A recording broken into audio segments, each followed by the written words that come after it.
One. Hey, what's happening, YouTube? It is your Crypt Master here. No, I'm not. It's Jeff with the Catacombs of Depravity, Eerie Observation number 2, and I've got some very special guests tonight. But before I introduce them, I have to introduce my co-host, which is that way, Mr. Analog Archives himself. Dennis OG Press is in the house. Guys. How's it going? My nemesis. And below me, we've got the barbecutioner, Mr. Hello, Flip darlings. From Chromium Dioxide TV, correct? Did I get that right? Radio, but Radio. It's on TV, but really it's computer, so it's confusing. Eric's the TV one. Eric is with Eric Bauer is with us, and he is from High Defamation TV. And these guys are luminaries in the horror sphere, of course, on YouTube. They know all, they see all, luminary, experienced it all. So we've changed the lives of a lot of kids for the worst. Well, first of all, guys, thanks for joining me and Dennis tonight. This is really fucking cool. Yeah, it should be Dennis and I in proper Lord's English or whatever they call it, the King's English, Queen's English. Don't make me use my English degree. Don't make me use it tonight. Yeah, I won't. I know that would be bad. If anyone ends a sentence with a preposition, I'm going to lose my shit. I won't say ain't. I promise. Maybe not, but I might. How you doing, Phil? Are you talking to me, or is that someone in the chat? That's you, Mr. Barbecutioner. I'm doing good. I am feeling good. I am looking good, and I am ready to roll. I've got a nice little early buzz going on. Oh, nice. It's kind of a pre-Halloween buzz since we're about 10 months away. Well, I like to get started. Exactly. Do you got a lot of good horror stuff to show us tonight, Phil? I do. I'm not sure yet. You guys might hate it. All I'll say is that a lot of my collection, when I had my kids, like the major life-size props and things like that, were put away because I didn't want my children kind of exposed to like the Maniac one sheet where a guy has a woman's head and an erection. Yeah, Henry, Portrait of a Serial Killer. You weren't watching that with the kids? Yeah, no, we didn't watch that together. But that said, if you want to see that collection, you can see that on my other channel that I do. And, that's Life After Leify's. And you'll see a lot of that old stuff when I didn't have children and had beautiful long hair. Yes, that was many, many moons ago, apparently. Was that ever a reality? I mean, really? Yeah, I was like Charlie Brown. I rented here for about 3 years. And then I had that kind of blonde, a little wisp. Yeah, it was. Yeah. You know what I mean? Wearing rat jean jacket and stuff. I didn't get a lot of puss, man. No, you didn't. Let me ask you: Were you wearing the tasseled suede coat? Because you're kind of close to my age, right? Where are you at? Well, I am 46. I'm getting old enough where I don't remember. I look older, but I party. So. I partied a lot. Yeah, so I'm the real old man here. Dennis is kind of getting close to me. You're going to be 50, right, Dennis? Yep. Oh, guys, you guys are disgusting. Had I have known I was hanging out with you pervs tonight. We're fucking old men, man. Eric and I are just babies. You are. Yeah. You are.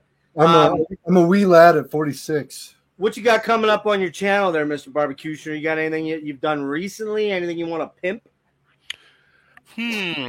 Well, I'm filming tomorrow. I like to take, I'm not one of these guys that just got to get it out every week. Got to do it every 2 weeks. The algorithms. Fuck the algorithms. I don't give a shit.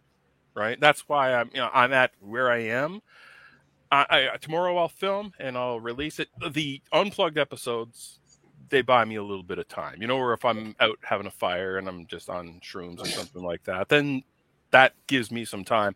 But the last 2 episodes that I did, which was all miniature effects, that almost killed me, man. Yeah, talk about that real briefly. How long does it take you typically to do one of your sets, your set pieces that you script out and I mean, if you add all the time up with your shooting and editing, and I mean, it's got to be fucking a week, 2 weeks, solid. That whole set took me about 3 months. My show went dark for a while because I had to take care of my mother. She like fractured her back, which I was ready to shoot her because she was interfering with my work, and I didn't appreciate it at all. So what an asshole. But anyway, I had to take care of her over Christmas. What a So that, selfish dick. yeah. Listen, I'm putting her in a home soon. I'm convinced. And a shitty one too, where they like pinch them when they're sleeping and shit. Yeah. Shady Pines? Is it Shady Pines? You will go to sleep and you will like it. Or what does he say? I will put you to sleep.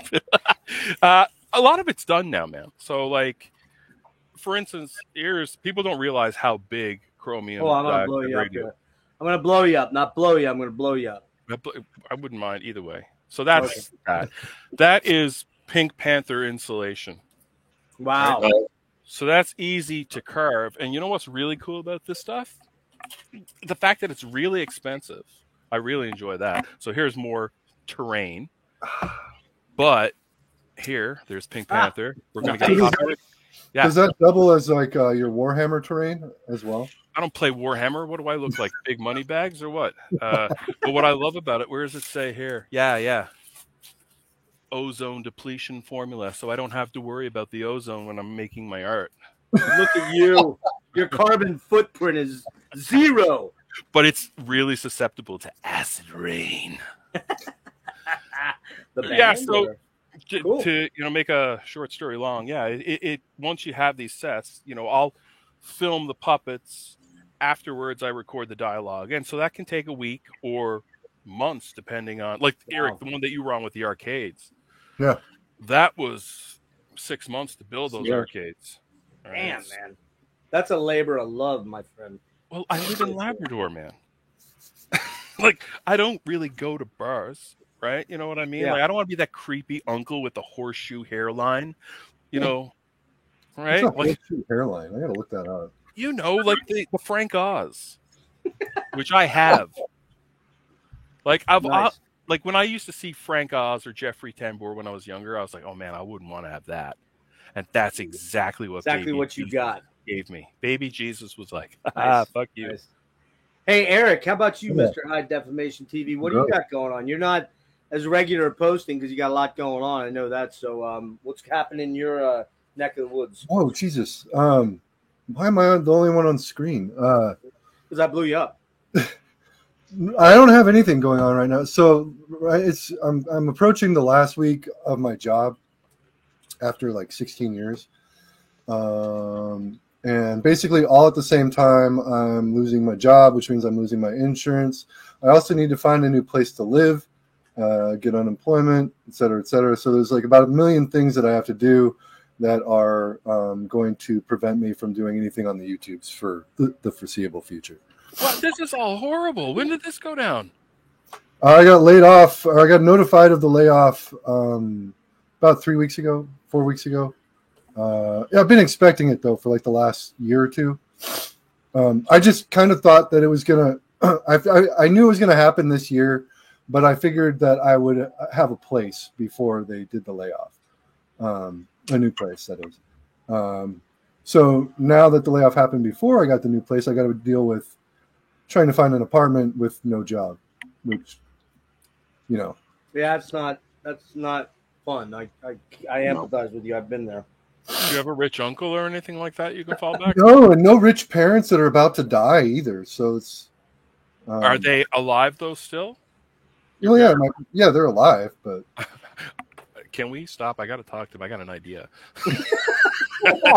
I think Phil's coming up with a plan here. Eric, did you see Throw Mama from a Train? Owen! Crisscross. Owen doesn't have any friends. So we won't be seeing a lot of Eric on YouTube for a while. So I want to thank you for taking some time out to hang with us tonight because it's very cool. Appreciate it. I saw you and fucking Dennis talking about movies. Was that last week or like 2 weeks ago? 2 weeks ago. And it was a cool conversation. I wanted to have something to do with Cool. Well, tonight's show is predominantly about you two and what you're going to bring to the table because we've already kind of shared some of this, although I added some more questions in that Dennis threw at me, and so we'll have a lot to say too. But we won't, like on the early stuff, we're going to let you guys kind of roll first. Dennis and I have already kind of done our trip, but we'll just hit it quick. So I pulled a lot, but I mean, I have like a never-ending well of shit. Okay. That I can just keep running. Well, the first question I want to ask is how I'll pull myself over here, and then we'll go with Phil. Oops, I think I'll do it. What am I doing here? There we go. I'll pull Phil and Eric in, and then Dennis and I will kind of go. So, how did you guys become aware of horror movies? You said you're in your mid-40s, so you are a little bit younger than both Dennis and I. Not a lot, but I got to believe that we're going to have similar entry points. And I'm curious to know where you started. Was it movies? Was it horror movies, by the way? Was it movies, TV, radio as a genre or a form of entertainment? How did you as a kid, I'm assuming you found out as a kid about horrors, how did you come into horror, Phil? Well, seeing that this is kind of show and tell, I thought I'd get visual. For me... No, I want you to. Yeah, I really became enamored with monsters. For one thing, because Saturdays were absolutely sacred for all of us, our generation, right? Yep. The first time I really started to get into monsters was the monster cereals. Yeah, and like the holy trinity of Chocula and Frankenberry. Yeah. Like I know there's Fruit Brute and Yummy Mummy, but I'm not talking about that unless you want to get me fired up. Okay, I'll take Fruit Brute, but not Yummy Mummy. So there was that, and there was also a Canadian show here called Hilarious House of Frightenstein. And I don't know if you Yankee Blue Jeans are aware of that. Are you aware of Hilarious? What's the name of it again? Hilarious House of Frightenstein. It was this guy named Billy Van, and he used to play all these characters. And he is the inspiration and the only reason why chromium dioxide exists. No kidding. That is Billy Van and Yo Gabba Gabba. I combined the two of them to create chromium. If you're familiar with Yo Gabba Gabba. So I combined. So monster cereals. Then it was books, and I had really cool parents that they didn't care about buying me as many comics as I wanted because I was reading, and I also at a young age was a okay artist, so they thought it was great. I wasn't a superhero guy. I was later on, but there we go. Yeah, so there's the first Werewolf by Night. Shit. Yeah. So, and then it was, I think nobody besides the original EC Comics. I used to love DC comic horror, right? I mean, how can you not dig that cover, right? That's awesome. Doctor Strange. Oh, Doctor Strange, yeah. There's number one, and I was really into it. Tomb of Dracula. I don't have the first one. I really want it, right? Disappointing. I know I'm a piece of shit, but I'm working on it. Right? Not a lame, Phil. Yeah. And then this, Eric, I don't know if I showed you this before. I always talk about this one. Hold on a sec. Give me a sec here. This House of Mystery, Blood on the Grooves. Ooh, look at that electric guitar. Oh yeah. Oh, look at that. There's been a couple of movies that have been made like this, but these guys, they start a band, you know what I mean? And then they make all the young kids possessed when they listen to it. And that was the very first time that I heard or even thought about that concept. So I was like, oh, goddamn. So it was this cereal and one other book that I found. And guys, I'm so glad I looked through this before I did, because I found old Penthouse tear outs that I still have. Yeah. I had it hidden in there. Talking about Terror in the Grooves. Man, that's pretty smart. Yeah. Oh, that's where I used to keep all my all your paraphernalia. My erotic literature. Right. What the great book of The Great Book of Movie Monsters. Wow, nice. And so it's black and white. It's very early. So it goes through Psychic Killer and Queen from Outer Space. And I was one of those kids that was I was kind of like cable guy. I used to watch a lot of TV, and you used to get a lot of these old movies, right? And so I became obsessed with horror. And the first movie I ever saw was on we have First Choice Super Channel. back in the day, and they played. This was about 82, so I was just a young child. Okay. And I didn't know what the name of the movie was because my mother found me on the couch and I was crying. I was bawling my eyes out. And I kept saying I watched Sally's Birthday Surprise. And for years I was looking for Sally's Birthday Surprise. And it turned behind the green door. It was behind the green door, wasn't it? Caught from Behind, Volume 18. Exactly. Yeah, no, it turned out later on that the movie that I thought I had seen was Happy Birthday to Me. Oh. Which makes sense. It was a Canadian classic, all those tax shelters. You guys should be thanking Canada for allowing you to come over here and making your shit for dirt cheap. We should. Yep. X-Files. I mean, come on, man. But all those old Canucksploitation, like horror films, man. So that was cool. It for me, man. And I became, I think, mentally sick as a result of that. We would agree. Fully, which is a good thing. Eric, how about you? Where's your first vivid memory or exposure to horror? Was it movies, TV, radio, comic books, all that stuff? Well, my dad, when I was a kid, my dad had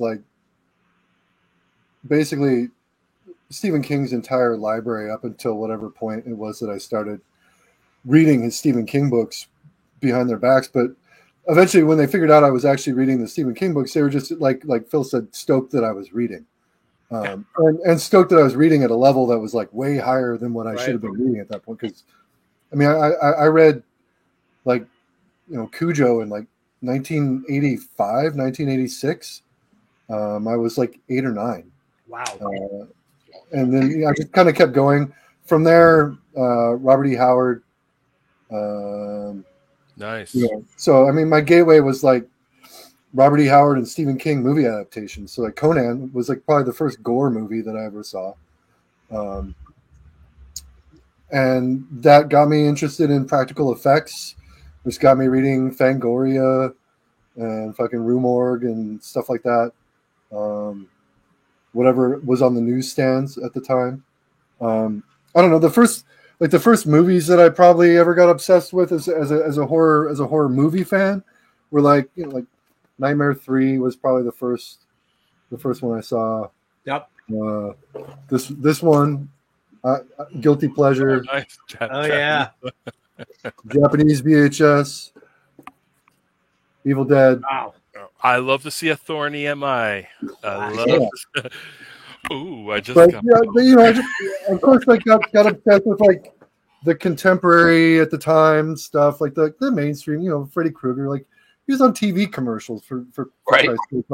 When part 3 came out, or part 4, part 3. And then I went backwards from all those, because we had video stores at that point, and my parents had rented VCR one weekend a month, and my sister and I could rent whatever was on the plate at the time. And there, a few times before my parents knew any better, where they were renting horror movies for me until they figured it out. And at that point, they're like, "Well, does it really?" Yeah, he's already seen it now. Right. What's going to happen? He's going to see this on HBO at his friend's house if we don't let him rent it. Right.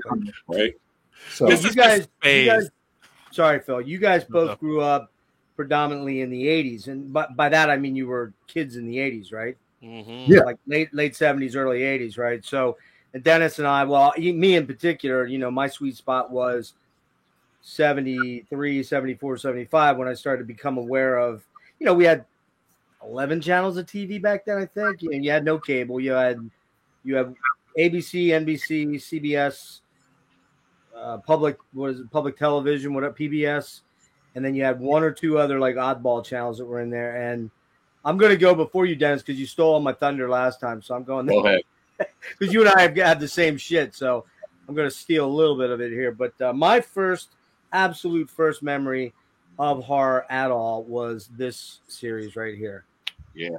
And this series, as we talked about, was the impetus that spawned the X-Files, which is one of my favorite all-time. That was a big one for me because it was filmed in Seattle. It was filmed underground Seattle. Right. Was that filmed in Seattle? It was filmed in Seattle, the Seattle Underground. Oh wow! I thought it was shot in Chicago. I thought the whole thing. Yeah, I thought it was Chicago too. The movie, the Night Stalker movie. Oh, wow. These right here. Which Yeah. both these Blu-rays. These was it the Night Strangler? I think it was the Night Strangler. Was the Seattle? Yeah, Night Strangler was. Yep. Because the other one, the Night Stalker, was the vampire thingamajigger or whatever. That was in Vegas. I think it was in Vegas. Yeah, I haven't watched these in a while. In fact, I got this one 10 days or 12 days ago. I think it was almost 2. Well, I guess it was 2 weeks ago. Specifically because I'm like, fuck, I don't have that. I just have the 2. And I saw it for $10 on brand new on Amazon. I'm like, yeah, on DVD, I'm going to do that. I didn't want to pay the 50 or 60 for the series on Blu-ray, but this was the beginning right here.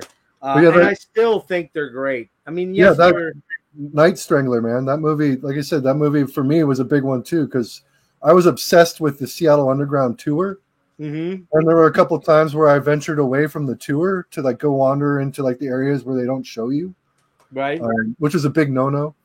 But I saw a lot of the spots where they filmed the Night Strangler. It was fucking awesome. Yep, you're right. This is Seattle, Las Vegas. So I could the series, like you said, Phil, the series was, I believe, Chicago.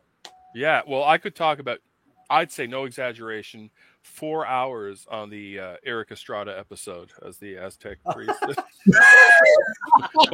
or the Moss with that hair. Yeah. Like, I'm a dude that likes chicks, but I got to tell you, Estrada, he's a good-looking man. He was a good-looking man back then. I'm a big fan of him in any fucking Chips. Andy Sedaris movie. Oh yeah, is that Guns? I think he's in Guns. Yeah, he's in Guns. I've actually not seen that. Dennis, I love the fact that the first time you really jumped in here tonight is talking about Sedaris Guns. I'm more of a Larry Wilcox fan, but that's all right. That's not a peek inside how your mind works. So the other biggie was, of course, the Universal Monsters, Frankenstein, Dracula in particular. I fucking love Bela Lugosi. Got Bela Lugosi shirts, got Bela Lugosi fucking posters. I got it all. This one I showed last episode. I have the complete set. This is just all of the major. This might even be no. Have to be honest with you, I don't really know what's on here because I grabbed the complete set, which has all 30 movies. I think this has the main movies. I think that might be it, but I could be wrong. It may have the additional, the following stuff that came from, like the Spanish version of Dracula, which is great actually. If you've not seen that, that's a fucking great movie.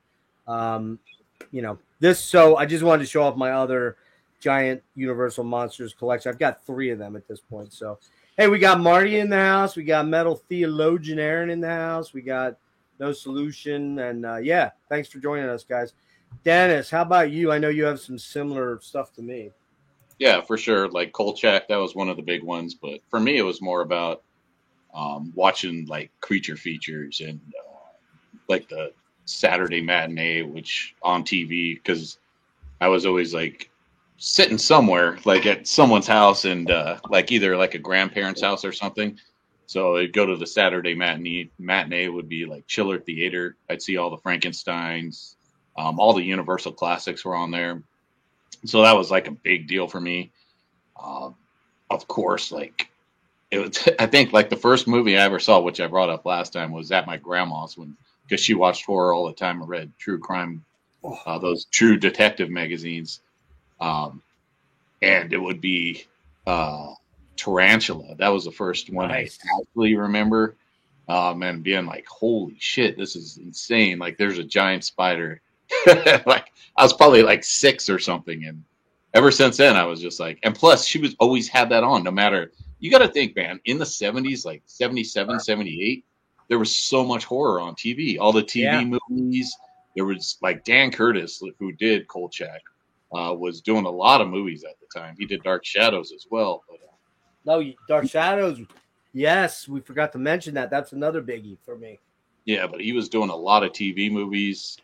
But it would be like a movie of the week. It'd be like ABC movie of the week, and it'd be like something with Linda Blair going into witchcraft. and it would have kind of big name people, like big name stars at the time that would do these TV movies, like Dark Knight of the Scarecrow, another one that I saw back then, just scared the shit out of me. I mean, this shit was on TV, man. It's like you look at it now and you're like, how could this like possibly be? But and then that was it from there. And then of course Star Wars came out, and my mom brought me. She actually went and saw the movie first, and she was like, "Yeah, I had to make sure it was okay for you." And then as soon as like the Cantina theme or Cantina part came on, she's like, "Oh, you're gonna like this. You're gonna like this." And you know, all the aliens and the masks and stuff got me like really into like special effects. I started reading a lot of the Monsters of Filmland at that time, and then Fangoria and all that other shit. Alien was a huge inspiration too when I was a kid. For some reason, my mom bought me the graphic novel at a used bookstore. Titties. Titties? Huh? Were there titties in it? I don't think. I mean, it had panties. It didn't have titties. Were they pink panties? Listening. Were they pink panties, and were they a douche canoe though? That's what I need to know. It had some Sigourney Weaver soft core nudity. Nice. Her in a tank top, but yeah, it was that. But I mean, the gore. If you go back, I think it's Walt Simonson did the art in that. Oh wow. You go back to that graphic novel that they did for that movie, which was the whole movie, but they added in the deleted scenes, like the scenes where people are getting hit by the teeth and like blood's gushing out everywhere and stuff like that. So she bought that for me, and that was like, but she wouldn't let me see the movie, which, but I don't think she knew what I was buying. So, I mean, that was a big inspiration. I should have brought that out. I have no idea where it's at. But, I think the age gap between us really played, a huge factor in it too. Like, I mean, like I'm 46 years old, born in 1977, so I didn't see Star Wars, until much later. Yeah, like when Jedi was coming out in '83, I remember I was just going to kindergarten, and they re-released Star Wars and Empire. I didn't see Star Wars until I was a teenager because Dr. James Dobson said it was bad. No shit. Wow. Wow. So, Sammy, I didn't get to see E.T. until I was a teenager because there's a scene when they play Dungeons and Dragons, and Dr. James Dobson also said that was bad. I don't know who that is, but I really don't like him. Dr. James Dobson? Yeah. No, oh, I don't. Man. I don't know. Do some research. Focus on the family? Focus on. See, for me, like I said earlier, like I was exposed to a lot of TV because we in Labrador, because I grew up here. This is where I was born, the Hoth system, and we had scrambler boxes. And if you worked for the mine, they provided these illegal scrambler boxes to every worker here because there was nothing to do. There was no activity. So, like I said, we had access to HBO. We had free Super Channel. We had all this sort of stuff. Louis, right? We had all this stuff, and so I got a very, very solid education early on, right? And then I also had a crush on the girl at the video store who got me my job there later on. I loved her. I like literally would have murdered for her, and so you loved her madly. I love her. Yeah, but she used to save all the posters for me, and I still have my Elm Street 2 3D nice. standee. Yeah, she saved all that stuff for me because I think she pitied me. Right? Pretty much. Yeah. Are you an Elm Street 2 fan? I'm a huge Elm. It's one of the first horror movies besides Sally's Birthday Surprise. Birthday Surprise. I was terrified by Elm Street 2. Erica, let me ask you something, not to jump around too much, but you were talking about Elm Street 3. Do you remember when that VHS came out? Do you remember the Elm Street sweepstakes sheets that were attached to that and you auditioned? They were already saying you can be in Elm Street 4. No shit. I vaguely do, like attached to the standees, like in the video stores. Oh, yeah. Because I have the Elvira one still. And there was the Elvira sweepstakes, but you could be in Elm Street 4.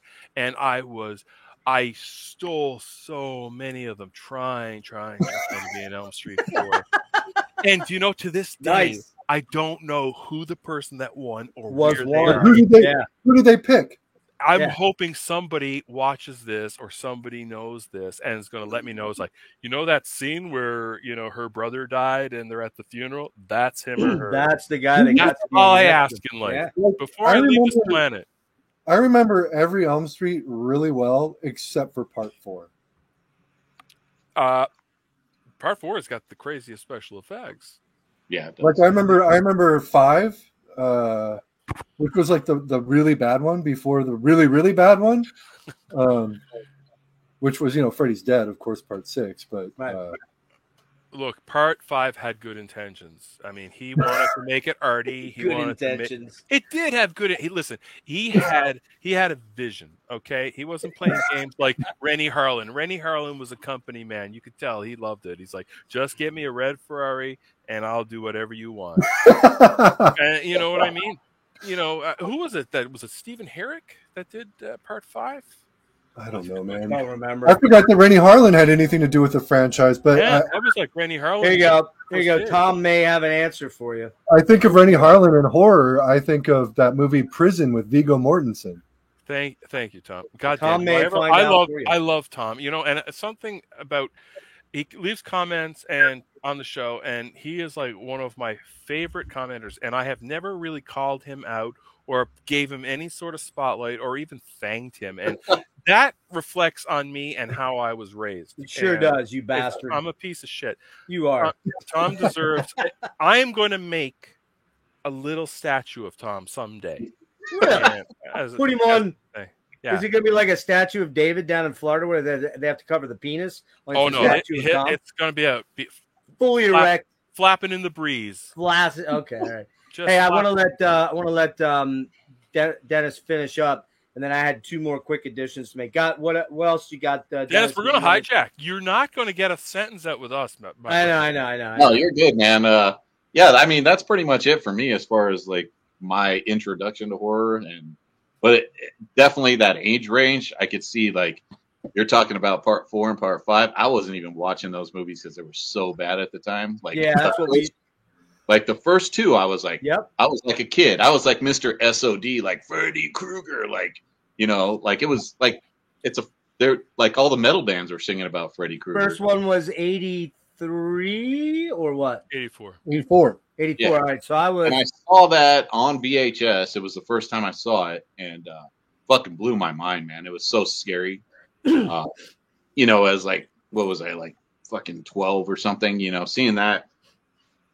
And it just was scary as shit for me, that movie. And then Part 2 came out, and I was like older, and I was like, oh, yeah, man, I want to see this because it's Freddy Krueger, and I love this shit.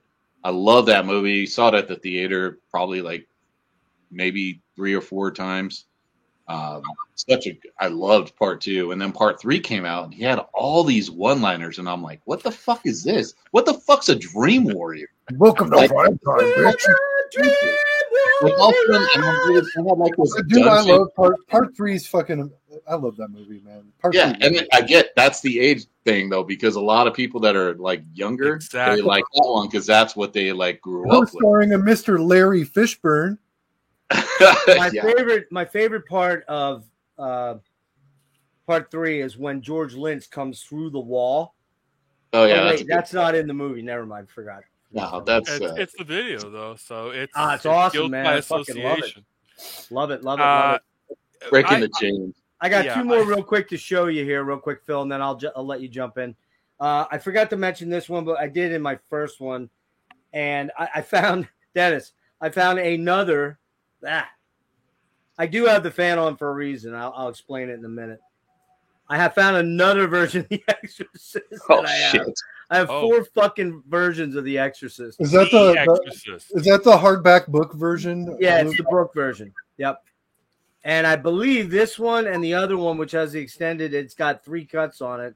I hadn't even opened that. It's still in the shrink. I hadn't opened it. But this movie was pivotal for me.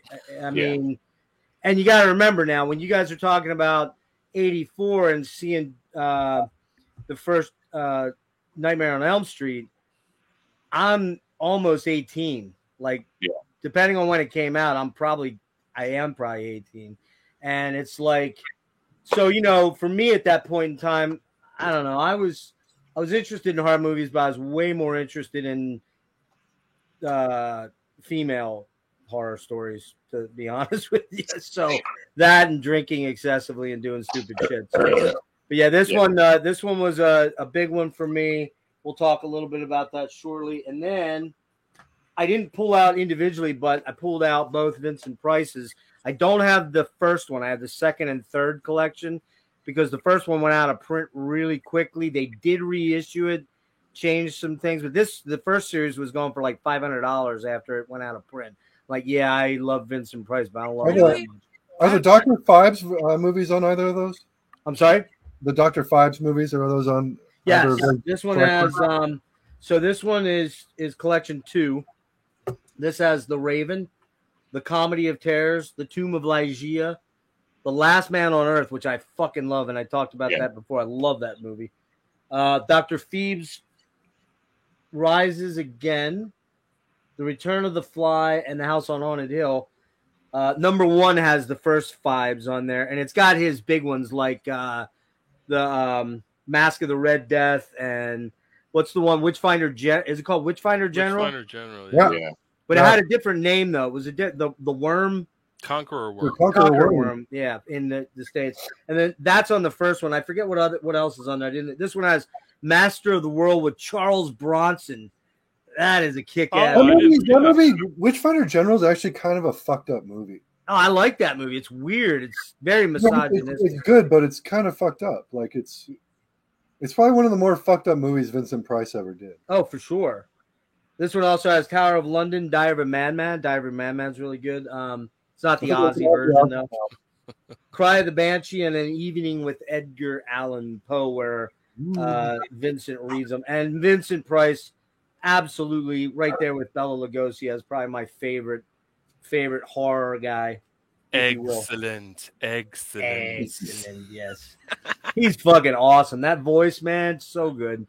So good. So, all right, guys, let's move on a little bit because I don't want to keep you here all night. I'm going to pull an all-nighter. All right, dude. Well, I'm drinking coffee. Dennis and I are up for a while. I know that. We got to let Eric go to sleep at some point. I'm going to shoot. Hey, we have a very famous luminary in our chat. Who's that? You recognize that name, Dennis? Maddie Moon. No. That is my daughter, Madison. Oh, nice. Hey, babe. What's happening? Hey, Love Maddie, you what's so up? much. You're the best. Yo. She's awesome. She is awesome. You can catch Maddie on the Cure Deep Dive for a short section, and then we just did the first third of David Bowie's entire catalog, my daughter and I, and that is a killer episode, getting a lot of good accolades on that one. You didn't try to cram it all into one episode? Fuck no, it's 26 albums, man. Come on. You have my interest now. I'll check that out for sure. I'm in it, so it's great. Well, yeah, definitely that beautiful, that flowing locks there. God, yes. It's really my daughter.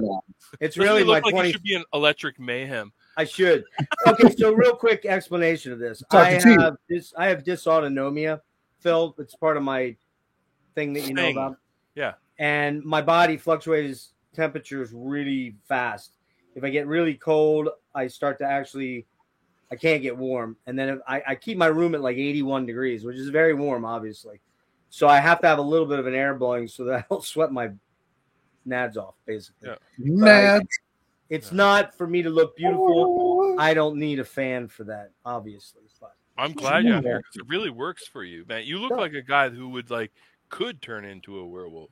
I do. A silver wolf. Who knows? You never quite know. So, hey, so let's move on to question number 2. I just remembered what Nightmare Part 4 was. I remembered the plot. That's the one that had the fucking lame ass video game sequence in it. Oh shit. Video game is Part 6. Oh shit! No, you're right. Damn it. What's the one that had 3D? Why couldn't I get Part 4 then? What the fuck? Guys, can I just point something out here, Maddie? Your name is still up here. Maddie, I want you to whatever kind of day you're having today, I want you to remember this. It's a wonder that you were born. It's a wonder that I have children. Because this conversation is our lives. How did it happen? We don't know. We don't know. We don't know. It is kind of Eric. You don't have kids, or you do? I don't know. Yeah. Not that he knows of. Not that you know of. You But- party. But the two guys, me and the two guys above here, between metal, horror movies, I didn't do so much the video games. I think that'd be more you guys because I was. No, not me. We go to the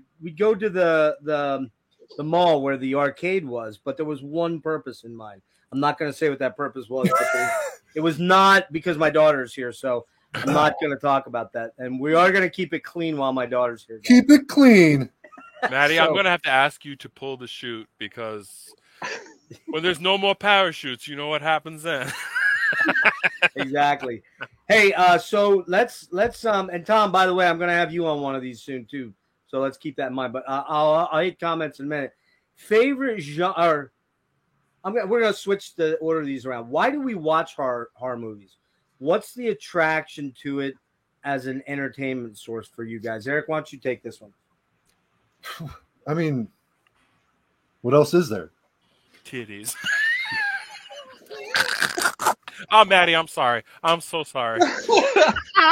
She's heard a lot worse from me. Horror and porn. I mean, no. Yeah.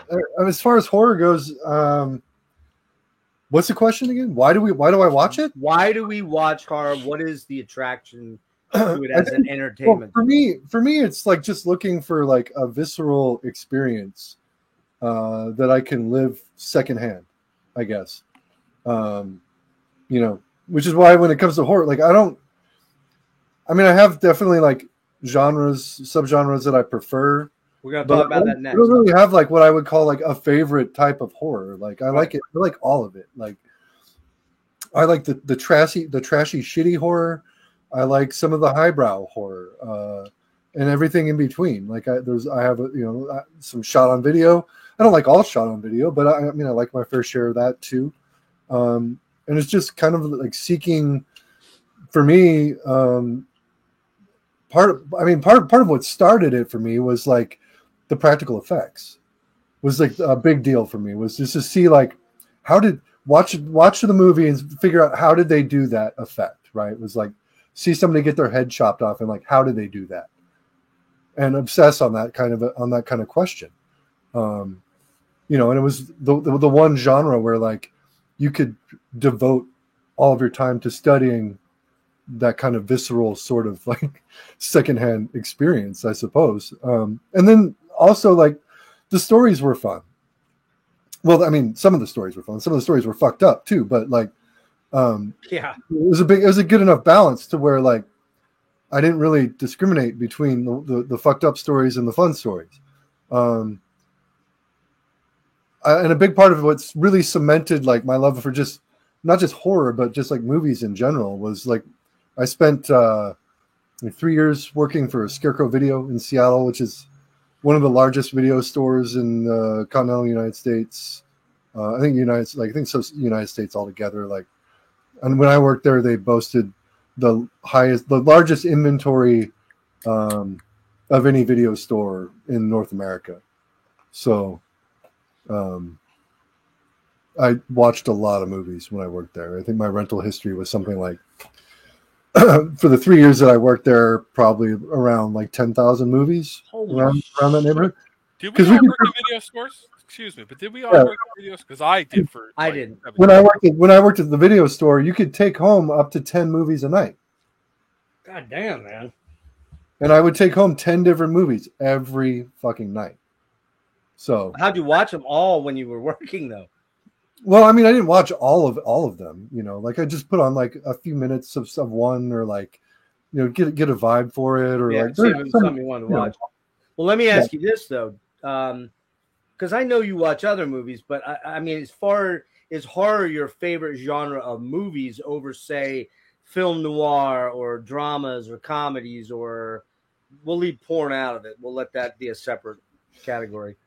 It's a shame that you're doing that too, because, and I'm not trying to crack wise here, because I'm very much fascinated with, with the other Hollywood, there's a lot of good movies that were made, like Miami Spice and all that stuff. Miami Spice, I just don't want that to be cast aside if there's any children watching. Well, we'll don't ignore that either. Phil, we'll address that genre in a separate Catacombs of Depravity, and that will fit perfectly. I mean, as far as genres go, I probably own more horror than anything else as far as movies go. But you know, like the one genre I don't really have a lot of is comedy. Like, okay, yeah. There's a lot of comedy out there that I enjoy, but like it's not my go-to. It's probably mostly horror and sci-fi, action, a lot of shitty like 80s action or like freaking Andy Sedaris type movies or what's the PM Entertainment action flicks. Shut up, Dennis. I know you want to talk about Andy Sedaris. Shut the fuck up. Malibu Express, man. Malibu Express. No, hard ticket to Hawaii, sir. I've got something to say. Phil, how about you? Talk a little bit about why do we watch horror? What's the attraction? Before you do that, Aaron, I did address your statement there. That's not true. I'm a fucking ugly old man at this point, so it doesn't make me any prettier to have my hair flung. It's all about a comfort temperature thing that I gotta have. So go ahead, Phil. I picture Drew Struzan doing like a cover of a romance novel right now. That's what I look like. Yes. My name is Duke or Terrence. Terrence. Terrence is not a name that I would think of that would get the women like turned on in the grocery store lineup. Always. I always introduce myself as Terrence. My alter ego. So go ahead, hit that question, my friend. It's real simple, and it also gave me carte blanche to watch whatever I wanted. And I'm also an only child, by the way. And it shows. It really shows. I'm in it for this. Yep. And, like we talk about horror movies and talking about Tom Savini is so cliche. Talking about John Carpenter and cliche. John Carpenter and Tom Savini, just cliche. But it's true. My parents realized that when they took me to the movie theater, we were not allowed to leave until the end credits were done. I insisted, like I was like really like nerdy about it, and I wanted to know what ACE meant. I wanted to know what all these things were, and they were just like, Philip, everyone's going, and the poor like usher he's like 16, he's pissed off, he wants to leave, and I'm like, no, we have to show respect. It's like, and I watched all the credits, and early on I saw Tom Savini. Tom Savini was that marquee name. So I saw it, and I became very, very obsessed with the art of it. And then one day I came home from school, and my mom, I was really upset. And my mom was like, "What's wrong with you?" And I was like, "There was a huge fight at school, and like everyone was like, they were like beating each other up, and like so and so got hurt." And my mom realized, she's like, "Oh, you're not a violent person at all. Like you don't have that in you." And so she's like, "Oh, I guess what you're watching doesn't that," because at the time all that satanic panic shit, you know what I mean? I was at that age, so my parents were like, "No, it doesn't have that effect on you. Like you're not that guy." I was like, "I just want to have a good time and have a laugh, and I'm into the art of it. That's all." And that's why like new school like horror and even like pornography, just going back to that, it's so mean spirited now, and I have a hard time with it. I really have a hard time with that violence. And I know that sounds ridiculous. Like, I can't watch UFC. I don't like that sort of stuff. And I don't like torture porn. But I always love the art of, like the Savini stuff. And, you know what I mean? I really Toxic Avenger and stuff. What about Nico Mastorakis' Zero Boys? Oh, you know what? That was one of those movies that was at my video store for years, and I never watched it. And to this day, I haven't seen it. It's the original torture porn movie. Is it really? Yeah, I don't think I'd enjoy that at all. It's like there's about 5 minutes devoted to it, and it's where they're watching somebody get tortured on a videotape machine. Yeah. But it's supposed to be like live or something. It's but it's like from '86 or something like that. The whole beginning of Zero Boys, that's a very well done film. It's great. It's got a Hans Zimmer. Hans Zimmer did the soundtrack. Yeah, Really? man, that's such a great movie. Yeah, it's got paintball at the very beginning with Yeah. like It's like a weird like paintball gotcha splash. paintball guns. Like Is the actual scenes video drone type or worse? I don't know. It's the scene where the scene that has the torture porn is kind of fucked up, but it's like the only Okay. it's like the only part in it. But it's got Kelly Maroney. She's great. No, but you know what I mean. Like Videodrome has those pretty. Well, that's what I was on going the to say. edge. Yeah, with the adobe walls and she's being whipped. And I remember being like disturbed by that. And back in the like, I saw Ilsa way too young. You know, and that sort of stuff like really upset me. That level of violence, you know, and to this day, I'm an old softie for like stuff like that. I don't like mean spirited.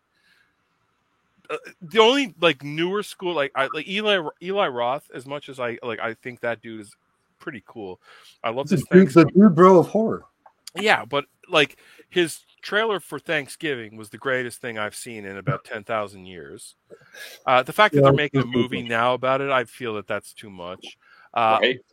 You know, but let me just say that I watched Green Inferno over Christmas because I was wrapping gifts and I was just taking care of my mother, that bitch. You know, Ma, if you're watching, I'm only messing around. But I watched Green Inferno, and I fucking hate Green Inferno. Fuck that movie. Listen, I gotta tell you, I was gonna watch it to hate it. I had such a good time. I enjoyed it when the one guy that like got the fire ants bit his dick when he was taking a leak in the forest. I enjoyed it when he met his end because he was just a despicable fucking character. So I'm not supposed to like that film at all. I'm supposed to hate everything about that movie. But it snuck up on me, man. And then at the end credits and Sky Ferreira's like that tune, I was like, right on. I saw that shit in the theater and I was so just like bummed, dude. Just did not like it at all. Just too dark for you, or just? I've never seen that one. Well, I have an issue. Like, I don't like Cannibal Holocaust. Oh, like, I don't. I also like. I prefer Cannibal Ferox to Cannibal Holocaust. There are two types of people in this world. Let's get that out there right now. There's Ferox and Holocaust guys. But like, I think I'm both. The best Cannibal Cycle movie is this one right here. No, that's a good one. Yeah, Willie Ames. That's Willie fucking Ames. Willie fucking Ames, dude. Yeah, Willie Ames, man. Willie Ames? No way. See, I haven't seen these. Willie Ames and Richard Lynch in the same movie. Yeah, You know you're on the right Richard path. Lynch and Michael Berryman and fucking what's her name? Lisa Blount. Yeah, she was in Lisa Prince Blount. of Darkness. Prince of Darkness. Yeah. Eric, you've been proposed to. I mean, I'm the handsome one here, and yeah, I saw that. He likes yoked. Maybe, man, maybe. Clearly, Nikki likes yoked bald men. I'm just thinking.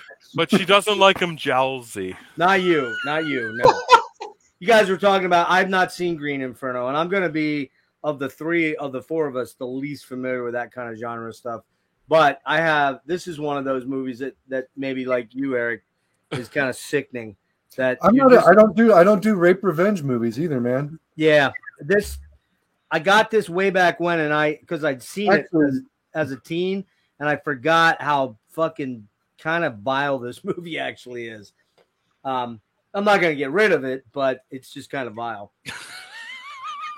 I've got a snuff movie, but who am I? Who am I to destroy cinema, someone's art?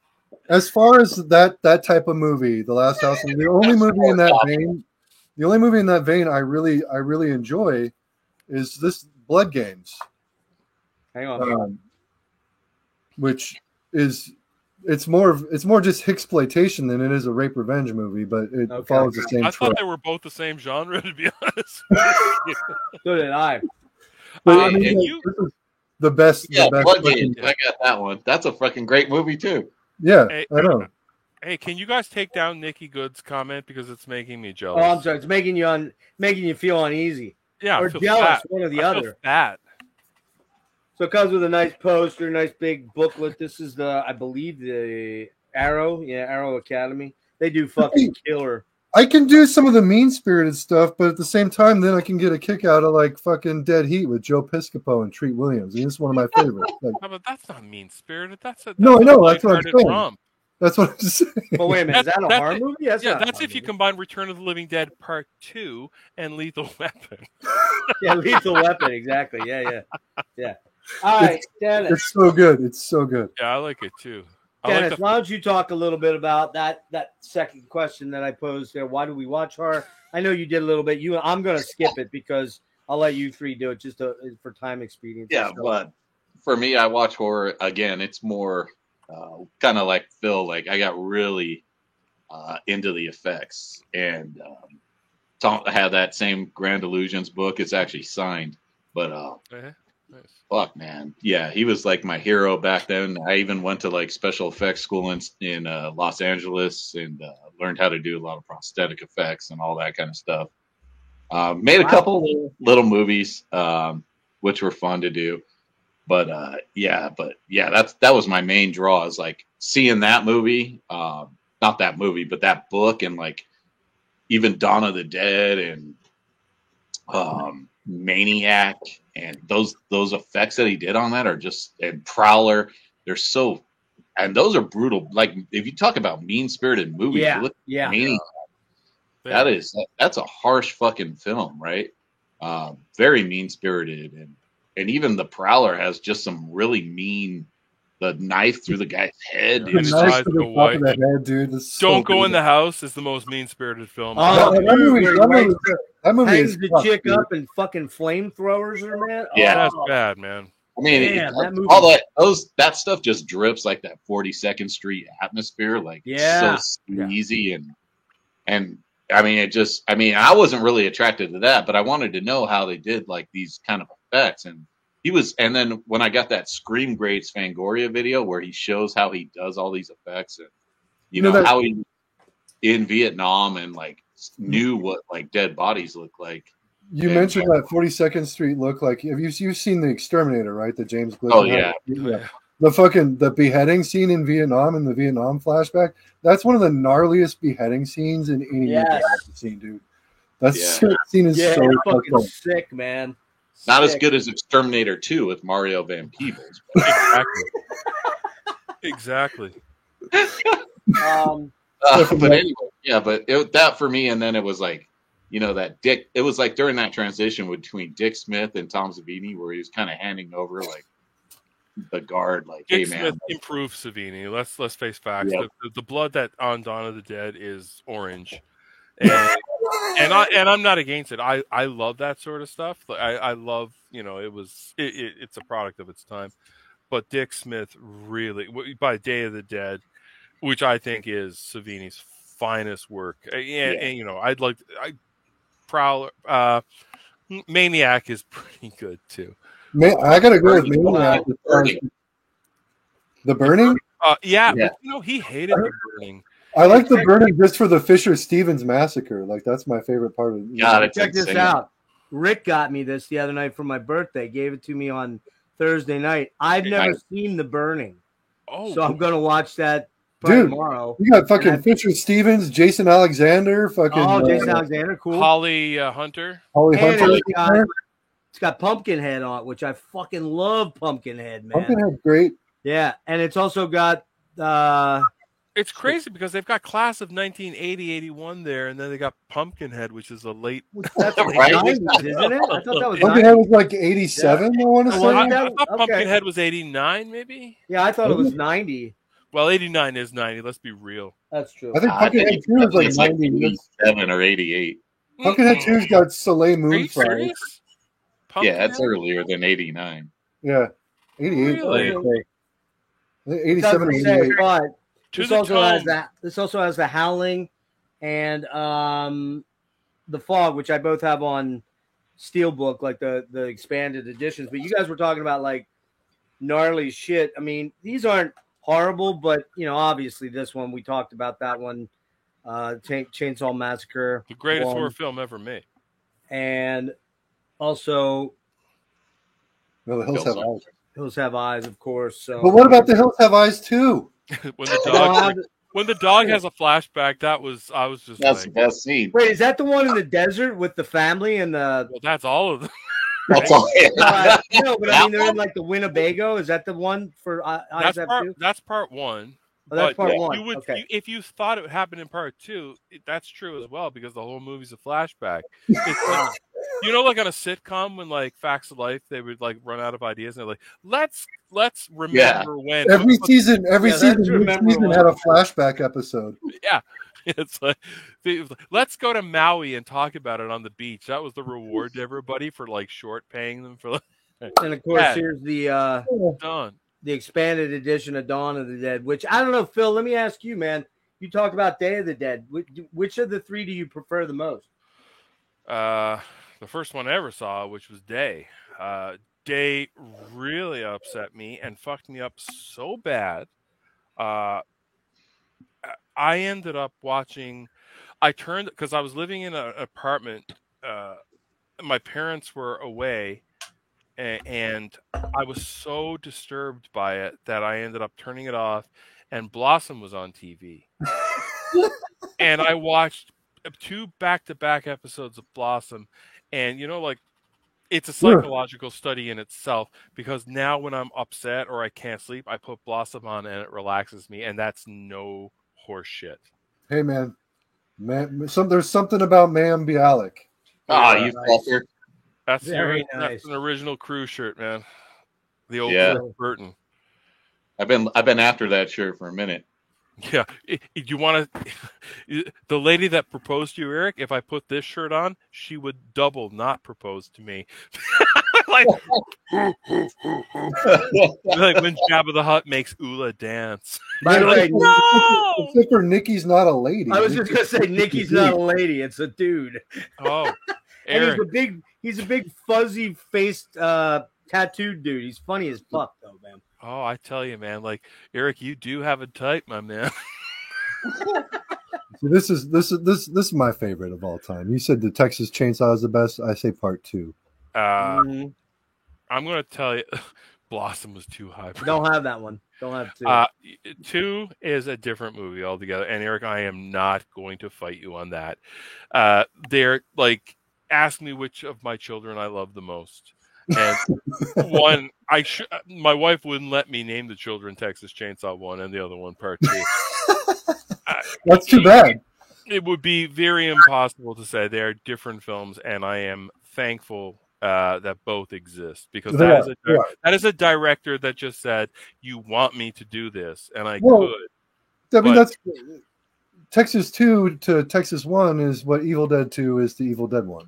I mean, Yeah. But I don't forgive Evil Dead 2, and I take so much shit from the horror community. Everybody wants to claw my eyes out when I shit on Evil Dead 2. Fuck Evil Dead 2. I don't like it. I don't want it. I've got the poster. I've got the original VHS. I've got all that shit. But you know what? I don't like it.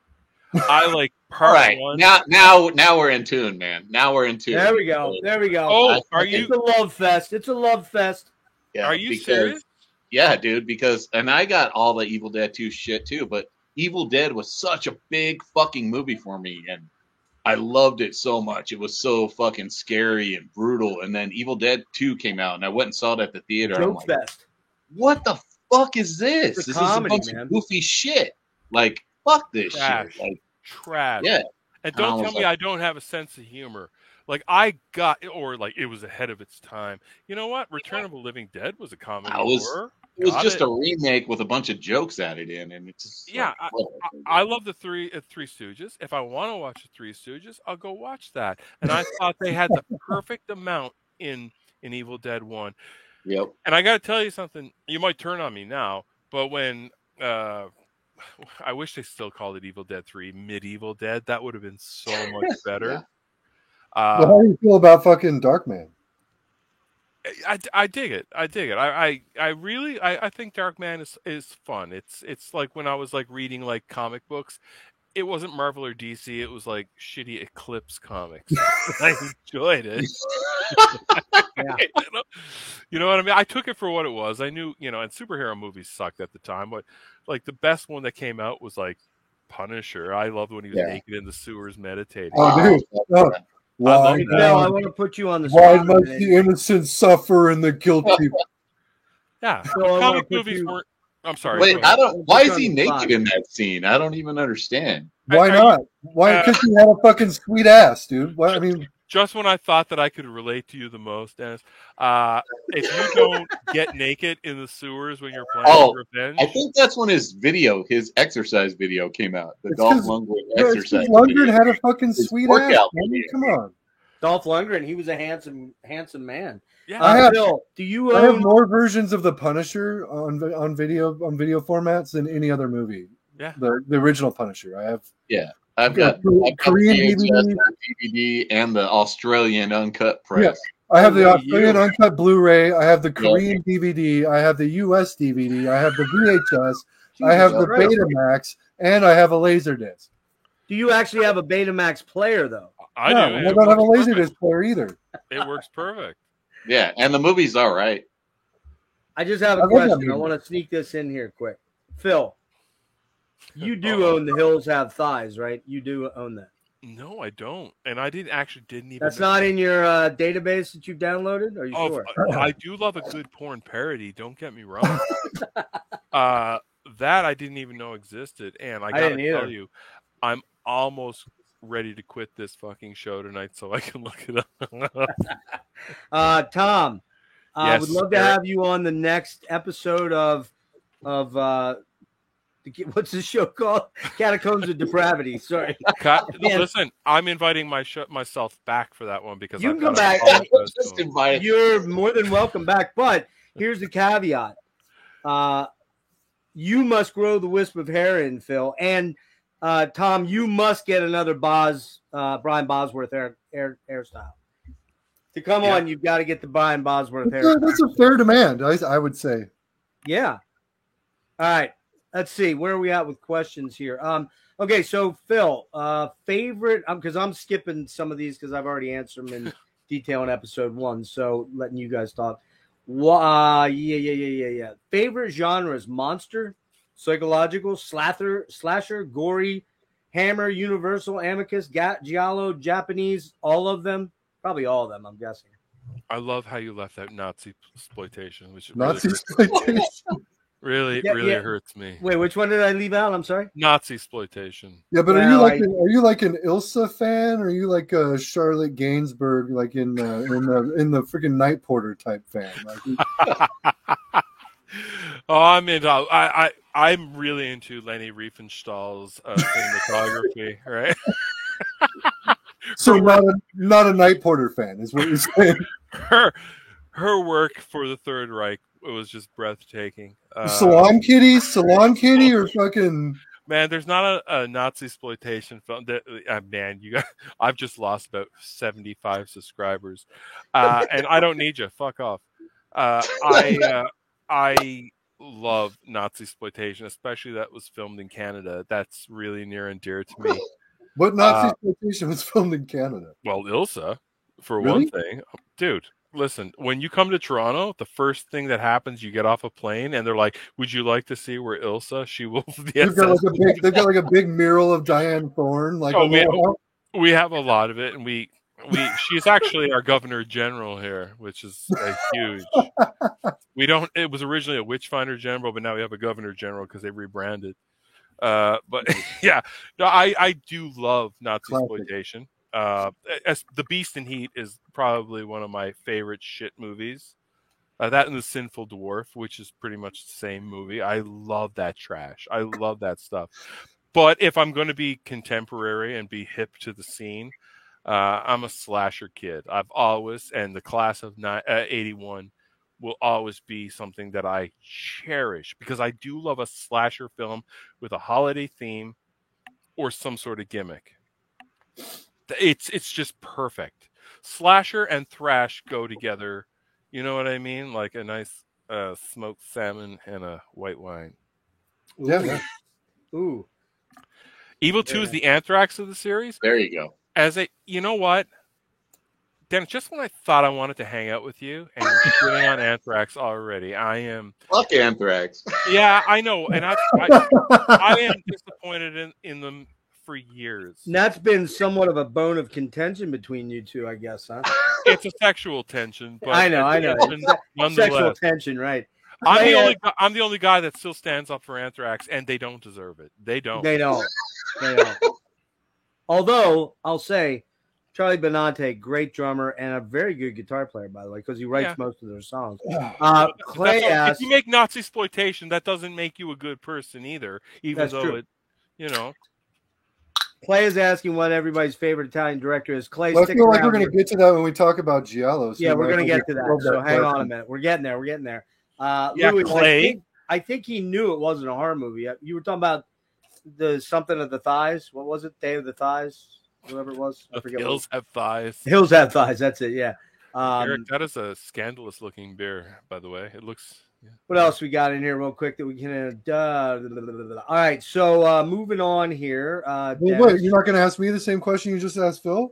No, Eric, no. Definitely. No, hang on. That's a real I was hitting everybody, but I was going to hit Dennis first. Oh, okay. Dennis, what do you because he didn't really get to get into this last time. So what are your favorite genres, dude?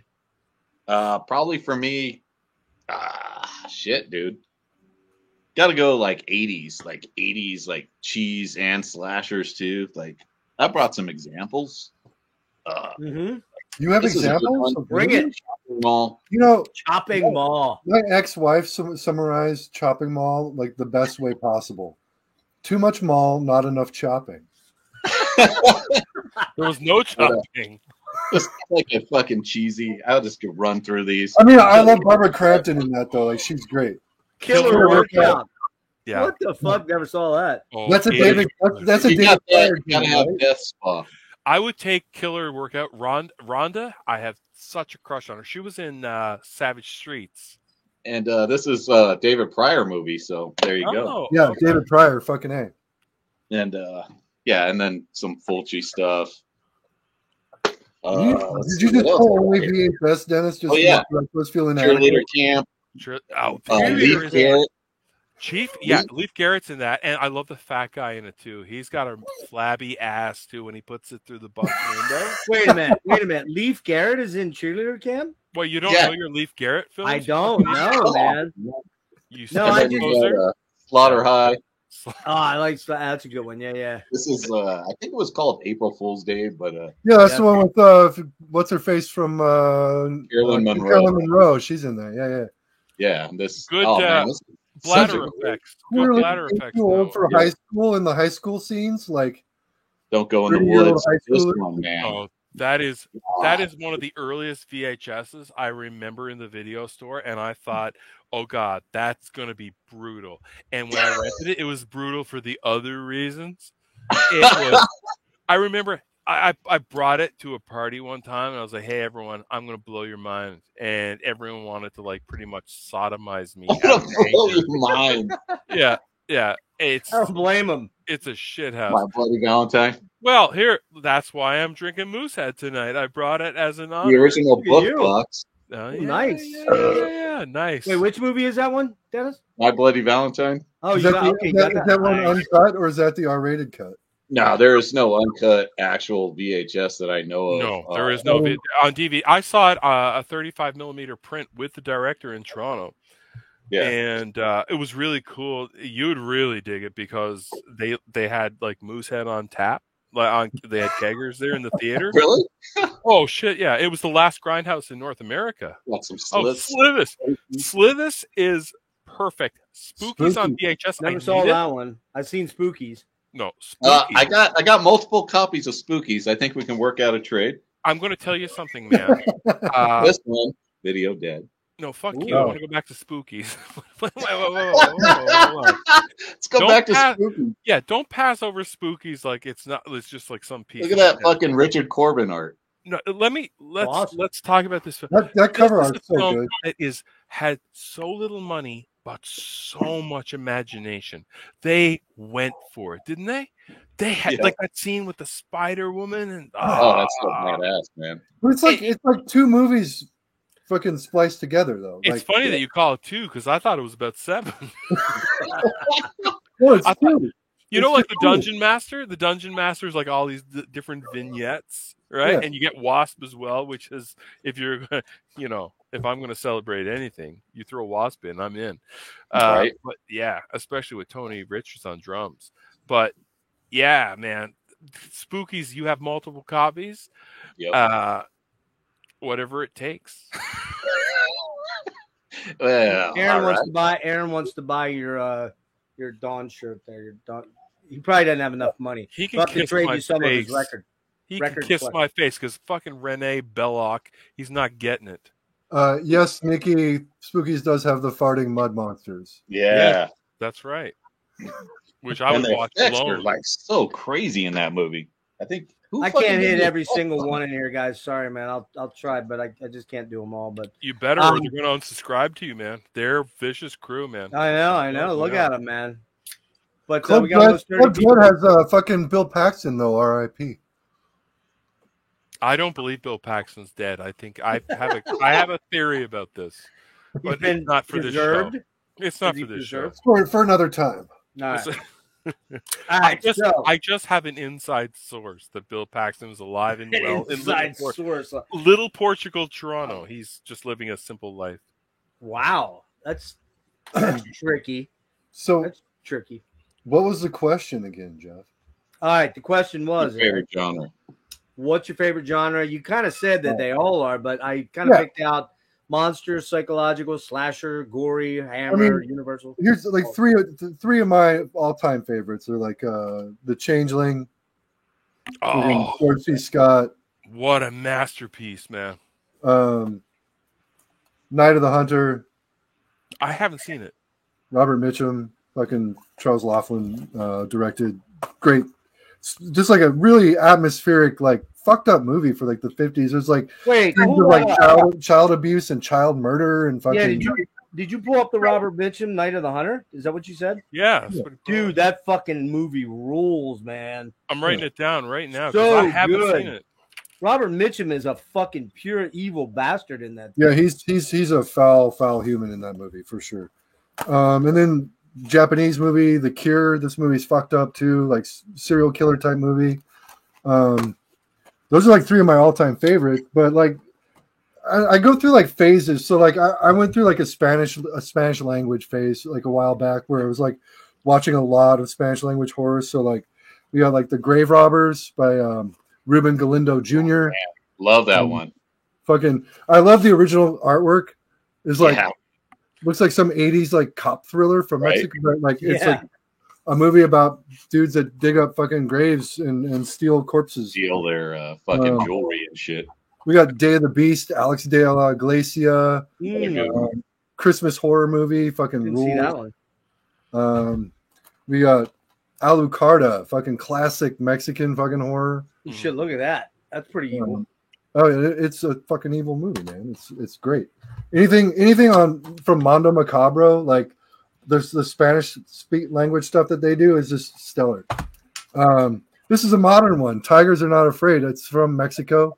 It's a really fucked up movie that has more themes of like child murder and like this one's about like the cartels basically killing off all these kids in this neighborhood in Mexico. Here's an Argentinian Nazi exploitation film Here I am. No. called Sweat.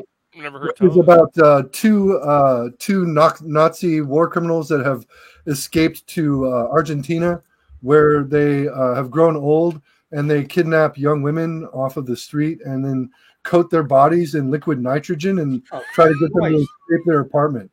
Jesus balls. It's bananas. It's a Fuck, banana. dude, that's fucking evil right there, man. And then of course, the Coffin Joe trilogy. I mean, Oh, look at that. He actually has Coffin Joe back there. I love how excited he was like. Oh yeah. Are you sitting on the floor, by the way? who, me? Me? Oh, yeah. No, sitting on my bed. Oh, I thought you were on the floor. I was like, No, but I'm I've rolling. never I'm seen looking that over done at my. Oh shit! I don't know if Your you can Coffin see it. Joe. All my back there may not be light enough, but that's my whole stash of fucking, I don't know, 500 Blu-rays, something like that. I'm trying to see in the dark. That was my next question. You're a Blu-ray guy.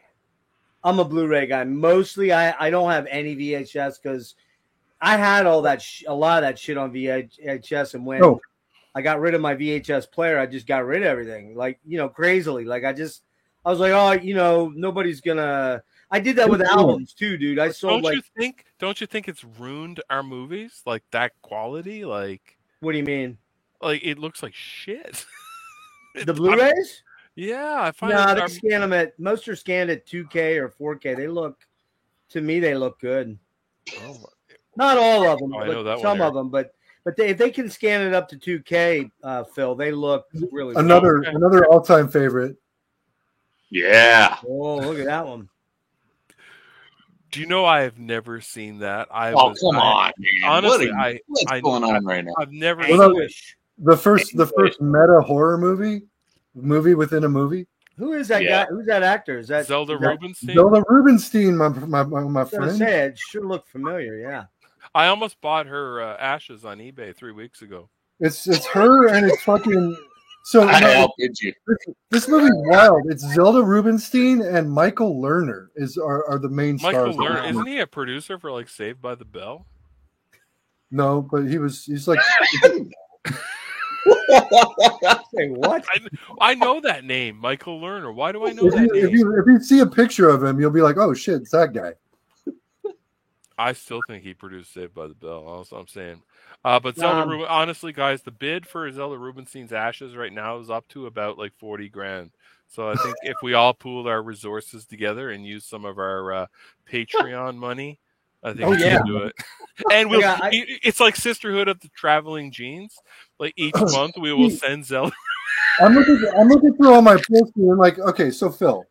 Yeah, you talked about how you don't like contemporary horror because it's all mean spirited. Because I'm too sweet. I'm too sweet. I'm a good kid. Did you see this? Yes, I did. The second one, not the first one. The second one. No, I didn't see the second one. Okay, this is a set. I don't like the first one. The first one, I don't really like. What's it called? I couldn't read it. Terrorizer, Terrifier.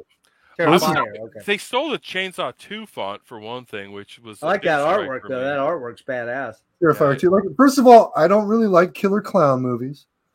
Except Killer Clowns. Killer Clowns from Outer Space, of course. Please. This movie though is like, okay, so I saw this in a limited engagement at the theater. I've never seen a more fucking graphic movie in a theater. I don't think ever. That handsaw scene was a bit much for me, man. That was the first one again. I'm sorry. This is definitely, it's gnarlier than the first, but it doesn't have anything as like mean spirited, like as far as the horror. The first one with the handsaw down, the split down the middle, like yeah, that part was fucked up. But like this is all about the fucking practical effects. Like that's all this movie is. It's just practical effects. Maybe I'll like it.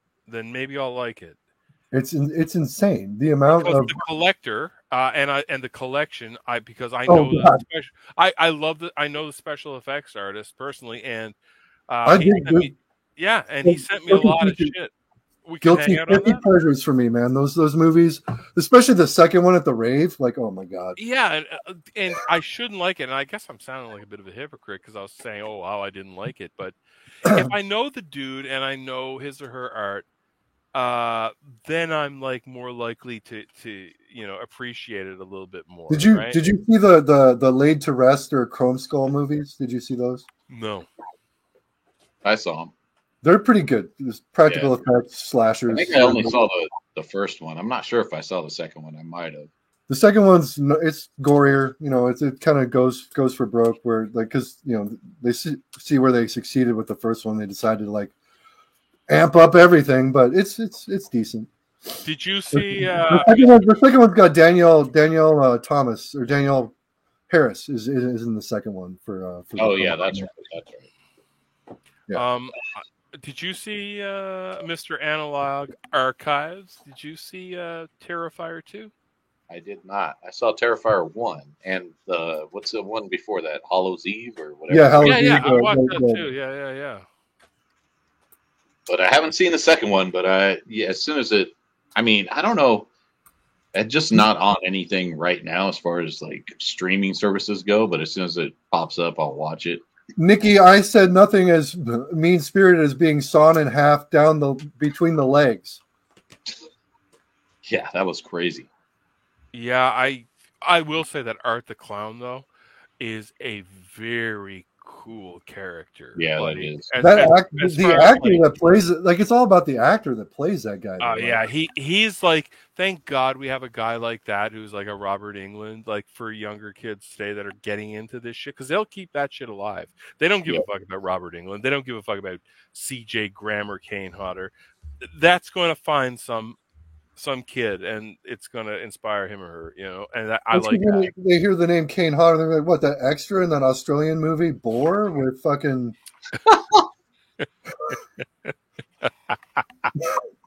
Guys, how about we move on to I love how you're being here. Look, listen, why don't you come to terms with the fact that Eric is not getting to have his 2 nighttime beers and his little movie before he goes. He's going to be up till like 6:45. Eric, you already said that you don't have this job anymore. We can just you can go take acid and go to work. I was going to say, you could just sit there and do absolutely nothing. I haven't done any actual work in like 3 weeks. Yeah, so I would go to work on acid. So you're like every other American, basically. I used to do actual work. There was a time. There was a time. You guys were talking about, let me show a couple quickies here. We'll get some commentary on it, and then we'll move on to the next question here, Phil. I'll bounce you out for a minute. But, Eric, you brought up one of your favorite movies, one of my absolute favorite movies. Without question. Creepy, fucking scary. George C. Scott is absolutely amazing in this film. That's another one that takes place in Seattle, but it's filmed in fucking Canada, I think. Like You're welcome. You're welcome. Denver. No. Somewhere in Colorado, there's a mansion. That mansion that they burned down was in Colorado somewhere. Yeah. Look, your Meech Lake Accord fucked my country up, and I will not let you take the fucking. This is the Severin version. Is that the one you got too, Eric? Yeah, I got a Severin version. I just don't have the fucking deluxe mega. You didn't get the deluxe. Yeah, this was one only. This one came from the UK, I believe. Great book and another great poster that I'll probably never hang up. But you know. What's that movie, Jeff? The Changeling. We talked about that. You hadn't seen that, I don't think, right? Oh, dude. I don't know what that movie is. Oh, well, I don't watch that. You gotta fix that, bro. I'm just kidding, dude. Of course. Right, okay. I was gonna say, I thought we talked about it. The dude's got like black velvet oil paintings of George naked. This is the original concept art on black velvet. Yeah. He owns George C. Scott's ashes that he bought on YouTube 7 years ago when it wasn't so expensive. Nobody cared back then. You ever see him in Hardcore? Like, creepy ones. Hardcore, dude. God, man, that's another one. Hardcore fucked up, dude. That's like the fucking prime cut of George C. Scott's career. Listen, how about this one, guys? I didn't see that film. But I'm a huge Billy Idol fan. You know it, baby. So Jeff, you're showing Eyes Without a Face. Last night, I just watched Jess Franco's Faceless, which is his play on one movie. Yeah, it's so, dude. I watched it dubbed in French. I don't know why. Nice, but because it doesn't matter, Eric. You haven't lived until you've seen Telly Savalas dubbed into French. No. Yeah, I bet not. I haven't seen that one, but what's your thoughts on this one, Eric? I mean, it's a classic.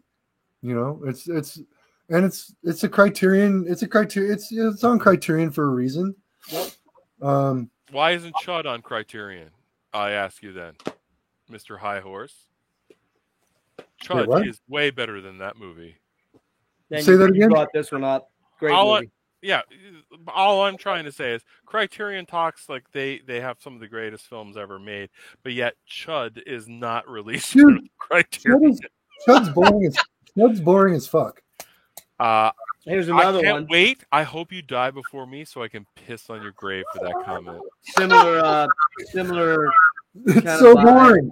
To you seen this one, I bet, right? Yeah. Diabolique. I've seen. There's 3 different movies named Diabolique. Well, I think this is the OG version here. Is this the spy version? No. Nope. It's the boarding school French version where the French. I guess it's. I can't remember. I watched this in a while. That's Is it directed by Clouseau, right? The same guy who did fucking Wages of Fear, right? How much titillation is Think. in this film? There's a lot of like.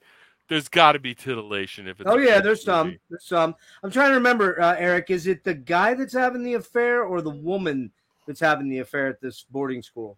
I haven't seen that movie in a very long time. I think it's the guy that's having the affair with one of the women at the school, and then she and him plot to kill the wife, and it's pretty fucking evil. This is another one I'll be curious if you guys have seen. No. Oh, wait, is that the original Collector with Terrence Stamp? The Oh, wow. original Samantha one. Egger's in this film. Wow, cool. And you know what this was kind of the impetus for, right? The Collector remake. Well, yeah. Now, Charles Ng, and what's the other dude?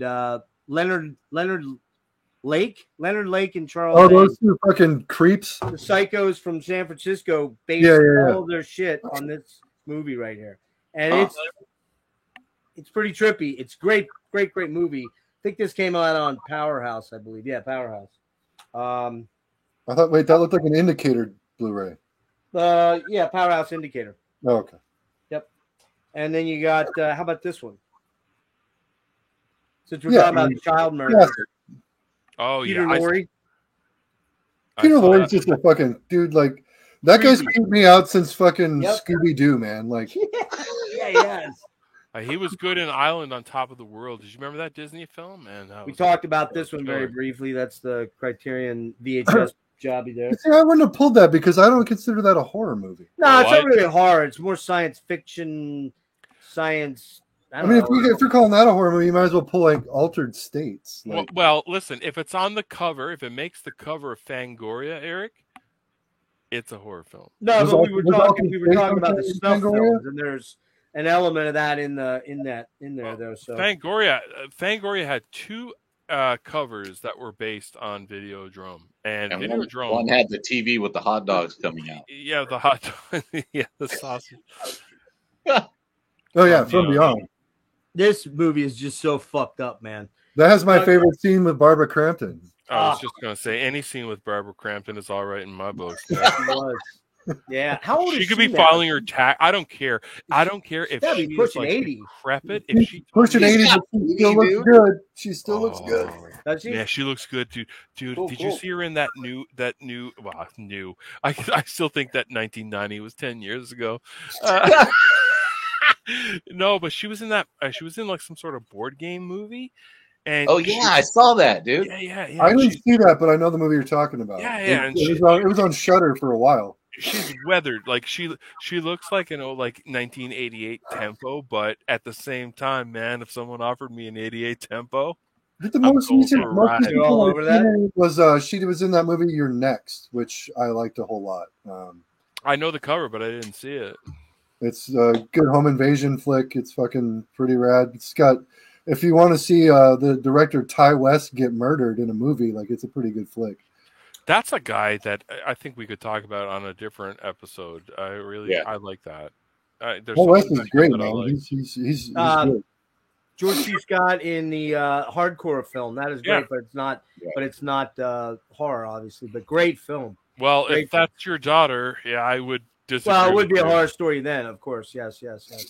Chud 2, Bud the Chud is underrated. You know what I love about Chud 2? What's his name? Dennis from Head of the Class is in the film. And I got a soft spot for him. You know what I mean? I know that. What's his name? Dennis was the big guy from Head of the Class, right? No. Yeah, you're right. No. Dennis, no. Dennis went on, or the well-fed man, excuse me, went on to produce all those Nickelodeon shows, which there's a lot of just. Uh-oh. There is a lot. Did we of lose him? talk. Oh. No, listen to me. Shh. This is just between us four guys. There's talks that he got Britney Spears' girlfriend, sister, pregnant on Zoe 101. Shit. Dan Schneider. Dan Schneider is his name. Oh But my don't God! say- just Are you going to don't- get me Are you going to get a strike on my channel for this? All I'm saying is I don't know if it's true, but I heard Dan Schneider, who produced all them like shows like Cats and Wolves or whatever that show is. He's knocking Jamie Lynn up. Cats and Wolves. Knocking Jamie Lynn up. Oh man. I don't know if he did or not. Shut up. Keep it down. It's between us. All right. Let's move on here. We are at the hour and a half mark. I want to try to get in under 3. I want us to make 7 hours. I want this to be a Well, double we're doing- VHS box. Hang Double on, Phil. VHS. Phil, we're doing an after stream because we always do. So once we wrap up, you can jump on that, where we can talk about other creepy stuff. Do horror movies still scare you? And I don't mean by scare like you jump, but I mean, do they still affect you in certain ways that are you would call being affected? Whether that's being frightened, scared, being weirded out, being grossed out, that kind of stuff. Eric, why don't you take this one, my darling? So they do, but like when a movie like, it's not often that they affect me the way that they originally affected me when I first became like enamored with horror. But I would say the most recent movie that had that effect on me was probably this one right here, Green Room. I remember you talking about this movie. And I do too. I consider it a horror movie. I think most people would probably just call it a thriller. But this movie is so just like viscerally fucked up. Like, and it plays on fears that I had as a young punk going to shows back in the day where you would go to like house shows or like barn shows or like cabin shows, not knowing who was putting them on or what bands were playing, and sometimes the bands were sketchy. And in this case, it's some punks end up playing a show with a bunch of white power fucking neo-Nazis, and they see some shit they're not supposed to, and they get stuck in. And granted, it ramps all that what if this could happen to like 10. But it's a terrifying movie. It's a terrifying, for me anyway. Like, just Japanese? Is that a Japanese flick? No, this is a Japanese edition of this film. This was one of the last movies with before he Anton died Yelchin. stupidly. Okay. What's that? He died stupidly right after. Oh yeah, I know. Super unfortunate. And a great actor. Yeah, really good. This is one of his last films. Patrick's fucking what's his name? Let's just call him Chekhov. Well, he was Chekhov, but fucking Picard is in this. Picard is in this film? Is he really? Yeah. Patrick, what's his name? Stewart. He is Patrick Dempsey. Patrick Stewart is the head neo-Nazi in this film, and he's fucking terrifying, dude. Like, he is one of the most just like sociopathic, fucking horrifying individuals like that I've ever seen him portray. And I've seen him in that movie with Kadeem Hardison and fucking Mario Van Peebles, I think. No, wait.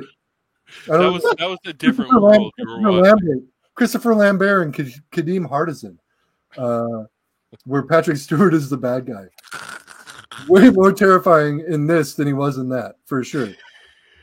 This has one of the most graphic, visceral scenes that I've like. Every time I watch this movie, there's one scene in particular that always fucking wigs me out. Like, it's just like seeing it is just like, oh God, it's so brutal and so gnarly. Up there with American History X when he curb stomps. That's bad too, man. Yeah. It's right up there, dude. Like, it's fucked up. We'll just say there's a scene where Anton sticks his hand out the door to hand off something to one of the Nazis outside, and they take his arm from him, basically.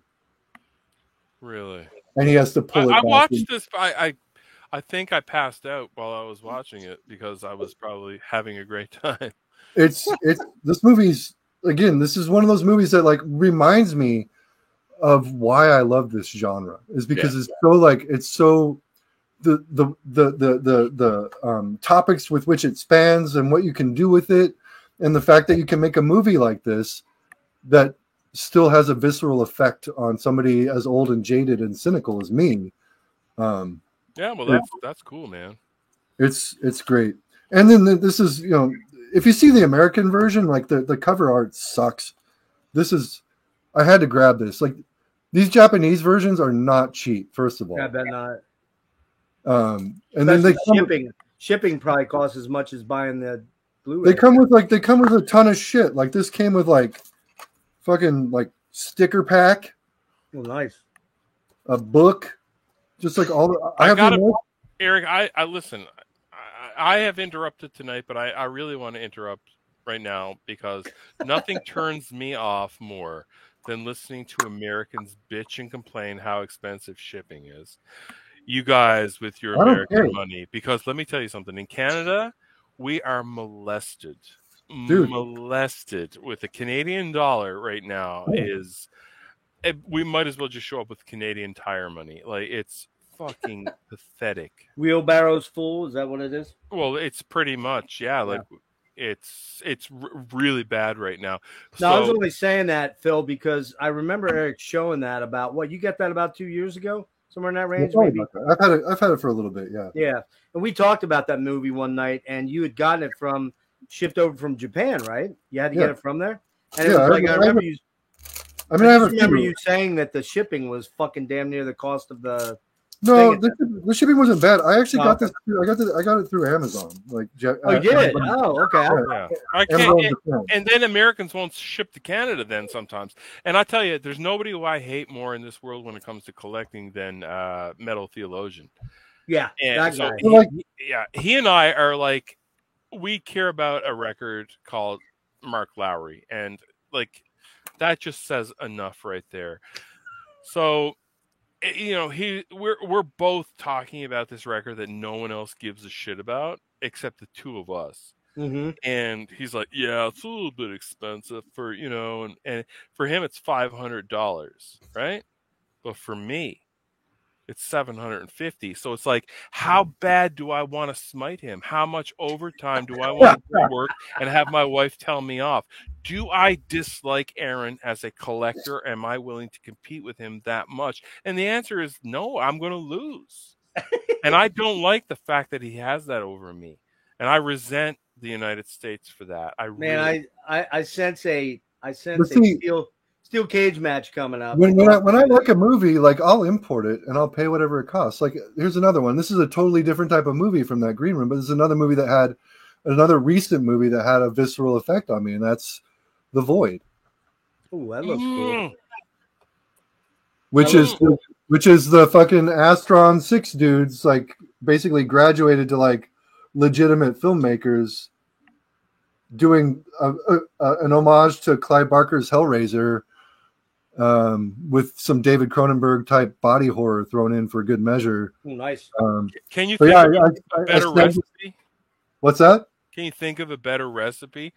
Like Not really. Cronenberg and like there is again that is like very perverse though at the same time. Like holy shit. Clay wants to know if anyone's pissed yet. Is anyone pissed yet? German fucking media book. These things are fucking expensive as hell. These media books. I'm so sorry for you. I'm so sorry for you, United States. That would probably cost me. I probably have to remortgage my house. To answer Clay's question, I have a. Yeah, I love that movie. You have a sneaky leaker, don't you? No, I don't. I have a piss bucket right below me. See, I got a piss bottle, so I mean, I don't. I just roll. Yeah, I've got. I haven't had to go yet though, so. No, but I've been drinking like, and I know people are watching. Like, man, that guy drinks because I'm fucking Canadian. Fuck you. Hell yeah, man. I tell you what, let me hold on a sec. Let me go grab a couple of wizards, and I'll be right back. All right, George C. Scott in Exorcist 3. Nice. Fucking yeah. Oh damn, loved dude, it. That's fucking killer. Right? What year did that come out, Eric? Like I don't know, 5 years ago, 6 years ago. Well, I gotta see that one then. That looks cool as fuck. Yeah, that was a good movie. I like that one. And where's that from? Where? European? No, it's God, are they Canadian? A lot of it too reminded me of The Thing, like the special effects. It's the same guys that went on to do like they did Psycho Goreman. Psycho Goreman was probably the most recent movie they did. But then before The Void, they did like The Editor, which is like a fucking spoof on Giallo, which is really good. And then they did this movie called Manborg, which is it's not great. And then they did this movie called Father's Day, which is probably that's their first full feature. And Father's Day is pretty good. It's pretty gnarly. It's got a lot. It's got some stop motion in it and a lot of fucking just all practical effects. Like, Yeah. a lot of people don't like it. I like Psycho Gore, man. That was pretty fun. I liked it. It was like Gore a Man- Power Rangers, like Yeah, gore. yeah. It's fucking Power Rangers for gore fanatics, dude. It's so Yep. good. Yeah. Martyrs. Anybody see Martyrs? I haven't. Oh seen yeah, it. dude. One of my favorites. I love Martyrs. Martyrs gotta is check that gnarly, dude. Martyrs is a rough watch. Yep. The story, though, especially at the end when you get that like last scene, man, it all comes together at that last Yeah, scene. let me grab it for you, Jeff.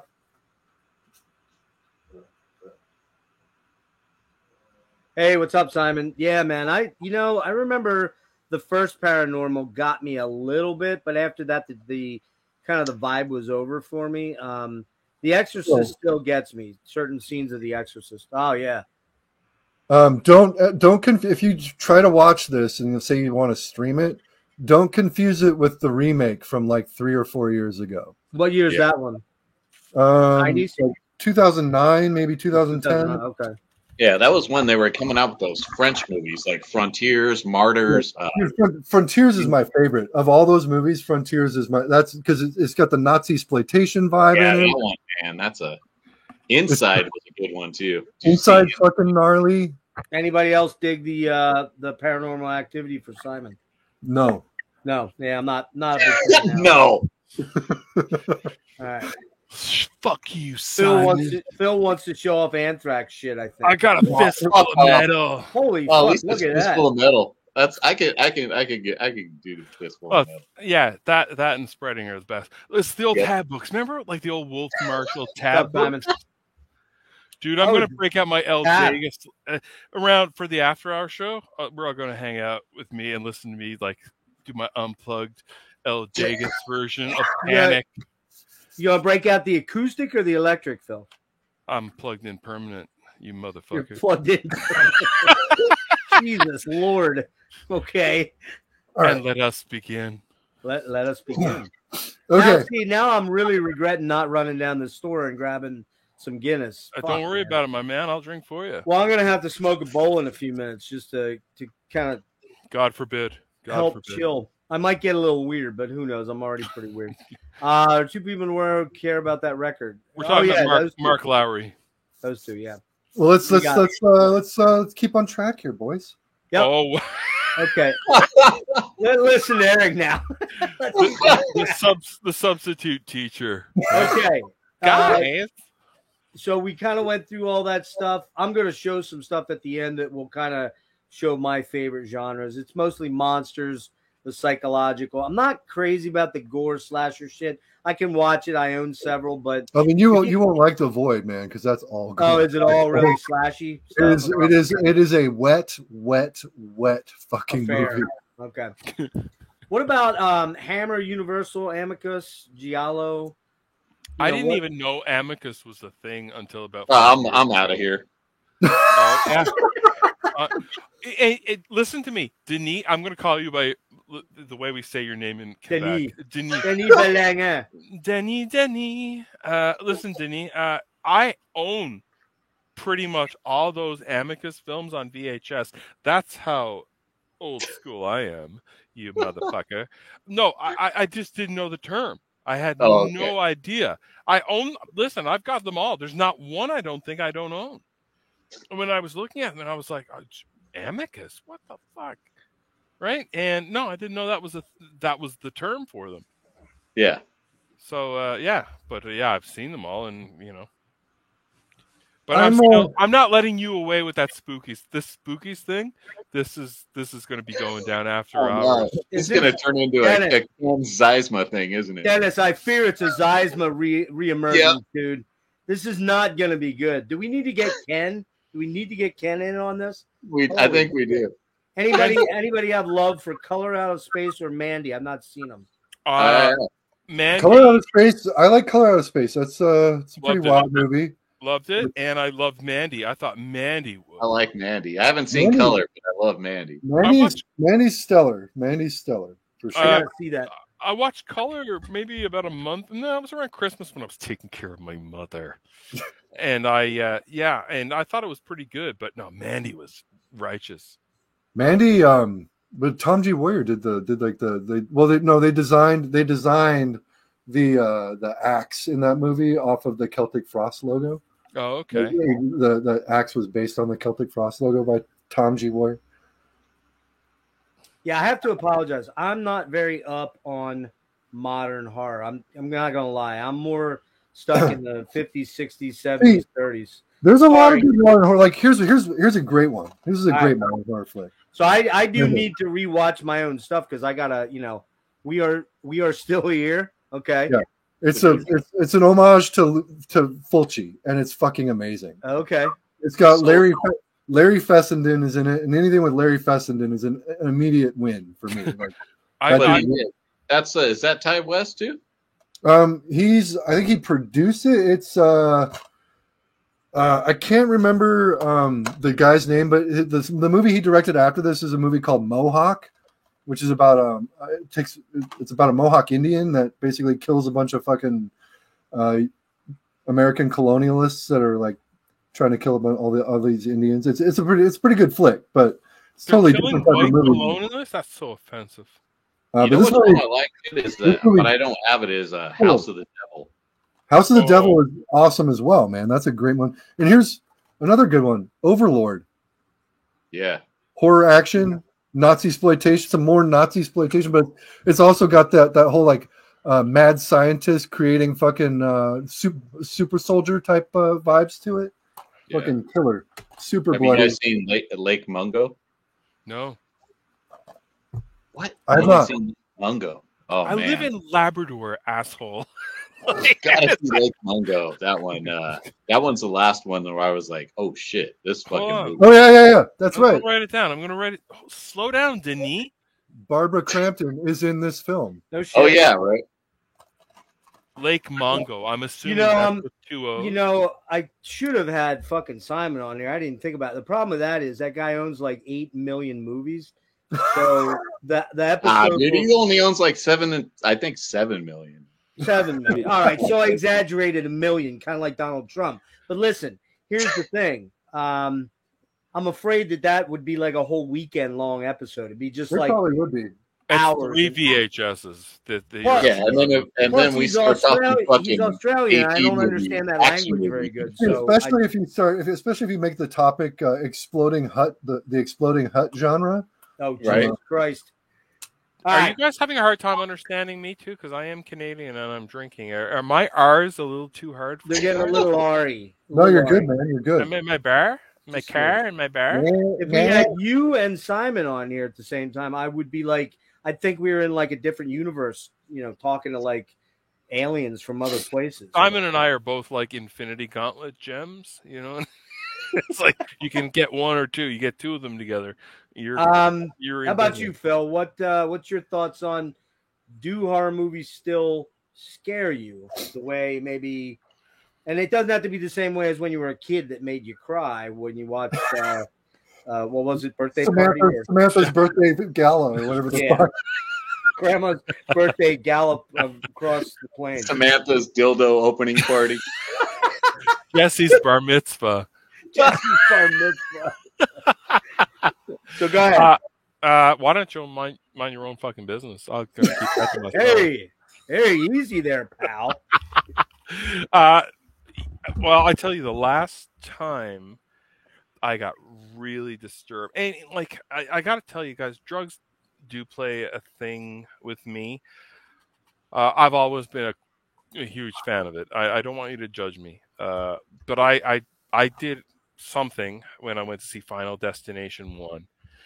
And I love that movie. I love that movie. Yeah, but you don't want to go to that movie on shrooms, man. Like, dude, I went to it on Robitussin.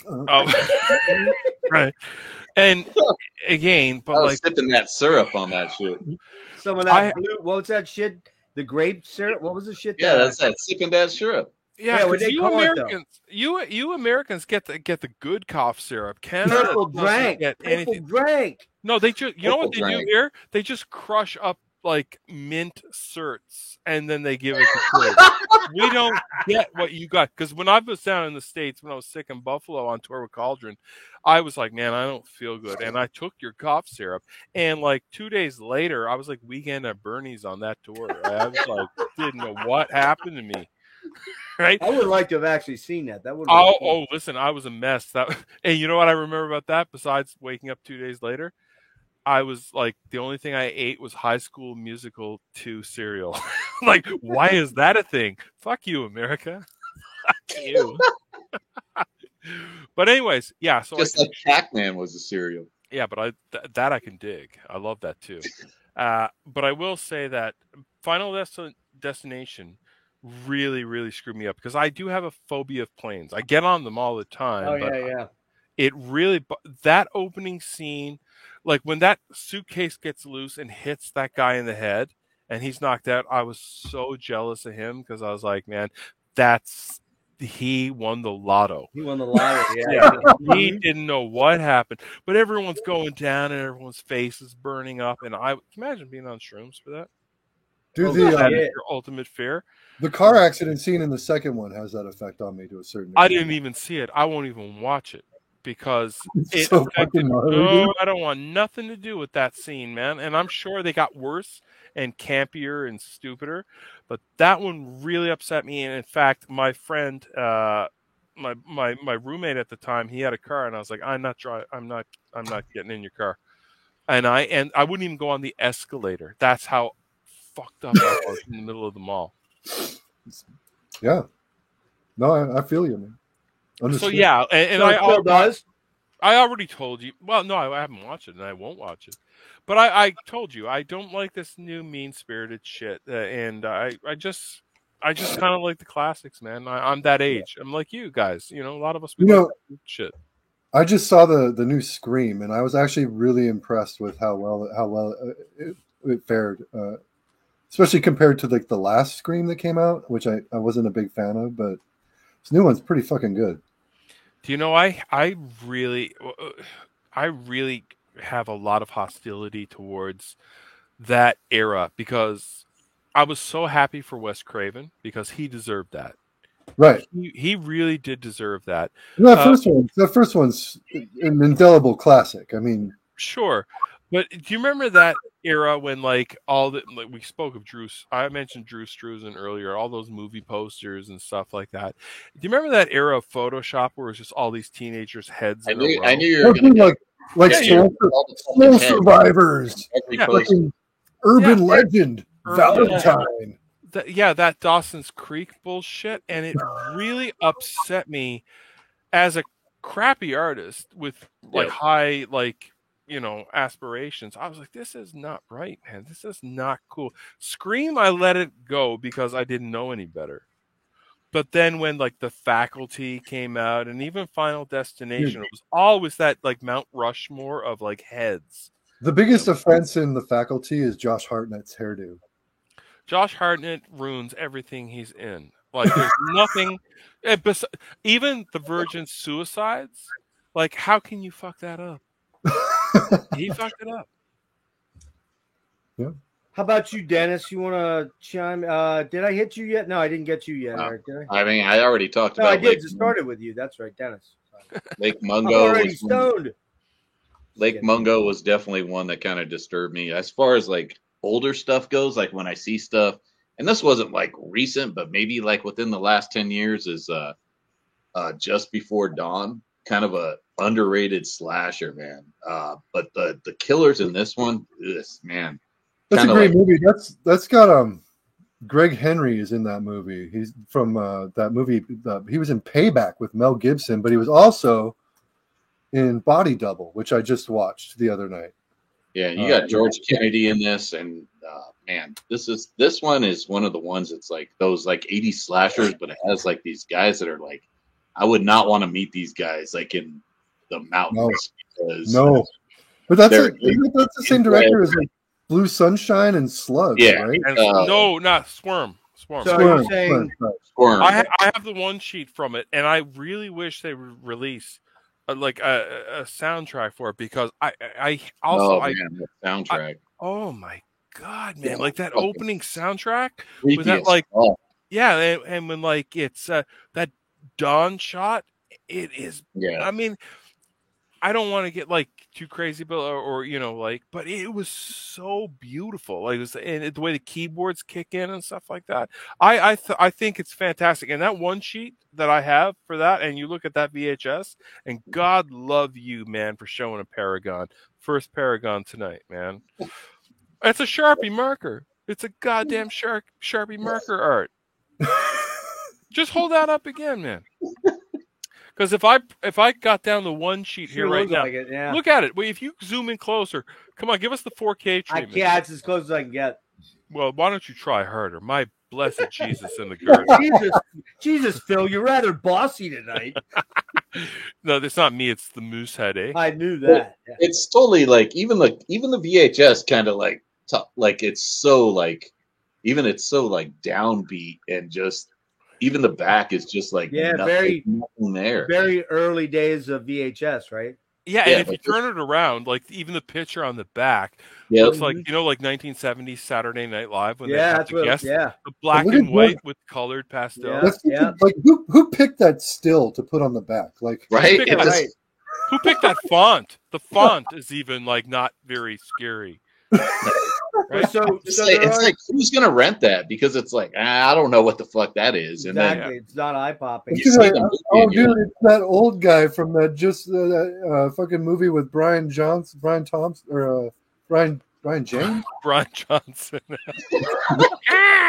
The dude with the fucking weird eyes and the blonde hair from Blade Runner. Like that's Rutger Hauer? Rutger Hauer. No, Brian. Oh my God, he was in like House 3, a horror show. Yeah, I'm trying to not William Cat. No, Nightmare at Noon. That's the movie I'm trying to think of. Where's Cine Arcadia? Tom, he knows. Jeff Lieberman. Tom knows. Jeff Lieberman? No, Brian James. Brian James. Oh, Brian James. Okay. God damn! I thought we were going to lose credibility there, but we really away. Really fucking R.I.P. Brian James. Also in Tango and Cash. Dennis, get back to the question here for a minute. Is there still movies that catch you off guard and you get kind of that fucking feeling that goes through your body? That little, like I said, the last one was probably Lake Mungo, and then that Japanese scene that came with like Ringu, The Eye, those kind of movies. I rewatched The Eye not too long ago, and that movie kind of sucks. Like it is not really. It's not good. It's not great. Like I thought that movie was amazing the first time I saw it. I was like, they don't make horror like this in America. And then I rewatched it like 2 months ago. I'm like, this is kind of crap. Yeah, like, and that's the thing with those movies. It's not a rewatchable thing. It's a visceral one-time watch. It's not something like I'm not going to go back and watch Ringu again because I already. Yeah, it's like one of those movies you just watch and you're done with it. It's like rewatching The Sixth Sense. Like, I already know they're dead. Like, there's no point. Yeah, but as far as like watching them when they came out, they had those kind of reactions to me where it was like, okay, like this is kind of a new scene where horror is like horror again. It's not. They took it back from like a comedy type of thing, and more like I think even in the 90s, you have that Final Destination and all those movies where it was kind of like it wasn't really horror. I mean, horrible things were happening, but you weren't scared. It wasn't like, I mean, Bill was scared. That's kind of what I like about Final Destination. Huh? That's kind of what I like about Final Destination is you could make that an infinite series. Like you could be up to like Final Destination 113, and it'll be like Death's Design. It's a bunch of new teenagers trying to escape death, coming up with a bunch of Rube Goldberg tricks to like kill them. Where it's like this super involved, crazy death scene that takes like a third of the movie 15 to play out. It had potential, but the people that have the money to make that and own the rights to it, they don't know how to make it right. They don't want to put the money in. Well, right. Yeah, it's like that line in Dawn of the Dead when he has that gun and he's looking through and he says the only one that can miss with this is the sucker with the bread to buy it. And that to me is So dead on accurate. Well, And you guys speaking of- remembering these fucking lines from movies? I'm like, wow. I'm either getting really old or cognitively things, because I just don't remember like specific, other than certain things like Dirty Harry. You know, like well, I don't even know the fucking saying. What is it? Go ahead, punk, make my day. You know, Stuff like that. You know, Make my bar mitzvah. here's a movie that affects me now exactly the way it affected me the first time I ever watched it. Yeah. You know, Eric, I watched that for the first time on Tubi the other night, and I found that so disturbing. Yeah, it's It fucking. caused me so much anxiety because I was like waiting Well, for hold a on. monster. I was waiting for a monster or something.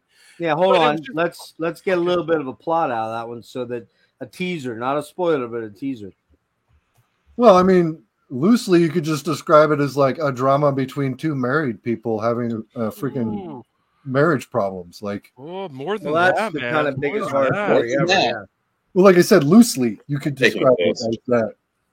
So, like, Um, my wife, she's a financial advisor, and she controls our credit card and shit like that. I got no problems admitting that. I'm the child. I'm Pee Wee, and she's the adult. And you know, like in a marriage, sometimes things get tense. You know Oh, what I yeah. mean? And I've been there. Yeah, I get scolded, and it's like, "What have you done?" And I'm like, "Man, it's for the art." You know what I mean? We have marriage tensions. When I watched this film, I was like, I was having a panic attack, Eric. I honest to God, man, and I'm not even like, But is it a horror movie in the end or no? I it's think not a what horror it's a Okay. horror film, but it's not what I expected. I was Okay. expecting like, It's Where's like that out of? it's like a weird blend of like marriage drama meets body horror meets vampire movie. Like, there was something about it that I That sounds wouldn't cool. honestly. Like if kids are at a sleepover and they're like, "Hey, Phil, you like horror? Can you recommend something?" That's not one I would recommend. But well, no, Where's again, that out of? Who it's did not that? it's not like a fun movie, but like Right. it's a like good if movie. you're on the verge of a divorce, or like you're having problems and shit like that, or you're having a hard time Don't just coming watch to it. terms with adulthood, and Yeah. you've had way too many, like, you know, you smoked a draw or something, man, I wouldn't recommend that either. Like, I think that could take you to a real goddamn dark zone. No, I'm not married anymore. I gave up on that. Yeah, I know, but if I don't know how long you've been divorced or Oh whatnot. shit, 16 years. Well, let me tell you something. 16 years ago, I'd be tell you, man, you stay away from that, Jeff. You don't want that. Oh, I know. I mean, I got two great kids out of that deal, so I'm cool with that. But yeah, that 30 years, all told, it's been 30 years. So, that's a good one. Yeah. I was That's a too real young good when one. I saw that. I didn't appreciate it at all, and I really want to recheck it out again. That was when I was like really being like an arrogant film student. I remember. This is what happens when you give like a Japanese commercial director a bunch of acid and tell him to make a movie. Like, Yeah, I've got to check that out again because Yeah, I do too. It's didn't been a while. appreciate it. It's been a long time, and I was like, that was that phase that I went through in like '95 when I was like watching like Fellini and like just being a dickhead. Well, hey, let's move in a direction here. I did have one question. Someone was asking. Nikki was Eric's new wife. Was any new Neon Demon movie fans? That's a it's modern. Nicholas Winding Refn, right? Like it's one of his later movies. I It's a haven't seen it. Refn flick. I'm pretty sure. I haven't heard of it, man. To be honest with you. Climax. Never heard of that one either. I've The been there. last Refn movie I watched was the movie that he did with Ryan Gosling after Drive, which I can't remember the title of. I think Only God Forgives or Only God Forgets. Yeah, I don't know that one at all. Do you guys? Tom backs it up though. Backs both of them up. So Tom backs it up. Does Nikki- Tom also have that scorpion suede jacket, silver suede jacket from Drive? Because I really would love to picture that. Tom, you want to fess up on that one, man? I feel that we should all like Actually, anyone that has a YouTube channel, we should all get that. 30 see what Days else of there. Night. I did see that, and Never saw that one. No, I did see it, and I actually No, I didn't. I remember kind of liking it. 30 Days a Night wasn't bad, despite Josh Hartnett being in it. Yeah. Okay. So yeah, he was in that film. Yeah. Why Just don't I Before like Dawn? him? This is another. If that Climax and Neon Demon are reffing movies, this is like one of his first films that like is. I pulled it because it's I don't know, it's not technically a horror movie, but this movie's pretty fucking horrific. Like, is that an embossed DVD? It looks embossed. It's a slipcase, dude. Yeah, but the outside case looks embossed. It looks It's in your embossed. split Yeah. Up cases. top, yeah. yeah. Yeah. Later- That's Mads Mikkelsen right there.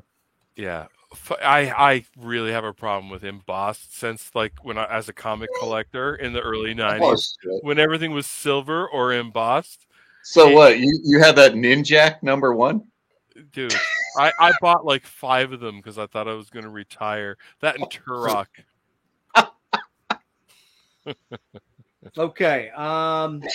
Eric, Yo, how about we roll with favorite directors and examples of their work? well, let's see. I mean, we've already, talked about like. Let me find it here. We got to get Pius here too. We got to like pick high end, late night Drambuie showcase sort of directors. Like, as much as I don't like Cannibal Holocaust, I do really like Ruggero Deodato films. This is one of my favorites of his. Again, Cut and Run. Mm-hmm. Just stellar. And if we're talking about like shit, just dropped a whole bunch of crap. That's cool. Carpenter. Have another drink, Eric. That's probably my favorite Carpenter flick. It's between this and The Fog. Are you fucking serious right now? Yeah. Christine and the Fog. That's, probably my that's two your favorite. favorite Carpenter film. This one? Taking that over The Thing? Yeah. Oh my! I love The Thing, but I don't even. I flip flop as to whether I consider The Thing a horror film. Well, it's a sci-fi. It's kind of a romance comedy. Right. Yeah. It's a romance between Wilford Brimley A and Kurt Russell. romance comedy, you know. It's a romance between Wilford Brimley and Kurt Russell. Like, That's true. Guys, who shit in the cafeteria? I don't know much about diabetes, but I know that monster sure is going to look like my friend Kurt Russell, maybe. I Now, got I'm to tell just you. butting in for 1 second, and then I'll put you back up. Since we were talking about The Thing, had to pull that out because this is the OG that it was kind of sort of loosely based on. And it stars James Arnaz as the monster. The carrot. And do you know who James Arnaz is? Mm-hmm. Gunsmoke, of course. But then- Go ahead. Oh, no, keep going.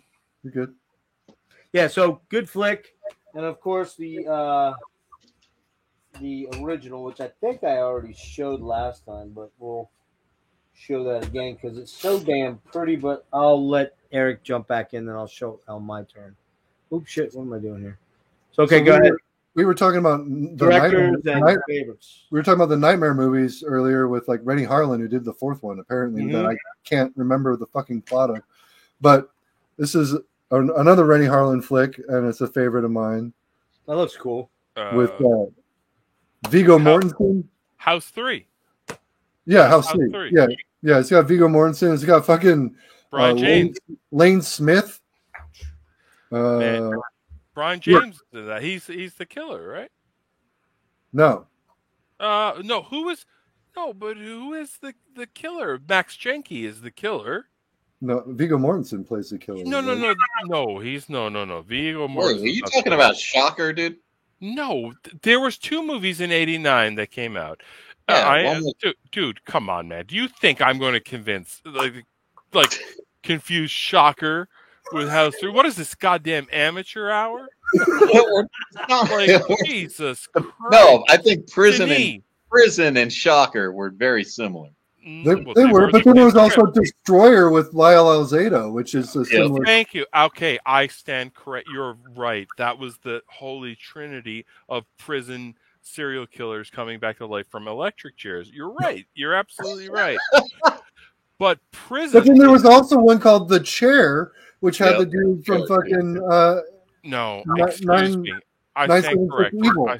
I'm thinking of Horror Show, which was Horror Show. That's the Max one. Janke, which was originally House 3, starring Brian James. Yeah, which is, Prison, yes, because I remember the rebar going through a dude and shit like that. Yeah, okay, all right, yeah, okay. I stand corrected.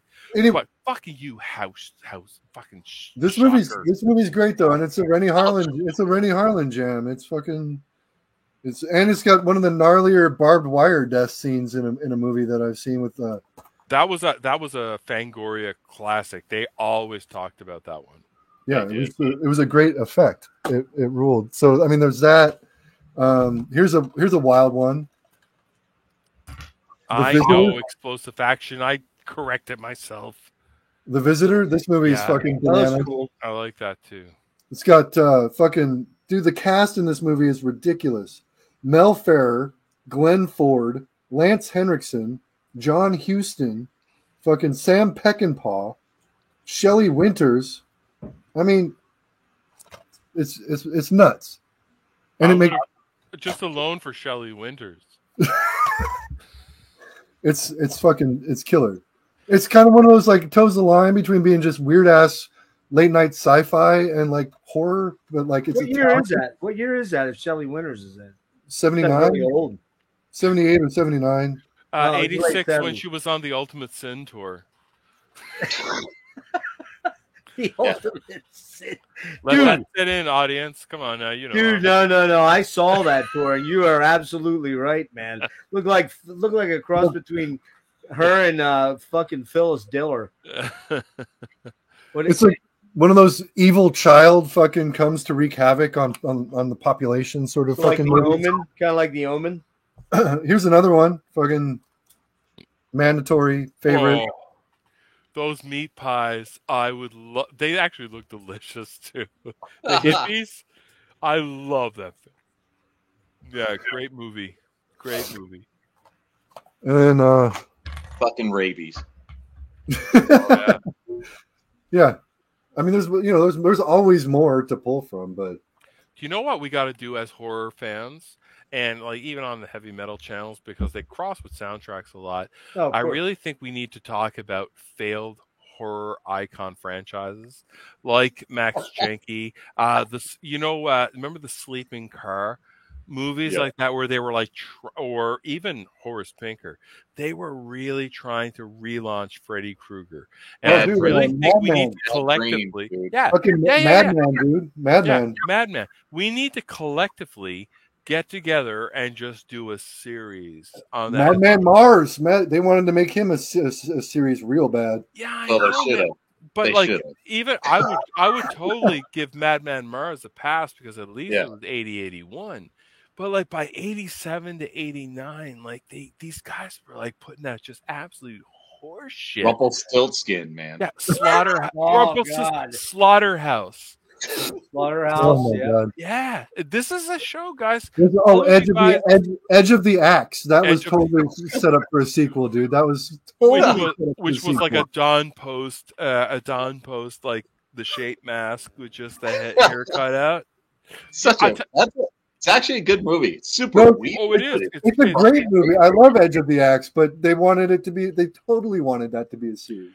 Do you want to hear something really arrogant about me? And even my son calls me. He's just turning like 7 in 2 months. He has a real problem with me, and he's like, "I don't know why you don't call him Michael Myers." I'm like, "He's the shape." I will not call him Michael Myers. It really bothers me. So that's nerdy, I know. And I'm like, hey, if you want, you can be gay. You can do whatever you want in this world, but you do not call him Michael Myers. He is the shape in this house, sir. And you want to know why? Because we're going full circle here, babies. We're going full circle. And I'm going to tell you right now. You guys just talk while I look for it. I'm not. What are we looking for, Phil? You better keep up, because there's a test on Monday. Okay. Yeah. I might have come to school class a little stoned. Do you know what I Right. really hate though? When they have the in the beginning and I lose my confidence. I don't know whether to look under T or S. Do you ever have that problem? You're like, is it the Return of the Living Is Dead it- or Return of the Living Dead? Yeah. I'm gonna find it. Come on, come up with something. Come on, hurry up. move. Eric, you still had a few to show yet, right? Yeah, I mean, I could show some more. Like, here's go for it. also this. This is Bloody pit of horror. Oh, do you know? Oh, Nikki Hargitay. Mickey Hargitay, man. His daughter is a total babe, especially in the movie Jocks. I like her in what was it, The Perfect Weapon I didn't see that. with Jeff Speakman? Oh God, Perfect Weapon, dude. Oh, it's such a badass. Why am I saying that's a badass movie? But it is. It is a badass movie, Dennis. I feel my virginity growing over. Jeff Speakman, man. Was it Perfect Weapon that she was in? I think she was in The Perfect Weapon. I think she was like the love interest for Jeff Speakman. Guys, if we're going to talk about Cynthia Rothrock, I'm going to start coming up to life again. I got a bunch of Cynthia Rothrock within arm's reach, sir. Oh boy. Oh You're boy. right. I already have China O'Brien 8 right here. We need to get a large roll of paper towels. Yeah. No, I've got 2 socks, and they're like they're like heavy. They're I've clean. got Yes, Madam right over there. You know what? Dude, Cynthia Rothrock is still pretty hot. Yeah, no, you're Still not pretty wrong. hot. She's fantastic. She's fantastic compared to me. Like, Did you find what you were looking for, Phil? Not in no, a because I don't even know the goddamn YouTube alphabet metaphorical anymore. way. No, because I know and it's making me look like an asshole, and I don't care anymore. All right. Well, go ahead, Eric. Give us a few more titles, and we'll move on to soundtracks. I've almost blown my Dry? wad here. Okay, cool. I've still got Giallo. I've got a Giallo stack. I've got a hang Universal on that. stack. I've got a Universal stack, and then I've got a couple more. I guess. Okay, Like, all right. have you ever seen this shit right here? This movie's bananas. Yeah, that's fire. That's a surreal one. Yeah, this movie's crazy. Who's that? Who's the director? I don't know, a guy, Somebody, nobody. Sexist. somebody that I'd never heard of before. But I mean, no, you won't recognize any of the names of people involved in this movie. But Right. what was it, like 84 is when this came out, and this movie's like, it's got some dated effects, like some weird like laser effects for some reason. Yeah. But as far as folk horror goes, like this is up there, man. Like I kind of have like some tree. It has like some tree morphing effects or something that I remember. Like people that turned into trees and like weird witches, like kind of like throwback. Like the dialogue is kind of like the same sort of they tried to use the same sort of like Salem witch trial, like the witch, the movie The Witch did, where they use like period accurate language, but like it's not so, yeah. I like that movie. I like that movie. It's not as period accurate because it's 1984, and I don't think they really knew what they were doing as far as writing the script. But it's good. It's good. We got more modern fucking folk horror. The Yellow Brick Road. This movie's great. Kind of disturbing. And then this is I actually just picked this up. I haven't watched this yet, but I've heard really good things about this film. Hagazusa. Apparently there's next to no dialogue in it. It's just a very atmospheric, creepy folk horror. So I'm stoked to watch that. No dialogue? I think there's like 2 or 3 lines spoken in the film, and that's pretty much it. Do you remember that G.I. Joe comic where it was no dialogue? It was just Snake Eyes doing his shit. Yeah. That was cool, man. It's interesting you brought up no dialogue because we haven't really talked about any silent movies, right? I didn't pull any. What's that? I didn't pull any. You talked about a bunch of them the last time. I did talk about some in the first. I mean, the ones that I'm into are like the same silence that everybody's into, like The Cabin of Dr. Caligari, Vampire, Haxan, Phantom Carriage, Metropolis, which is science fiction, Science fiction, more than yeah. horror, but you know, this is the same stuff that everybody's going to talk about when they're talking about fucking, you know, silent horror films. Yeah, there's a Yeah. couple though. You know, we didn't mention two. I think that probably should be. I don't know if I can do this or not. Let me see. Hold on. I love the Phantom Carriage. I especially love the one with the redone soundtrack. This with, one here. Is it? Yeah, it's got. I think KTL did the soundtrack to that. Like, Well, there's two soundtracks, and yeah, they. Yes, KTL was one. Yeah, You yeah, think KTEL did that soundtrack? KTL. KTL. KTL, which is It's like got Baby Come Back on it. Baby Come KTL's Back. like James Plotkin and like a few Yeah, other. Plotkin. Yeah, Beethoven's Fifth. Was going to show. I got a feeling it does. You and I would be those assholes in the back of the class. But I'm here to learn, everyone, and I'm like, fuck you. Yeah, what I was going to see was if I could do. Oh, here we go. Gonna try this. See what happens. Bear with me 1 second. Here's another one that doesn't get talked about that much. But the original Dr. Jekyll and Mr. Hyde from 1920. You guys ever see? Have you seen that one? No, that's Yep. cool, though, man. That's Lionel Barrymore, or is it John Barrymore.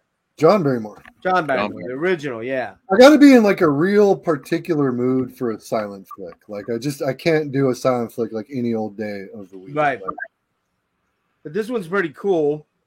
We'll try another one here. even like the original Nosferatu is like, I respect that the hell out of that movie, but like I can't just. Yeah, but that shit only exists because you want to impress a chick, man. I'm telling you now, man. If you invite a girl over, it's like, hey, do you guys want to watch some silent? I mean, I'm gonna watch the German Werner. expressionist films. I'm gonna watch. I'm gonna play keyboard in the background though. I'm gonna watch the I've been Herzog. working on this one for a while. I'm gonna watch the Herzog Nosferatu before the silent Nosferatu. See, I've never seen this one. I don't think anyone has seen this one. Is this the Lost Frankenstein? The 1910 version. It's a 12-minute version. I don't know who did it. I'd have to look it up. But it's pretty trippy looking, man. I just like to go back to him. I go back to him occasionally because, like, for example, for Strange Cabinet of Dr. Caligari, there's some creepy scenes in there, man. And That's a good one. Yeah, the scenery is very. It's almost like it makes you dizzy when you're like in the town and you're running across these painted scenes. They're so fucking cool. I have a problem with sepia anyway. Sepia really bothers me. I don't like the CGI in this. Yeah, CGI is really bad. Yeah. Can you imagine Lucas's remastering of this? Gotta redo it. Add a whole new soundtrack. this John makes the- Williams. This makes the T1000 not look dated. All right, You remember when he added the extra Wampa scene there? Oh my god, dude! I'm gonna show one more real quick that I don't know if you guys have seen, but it's a pretty fucking good one. Jeff, there's no chicks here, man. Who are you trying to impress there with your? What's You that? don't need to add. You don't need to add Jabba. Leave the old, just leave the random fat dude in there. Like we don't need this CGI with the stepping on the tail. This next one is Charles Chaplin's The Kid, and it Yeah. always moved me. It always moved me. This one's pretty creepy. You ever seen this? Gollum? The Gollum? 1916 or 1915? Yeah, I've seen it, dude. By fucking in college, when I did film school, I had to watch all this. Yeah. This is a pretty good one, I think. I like this one. It's creepy, man. It's Frankensteinish, basically, more or less, but all the way the lighting is and everything like that, the way that they shot it with lighting back then just really makes it feel This shit is creepy. There's no all jokes aside, man. This stuff is creepy. Yeah. Did you guys see that documentary on Night of the Demon, that cursed German film? Nah, There's dude. this There's movie a that documentary on it. Yeah, That's an underrated one, man. Nobody talks about that one. Which one? Night of the Demon. Night of the and Wait, are we talking about the one that I pulled out, the 57 movie? Yeah. No, is it 57? Yeah. No. This is like really old. They thought it was who was the? Oh God, I'm so embarrassed right now. The guy who did the Milius or whatever with the moon, the rocket in the eye. Oh, that was Malay. George Malay. They thought it was him that was responsible for it. But anyway, they showed this film. It's a cursed film, and it's gone every 100 years. It disappears. But is it black and white silent or what? Oh my God! Yeah, it's very Oh, old, okay. but Oh, I'm people thinking that a different movie then. no. People that went to witness this film experienced extraordinary violence. Really? Oh yeah. Off the shit, I can't hear myself think. Right? Trying to You're- find. Sorry, You're going to get hit by a copyright strike from 1950. No, it's motherfucker. public And that's public the domain. thing. Gollum like 458 is gonna fucking copy strike you. Yeah, the great granddaughter is like furious at us right now. She's There we like, go. "I want my inheritance." It's public domain, so they can't do anything about it. It's open to. We still find a way, man. Oh, I No, know. probably. Anyway, I all know. I'm saying is this movie is supposedly cursed, and like the whole documentary, it's on Tubi, so it's free. I think it's And called. not first. Yeah, where is goddamn Cine Arcadia or Explosive? He just Action? bailed. He's Because fucking left, dude. He's like, I'm out, dude. that motherfucker. Yeah, enough of that shit. Yeah. all right, Anyway, so how did we get back to that? What the fuck? I lost my virginity to Nosferatu. Yeah, that's I mean, Rick. me too, but I was by myself, and That's Rick. Yeah, I was gonna say it by myself. Simon's still here. yeah, Simon, you know what I'm talking about, right? You're a cultured man. Like, you know what I'm talking about? I think it. Oh no, sorry, it's called Fury of the Demon. oh my god, Yeah. it's a completely different movie, man. Totally different well, movie. Yeah, I'm an idiot. Well, I'm sorry, guys. I have a drinking problem. yeah. Night of the Are you Demon guys going to was. judge me for that shit? No. Right? All right. Night of the Yeah. Demon was It's British monster horror. Yeah, that one's Dana. that one's a good one. I mean, I'm not the big, sorry. the big one. I'm trying to have a good conversation. Fury of the Demon does not ring a bell. Well, you guys know what I'm talking about, right? That cursed film. Did you see Yeah. that? Oh, yeah, that one, Fury of the Demon. That one's cursed. Yeah, but like, what's the deal with that? I sound like Seinfeld. What's the deal? What's the deal with the cursed movie? What's up with that? Yeah. Here I am, just getting some popcorn, and then I'm choking my son, and I don't know why. All right, Phil, give me some favorite directors and examples. I love how you're like trying to get this back on track. And I'm it's trying. probably not going to The happen. fucking runaway freight train right now. Yeah, Yeah. it's. I'm Yeah. trying though. We got to get Eric out of here in a half an hour. I don't care about Eric. Just pull up your pants and be a man. Go to work and throw up in the garbage can like everybody else does. I feel that this should come with a rule that says you're not allowed to say John Carpenter because that's a boring answer. Oh, that's not gonna work. Well, I know it's not going to work because what are you drinking? Are you just drinking like a cauldron of Lipton soup or something? A cauldron of coffee. A cauldron. That is a cauldron. It is. Jesus It's a big 20 ouncer. Well, good for you. Ah. Hey, Clay, someone's going to take a piss soon. Anyways, yeah, I feel that, well, John Carpenter is everybody's favorite. But I'll tell you something. I have gone the extra mile more than a lot of people because I did buy the woman who designed the the wardrobes for Big Trouble in Little China. I contacted April Ferry, and she made me the boots for my mannequin of my Snake Jack Burton. Plissken. No, well, Snake Plissken ones were done, but I got that through another collector. There's only like 4 pairs of those boots in the world. And this guy, his last name is Dolphin, which just made me laugh. He got me those boots, and those are made of 100% replicas. But the boots, Snake Plissken's boots, were easier to get than Jack Burton's. Yeah, April Ferry was the one that was responsible for them, and she was like, "I don't know if another pair of these boots exists." Like, Wow. in the because I know that Kurt Russell has a pair, and the stuntman Dick Warlock had a pair that was destroyed in a water sequence. So she's like, "These are very rare. And to prove that I was such a John Carpenter fan when I was a kid, I went out and combined 3 model kits to make an exact replica of the Pork Chop Express. No way. And I mean, like, exact replica. I went all out to make. That's way more. Like I pulled a memorabilia thing that's way less impressive than that, but it's like this. Oh wow, that's awesome, man. Oh, that's killer awesome. looking, man. That is awesome. That's for the Carpenter one, right? Yeah. Yeah. So here we are talking about John Carpenter. Wow. That's an original movie poster? No, this is from when it came back out to theaters in 70 millimeter, and I got this at a Crypticon horror convention from the artist that painted it. That's so badass, dude. Do you have the board game that came out, dude? No, because it's like $80. Yeah, but back when that first came out, that was like a Patreon thing, and I remember getting that in Big Trouble in Little China, like when it was just on the go. So I got the 2 of them, but I didn't pay that for them. But yeah, I just remembered I have the Nightmare on Elm Street board game. Oh really? Oh wow, I don't have that. That's cool. Yeah, it's fuck. Where is that shit?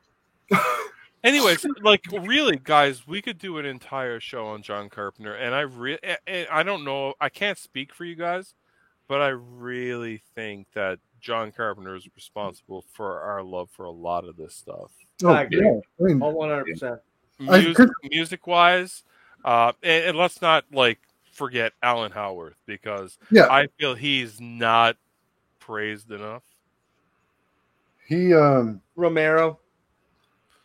Man, listen, man. I think for Carpenter, it's because he's probably the most accessible of what we would consider high profile. What we would consider like the classic '80s horror directors. Like, sure, you know, when you think of, he did it all. Right. He was the first marquee name. Yeah. You know what I mean? Like, like you were talking about Howard Hawks earlier. Carpenter stole everything. I don't like to use the word stole, but let's use it here right now. Yeah. That whole marketing, he knew that there was marketing in the name of like Howard Hawks' Rio Bravo. He did the whole, like his entire early career was pretty much based on Howard Hawks, which was his idol. Right. Assault on Precinct 13, and is a master. I love Assault on Precinct 13. Yeah, classic. Right, you know what I mean, and then you have that synth wave sort of, that whole like because doing like soundtracks. They Live, but doing a soundtrack on like Casio computer and or keyboards, back in the day, it was so like you have no money, but he did everything. Something cool. And there was that's why I adore John Carpenter. Yeah, right? I got to pull that one, man. Fucking OG right there. Yeah, and that is I've got the second print of that, which is that's very cool, man. I love that. I got the one sheet in my living room, and I display it proudly. But for me, like I love this movie because I do too. I love that one. That is a scary. I don't own that one. I've been looking for the scary movie. Steelbook. Right. Very. I think this and Mouth of Madness are very underrated. Mouth of Madness. I love In the Mouth of Madness. Mouth of Madness has like I don't know. I love the movie, but the soundtrack just kind of cracks me up a little because it's got like the Carpenter electric guitar like that. But wasn't that when he started working? He uses in the Vampires soundtrack and fucking. Yeah, it sounds like 70s porn. Wasn't that when he started working with Shirley Walker? I feel that his soundtracks changed. I remember getting the golden ticket to Escape from L.A. And by golden ticket, I mean I worked at a video store, and this guy was a projector. I love Escape from L.A. though. Like I didn't, and now I've come around to realizing that we are living Escape from L.A. Just so many of this, like for me, it's less about the movie as a whole than it is about the sequences in the movie. Like, sure, the Beverly Hills scene is just, I love that. Like that scene makes the movie for me with like Bruce Campbell as the Surgeon General.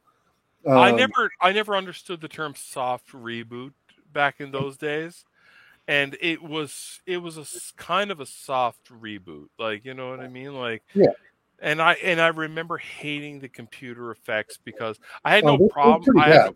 I had no problem with the model effects in '81 because I accepted that.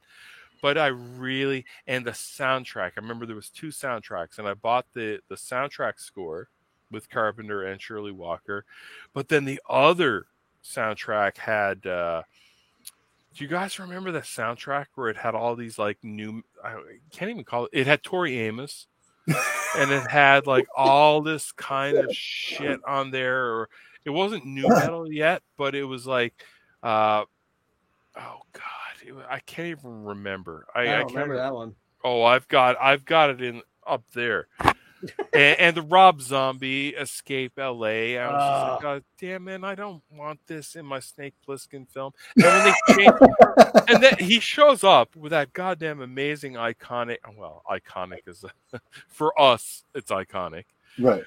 That outfit, and it's like, oh god damn, he fits into it. This is perfect. And then they put him in that like. Oh yeah, Leather, like Columbine trench coat, and I was like, "Oh God!" Yeah. I was like, "This is not good." But the main villain and the whole plot is cool. Like, there's a lot to re-examine Escape from LA. Yep. That I think it is fun. So Carpenter's your dude. Pam Grier in Escape from LA. Exactly, but at the same time. To me, that was a cop-out because that was, in my opinion, was like, Tarantino approved. You know what I mean? Yeah, I can see that now, but yeah, I was laser focused. But as far as like, again, directors that I loved, Don Coscarelli and Frank Henenlotter. Mm-hmm.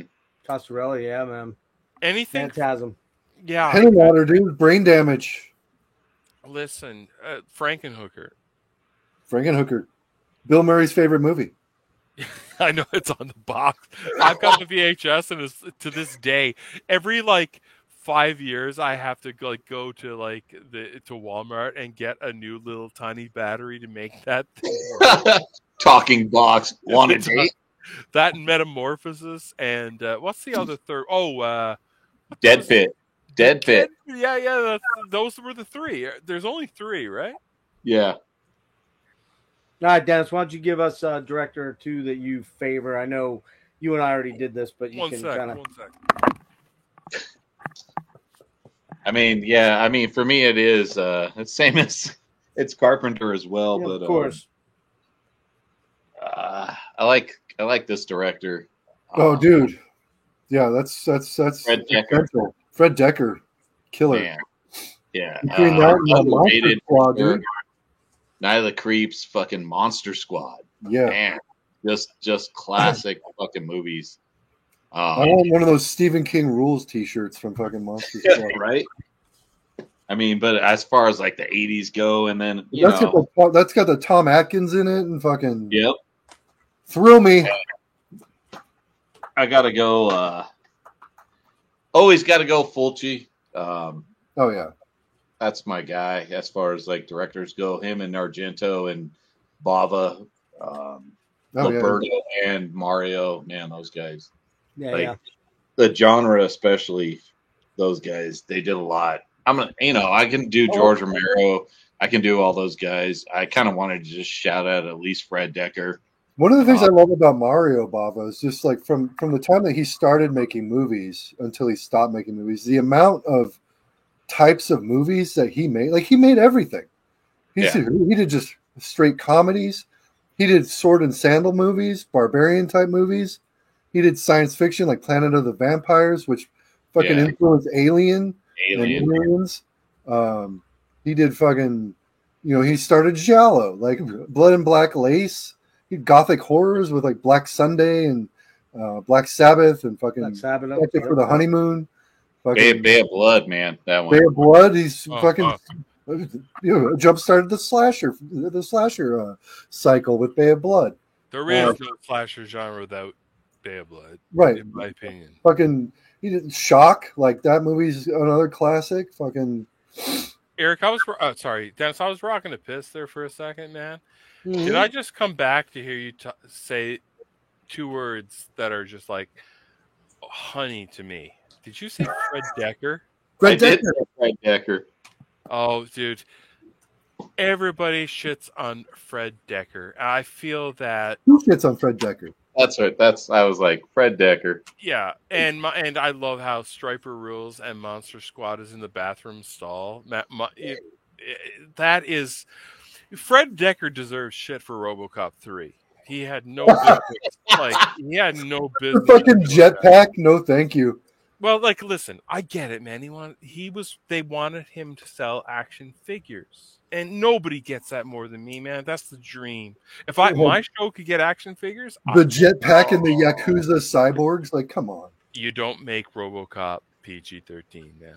Nah, man. You don't. You can't. I remember when I was reading a review for when I was a kid, when RoboCop first came out, and the word sardonic came up, and I'm like, "Ma, get me a dictionary. I don't know what sardonic means." And I looked it up, and I was like, "Oh yes." And anything that that whole film, RoboCop is perfect. RoboCop 2 is not perfect. It wants to be perfect, and I want it to be perfect. It's not perfect, but it's still damn entertaining. Well, Irvin Kershner directing that, it was still good. The whole concept was great. Everything about the film had potential, but it was just all you gotta do to make me like a movie is put Tom Noonan in it, and I'm fucking all and listen, you and I both know we're both nuke enthusiasts. Yeah, right. We've both done it. I dabble. We've dabbled in the nuke. I had no problem with the concept of that film, but no explosive action. RoboCop 2 doesn't rule. It had the potential to rule. I'd say I think it rules. I agree with Simon. I went to the theater and I was extraordinarily disappointed with it. Me too. It wasn't RoboCop. Well, it's not RoboCop, but nothing is RoboCop. Nothing will ever be RoboCop. I mean, Peter Weller. I love Peter Weller and Peter Weller, Paul Verhoeven, fucking Red Foreman from fucking that 70s show. Well, RoboCop is a perfect film. To me, there are some perfect films. RoboCop 1 and Temple of Doom are perfect films, and Big Trouble in Little China are perfect. Point Break, another perfect film. You know what? Oh, yes, sir. French Connection. French Connection. Yeah. Now you're getting classy. Are you trying to get laid again? Are You're getting too classy over there, Jeff. Gollum. Growing labia, did you say? Gollum, 1910. Silent. Wait a minute. Hold on. Did I hear you ask me if I'm growing labia? Again, I could talk about Chaplin's early films all night long.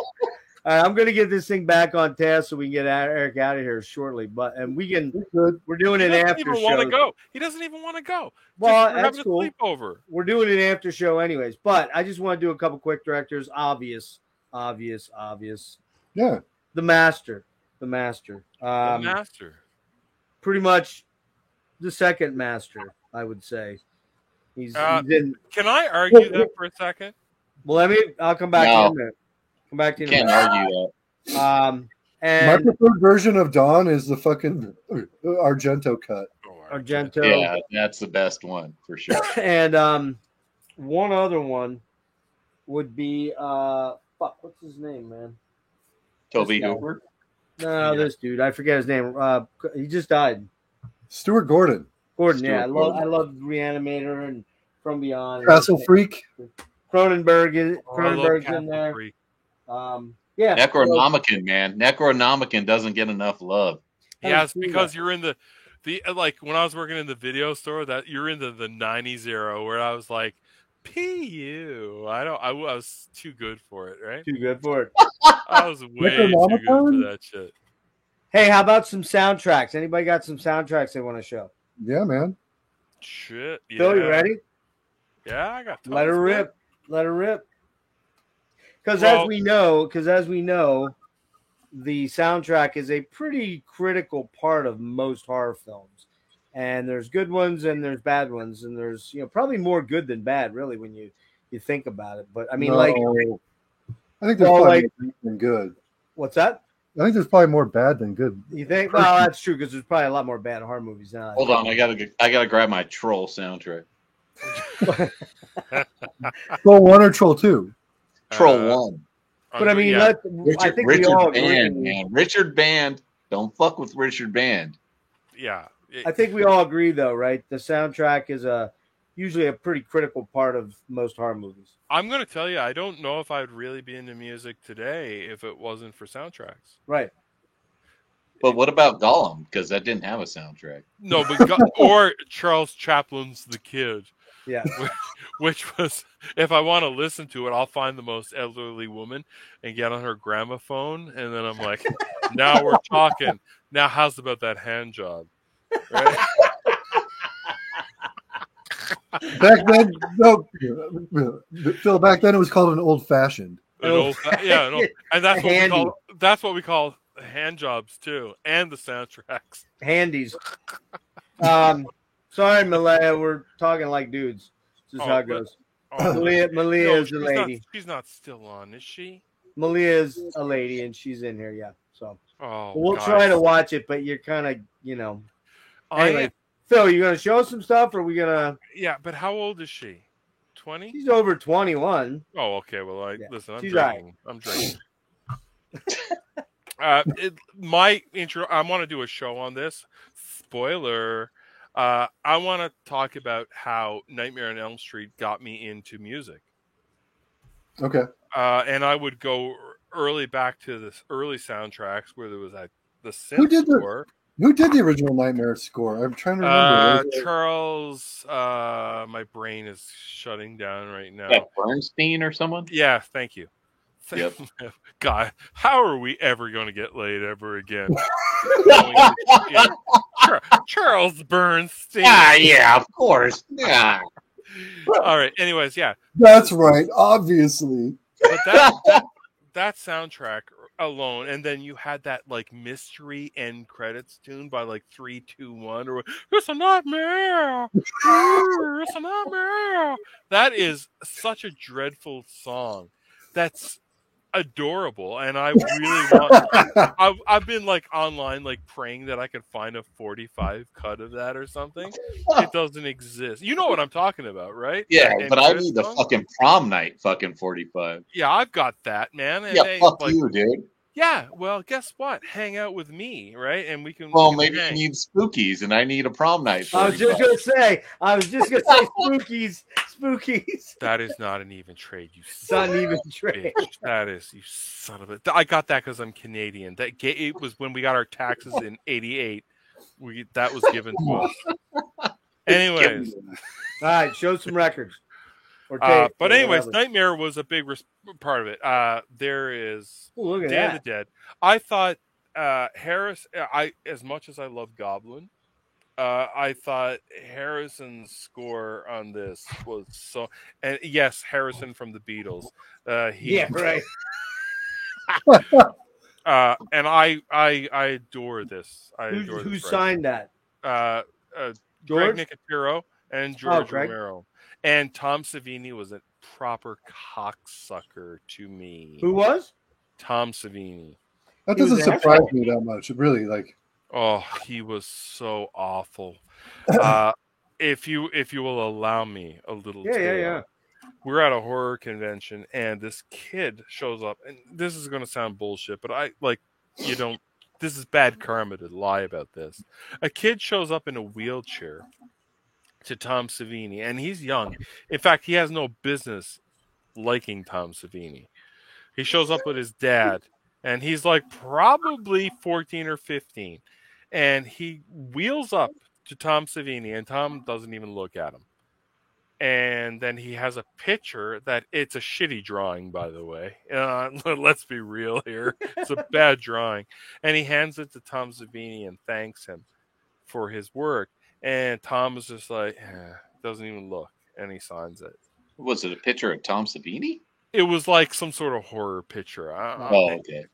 Kane Hodder, who is probably like my second least favorite Jason Voorhees, is standing there, and he's got like the rolled up fucking sleeves and shit, right? And he's got and he's wearing the gloves, cigarettes. He's got Marlboros right here. Oh yeah, and he's got like the gloves. He's got the black gloves on. Yeah, he's got the weightlifter gloves on. And he looks at Savini, and you can tell. And God forgive me if I'm lying, man. God forgive me. He looks at Savini, and he does the most irresponsible shit I've ever seen in my life as a human.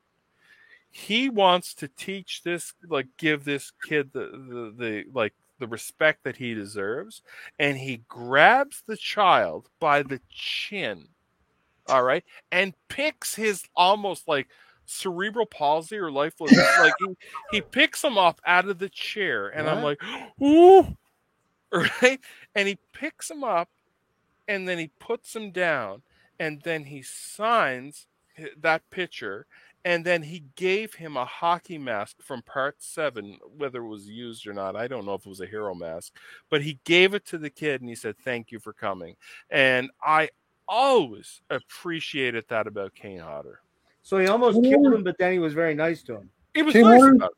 Kane Hodder's a legitimately good dude. Like, I'm gonna drink from my cauldron of coffee. From your cauldron of hot bubbling sin. It's called coffee, and I don't know what was going. Can you imagine? Like, I would hate being at an expo too. Can you imagine? I'd be like, "Fuck you." Yeah. But at the same time, I don't know what was going on in Tom Savini's life. But as a person that adored him and worshipped him, I thought he really did not show a positive side to his personality at that point, right? Didn't you meet him, Dennis? Yeah, I met him. I mean, but that was like probably like the second Fangoria convention where Clive Barker's satin jacket got stolen.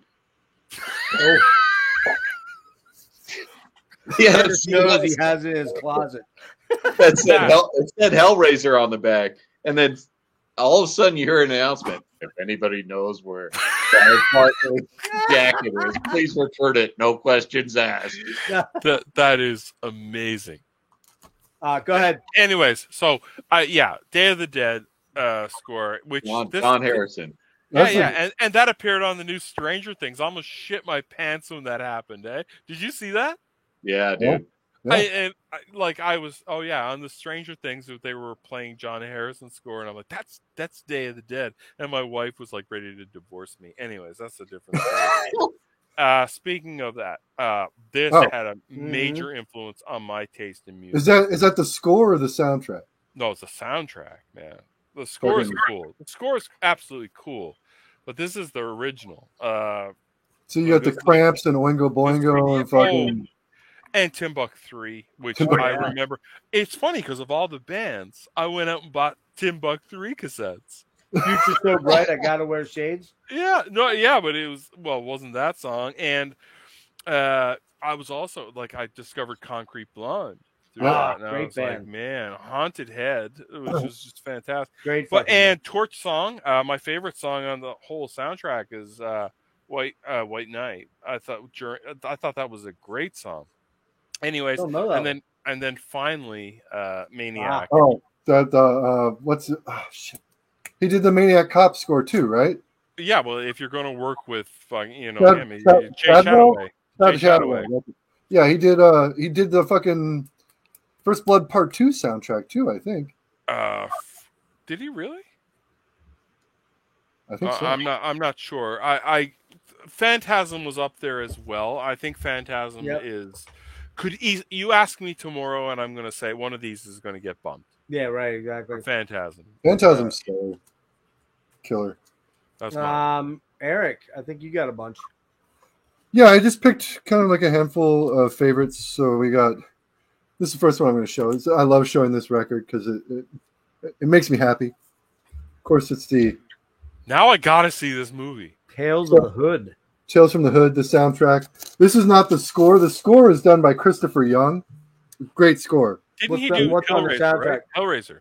Yeah, he did Hellraiser, which we'll be seeing in a second. But this is a soundtrack. So you got Wu-Tang is on here with Let Me At 'Em, Face Mob, with Scarface. You got fucking Domino, Spice One, Born to Die.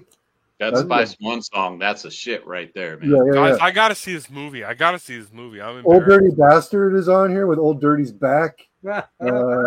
Enemy and Grinch the Mean One. Fucking Havoc and Prodigy from Mobb Deep. MC8 has a track on here. Gravediggers has a track on here. That MC8, dude. Fuck, yeah, man, it's killer. song. Boki Loke, The Click, NGN, just bangers on this record. Is that gold tooth shiny? Is that embossed? Yeah. Yeah, but what the VHS is as gold foil too, yeah, right? But VHS has actual gold foil on it, but this is just gold. Well, there's two versions. I have the gold foil version. I think you showed the gold foil version. Yeah, that's what I've got. Yep. But yeah, this is a killer soundtrack. I love it. Another favorite, Surf Nazis Must Die. The score. Like, can you imagine when that movie was released? Did they think that was going to be done later on? Like, This incredible. This score is killer. It's one of the best synth scores I think I've ever heard. I love it. It's a better score than it is a movie. It's ridiculous. That's what Rennie Arundel said. Soundtrack's better than the and then we've got Oh yeah. Richard Band, Reanimator. Oh, look at that! A nice Vera Se Sarabande. If you're going to own a horror soundtrack, if it's not Vera Se Sarabande, get the fuck out. Right? We've got here's another good one, Demons 2. Ooh, that movie bothered me. To this day, I really am scared of that movie. I am. When they're trapped in that car and I love the pimp in it. Holy shit, she's a friend of mine. That's the first one. She's a friend of mine. Yeah. That's the first Demons. This is part 2. No, I know, but he's back in it. He's working in the gym in this one. Yeah. And they're all in the demon design in that film is terrifying. Yeah. And the woman who's running on the roof. Oh my god, that's scary. Yeah. Great movie. Great soundtrack. This was Simon Boswell. I like the first soundtrack better, which is Claudio Simonetti, but the Simon Boswell soundtrack for part 2 is pretty stellar as well. And then of course Christopher Young, Hellraiser. That is awesome. Probably my favorite of all the Hellraiser soundtracks. Part 2 is pretty good. Part 3 is okay. I really like part 2 as well. Yeah. Do you remember the soundtrack to part 3? I remember it was the selling feature. Oh, nice. Butterball and Chatterer. I love those Cenobites. Part 3 had the soundtrack had fucking Armored Saint on the soundtrack. Yeah, I remember getting so excited because I was like, oh my god, you've got Armored Saint and Soup Dragons? Said nobody. I mean, this is the most recent one. Why is there a guy with CDs in his fucking head? What is this? This is the most recent soundtrack I picked up, which is the soundtrack to Mimic by Marco Beltrami. Really, really good, classical score, just super creepy and atmospheric. And this is a cool edition. This is a Verice reissue that came out in 2011, and nice. Oh, cool, very cool. A little bit of brain salad surgery there. Yeah, too bad it's not Vera Se Sarabande. It is. That's who released it. Oh, I stand corrected. I am so mad. Like I said, but it's a 2011 release from them. Yeah, but are they still alive? Really? Are they still on the go? Yeah, they're still putting out occasional soundtracks or reissues as it is. Wow. French label, right? Verice Sarabande. I mean, that was the soundtrack label, the only label releasing soundtracks. How do you pronounce that? Yeah. How do do you pronounce that? The name Verice Sarabande. That's that. I say Verice Sarabande. But I feel like such an arrogant asshole when I say it, and I don't really get in my Verice Sarabande. Yeah, I don't get to say it a lot in my life. I don't know. I don't know how the fuck it's pronounced. And then I forgot Street Trash soundtrack on CD because I couldn't find it. I couldn't find it on vinyl, but I love that movie. But it's one of those movies that really turns my stomach. because it's so gross. It is gross. Like it is. Like when she gets like The keep like, away with the dick. That's the one. no, that's the part no, always I don't remember. mind that. I don't mind that. But when just the exposition of like this woman, she was raped so much, and like we had to scrape the wall of her uterus or something for a Oh. semen. I'm just like, oh Jesus, shit, what? By like homeless people, I'm like, why? It's one of 2 hobo exploitation movies I can think of. The But other one is Hobo with a Hobo. Shotgun. can you imagine? Exploitation. But yeah, hobos. But can you imagine? Like, if you watch that film, it's very impressive cinematography. Not Yes, the kidding. guy that did RoboCop. It's the DP for RoboCop. if I'm Holy not mistaken. shit! Like the It's movie. the same guy who did the Steadicam for RoboCop. Oh wow, it's What are incredible. we talking about? work. Street Trash? Yeah. Yeah, I haven't seen that one either. I've got a bottle of Tenafly Viper up there that I'm waiting for the right moment. I have a bottle as well in my closet. Do you? All right, Yeah. Dennis, you show. No, you didn't show any soundtracks. Sorry. No, I mean, I showed soundtracks in the last video, so I only pulled one because I didn't pull this one last time. But I did pull some laser discs because. Oh, Fuck you know, yeah! I don't own any laser discs. I Ram. don't own any. I own Well, 2. I have that. I have that. That So is. I went John Harrison as well. This soundtrack to me, man, I can listen to this like all the time. It never Sure. gets old to me. I mean, great movie, but Yes, there are certain like strikes in that just like scare the shit out of me. yep, If you're like drinking and you're just hanging out, and that has a very terrifying score. yep. And this is like one of those soundtracks. It's just like you don't even have to be watching the movie and you know what's going on. It's very evocative. You'll never look at Ted Danson and Cheers the same after Creep Show. Like, Right? I can hold my breath a long long time. But I pulled a couple laser discs just because it's not vinyl, but fuck it. oh, Tombs! We'll do Tombs. Hell yeah! And I pulled some Texas Chainsaw. There we go. Oh, that okay? Nice. That's a laser disc. Yeah. Nice. Just out of nice. curiosity, hang on one sec, Dennis. I almost What? bought the 4K What of do you- Chainsaw Massacre. What do you pay for those for Laserdisc these days? Depends on the disc. Well, Dude, okay. I don't know, man. I didn't pay shit for these.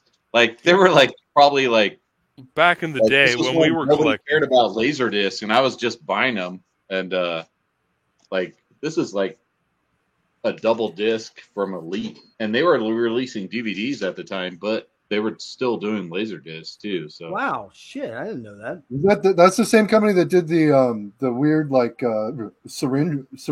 yeah, I have that one too, like that syringe one. It's like a pen. It's like a pen, but it's a syringe.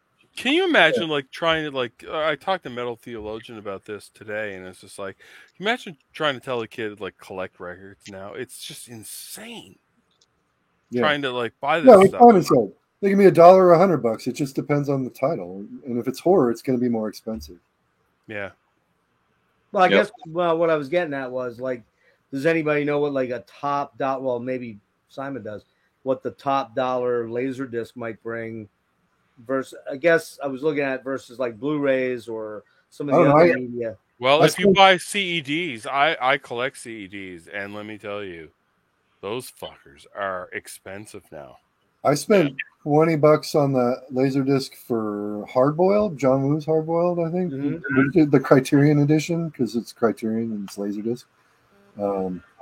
Yeah, I I can't- have Hard Boiled too on Laserdisc, and I have oh shit, what's that one? Untold Stories, Parkland Murders, The Beyond. I have a lot of shit on Laserdisc, but my Laserdisc player broke, so I just got it, and I have some the fucking what are those discs? They were like records. You put them in there, and the video disc. yeah, those video discs. I have the Fog and the Shining and a bunch of those too. Oh, the CEDs are you put them in, right? Yeah. Like, and the the Laserdisc comes out of the actual clamshell. Yeah, those things. I've been collecting those for years, and when I used to get them for about 25 cents a piece, literally 25 cents, yeah, Canadian. And now You mean a loony? A loony? I've got I've got like Friday the 13th 1 to 5 on these, and like you have beautiful artwork, and we buy laser discs for the art. I don't give a shit what you say. You know what I mean? It's not because it's an antique or anything. It's just they're just cool, right? They're laser discs are laser discs are a pain. Yes. That was it. Okay. Yeah. I didn't really pull any, but I mean my favorite by far is where the fuck did it go? What the hell? I mean, I pulled all the other shit on the last video. I'm not gonna like pull back fucking Halloween and all those. Yeah, no, I know. Like vinyl, I already. My favorite soundtracks are by this band right here. I just got the book. I couldn't pull all my stuff out. Where Man, Goblin. The Goblin. This I have Rick. What is that? Dreadful Rick. I don't know if he's still around to thank for. This is Killer History on the band, and this was going for crazy fucking money on eBay not too long ago. So and on Amazon. That's a book. Rick found me an unopened copy. Oh, that's sick. Store in Philadelphia for I don't know $20, $25, 20 something like that. That's fucking rad. It's a whole book on Goblin, really? Yeah, it's on the whole. Does it talk about how Claudio Simonetti's a fucking dick? I don't know. I haven't gotten all that far. Is he a dick? 4. I can't even. Why do you say that? He's a dick. He's dead now, is he, or no? No, he's like. Well, I mean, I don't know. I don't know the whole history. I haven't read the book, but like. I didn't know that about Claudio Simonetti. Trying to keep all the rights from, because there's Goblin and then there's Simonetti's Goblin now. Like, yeah, but is this a Queensryche situation? Kinda, yeah. Yeah. Or like a Black Flag or the Circle Jerk sort of situation. That happens. I'm going to go more underground and say it's more of an attitude adjustment situation. Yeah. That's attitude adjustment. Wait till you get to see the Dave Christensen Chromium Dioxide. Yeah, I hate to admit I don't own a lot of horror soundtracks, which is really kind of sad. I own a lot of dark ambient, a lot of weird fucking electronic, but for some reason I've just never picked up soundtracks. And if I do have the few that I do are on CD, they're all put away. So Get the Surf Nazis Must Die soundtrack. It rules. Do you guys like Dungeon Synth? No, I think it's boring. Yeah, a lot of it's kind of like it's just Nintendo music, man. Yeah. Plus, Nintendo music, I'll play Nintendo games. Plus, they're just stealing stuff from Phaedra, anyways, for the most part. So look, man, there's some old Dungeon Synth that I think is fantastic, and when I'm crafting, which I like to do, you're crafting. When I like to craft, I like to listen to Dungeon Synth. That makes sense. The only one I like is that Diplodocus. That thing. Because it's about dinosaurs. That's pretty good. Who doesn't like stuff about dinosaurs? Yep, that's why. I'll tell you what, we're gonna. If you have something to show, but if you don't, we'll move it along quick here. Eric, favorite 3 Universal monster flicks?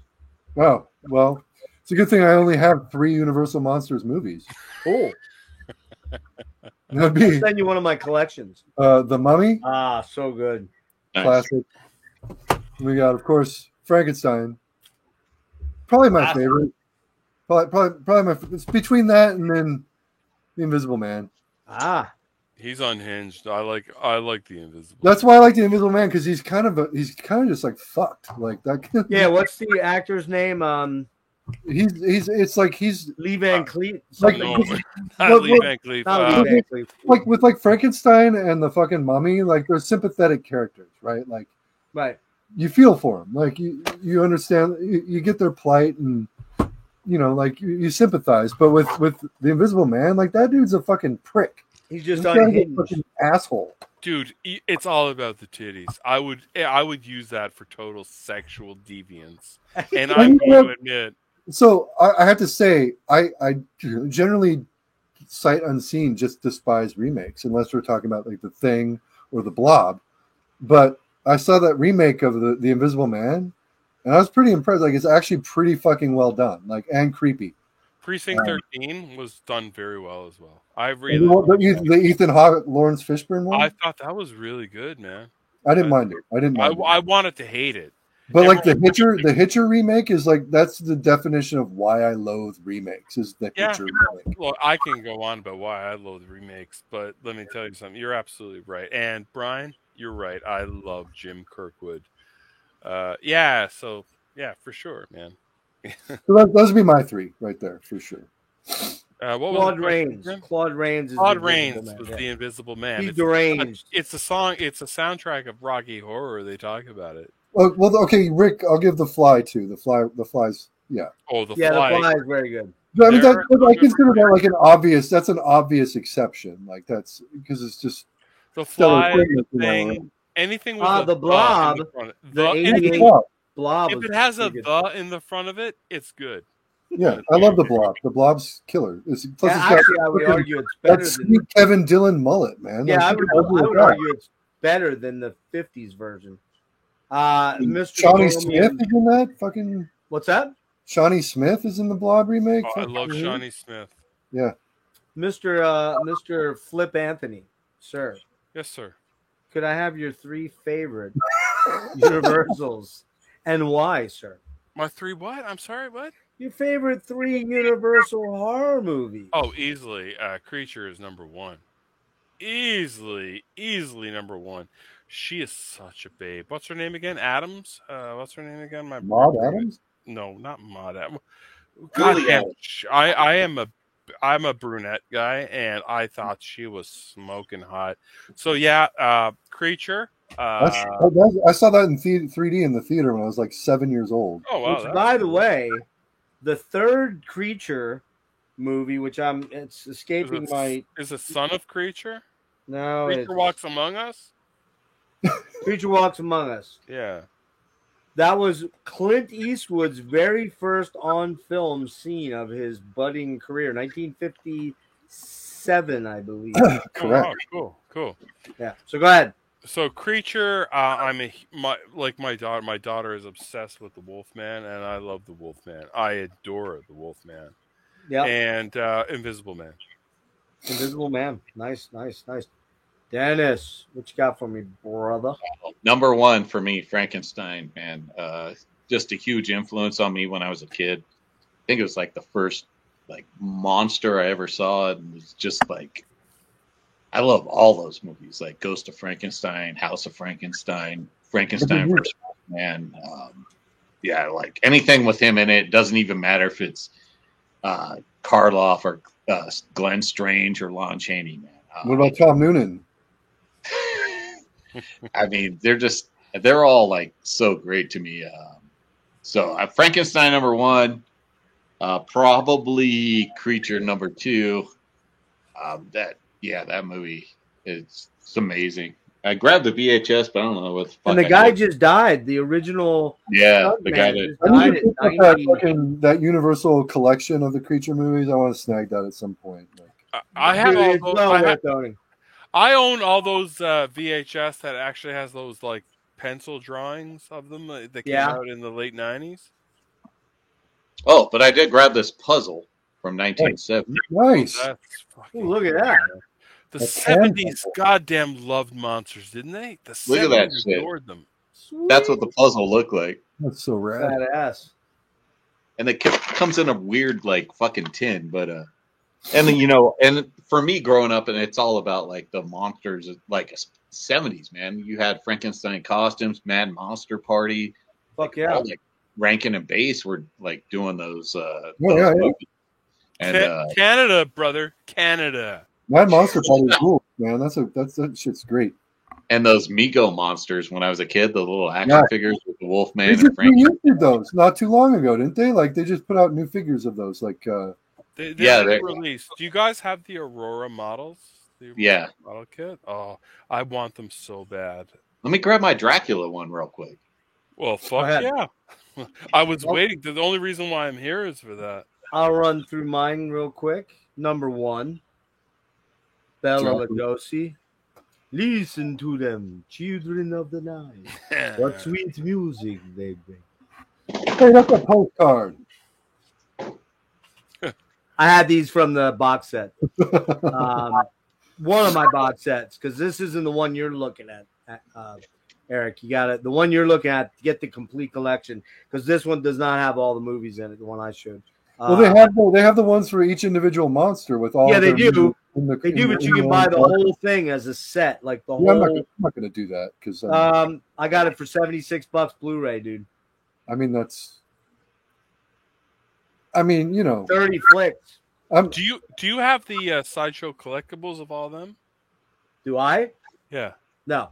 Oh God, you deserve them though. If my show takes off, that's what I'm going to buy you. More before I buy me anything, I'm getting you all those Sideshows. There you go.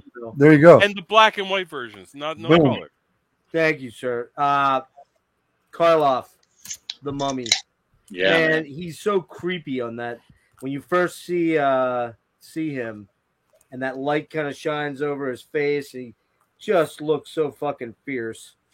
And Claude Rains, he's unhinged. Yeah. He's awesome in this movie. And I got to tell you, for 1933, the effects, Phil, I think you'd appreciate this a lot. The special effects for this are good. stunning. They're I stunning. was blown away by it. Yeah. And that isn't it funny how all of us, 4 of us, we've talked about The Invisible Man.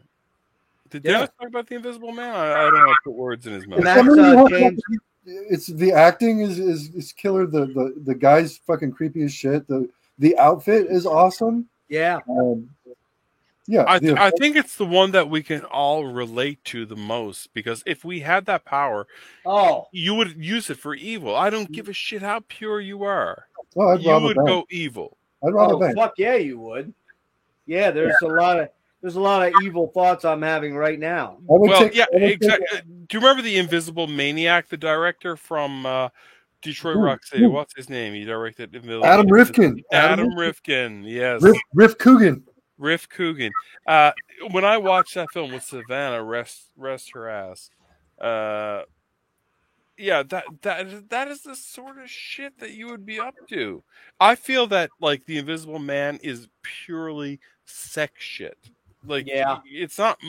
There you go, The Invisible Maniac. Yeah. There was another one too, some '80s exploitation. It was a high school one. Remember Invisible something? I own that movie. It's out in the garage. No, I didn't. What was the one Carpenter did? The Invisible. He did a remake of The Invisible Man. He did a remake of The Invisible Man. Chevy Chase and Demi Moore. And it was a fucking romantic. That was his one. It's an okay film, but it's kind of like lame compared to. It's really sad that the two of us aren't gay and we don't combine collections because I really think we could change shit. I think we could have like a Ripley's sideshow of like bullshit. All I'm saying is, are you talking about me or Eric? No, I'm talking about my sweet Denise. Oh, Dennis. Okay, well. Look, I don't want to keep you guys away from each other. All I'm saying is that I think that we could combine collections that would like put John Waters to shame. That's the base, and then there it is. Look at that. There's the Dracula that fits on. Oh yeah, there. Look at that. That is fucking. Did you paint that? Yeah, that's awesome. That's fucking evil, dude. I love how you had badass. it like a reserved, like, yeah, I did. Yeah, I painted. And the color choice of the like gray. There's those Mego monsters. All right, let's stay on task, guys. We're almost wrapped up. What is wrong with us, man? What is wrong with us? What we're gonna talk about? Giallo. I'm going there right now because fucking the Dracula.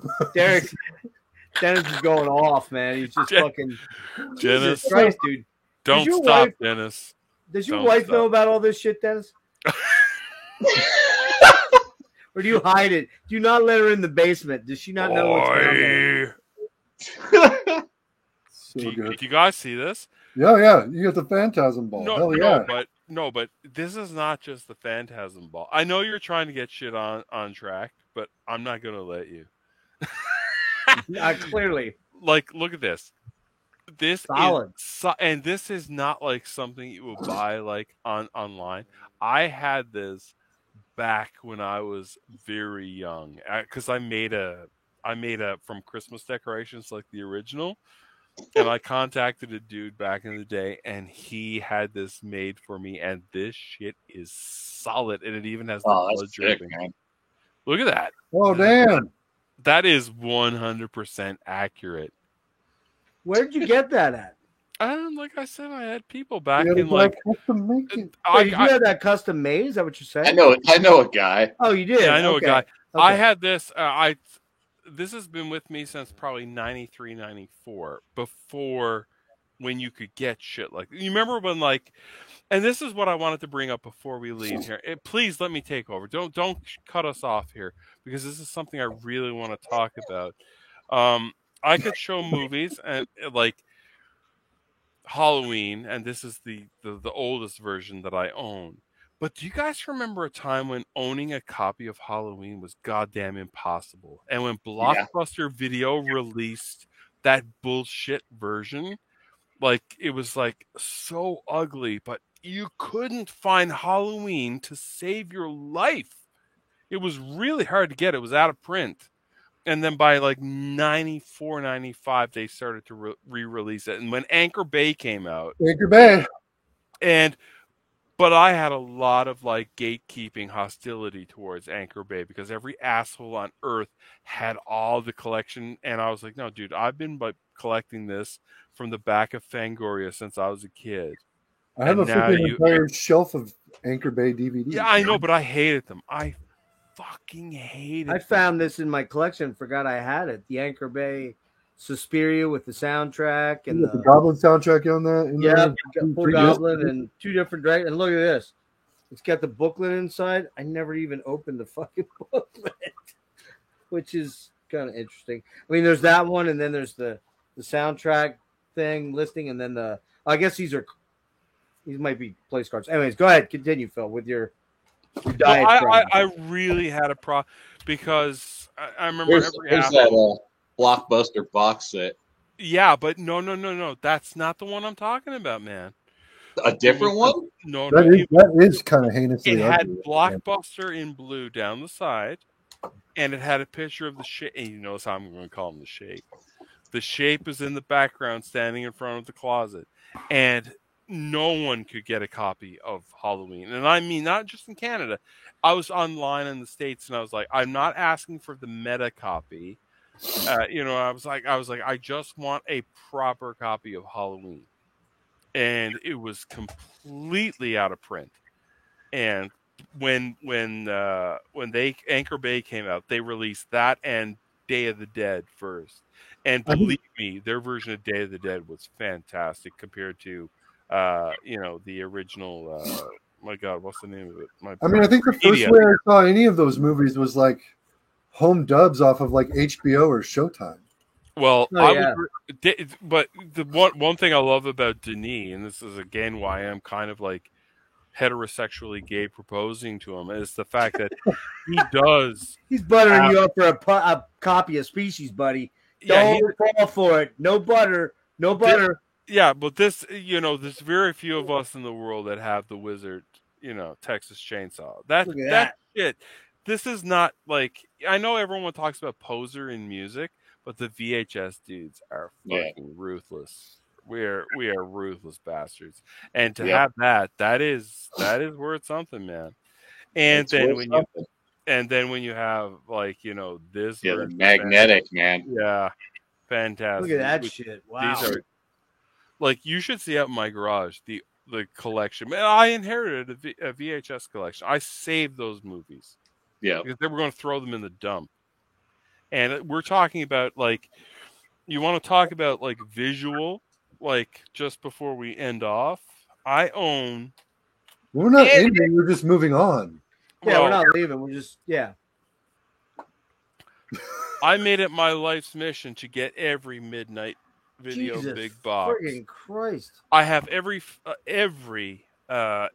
Elvira.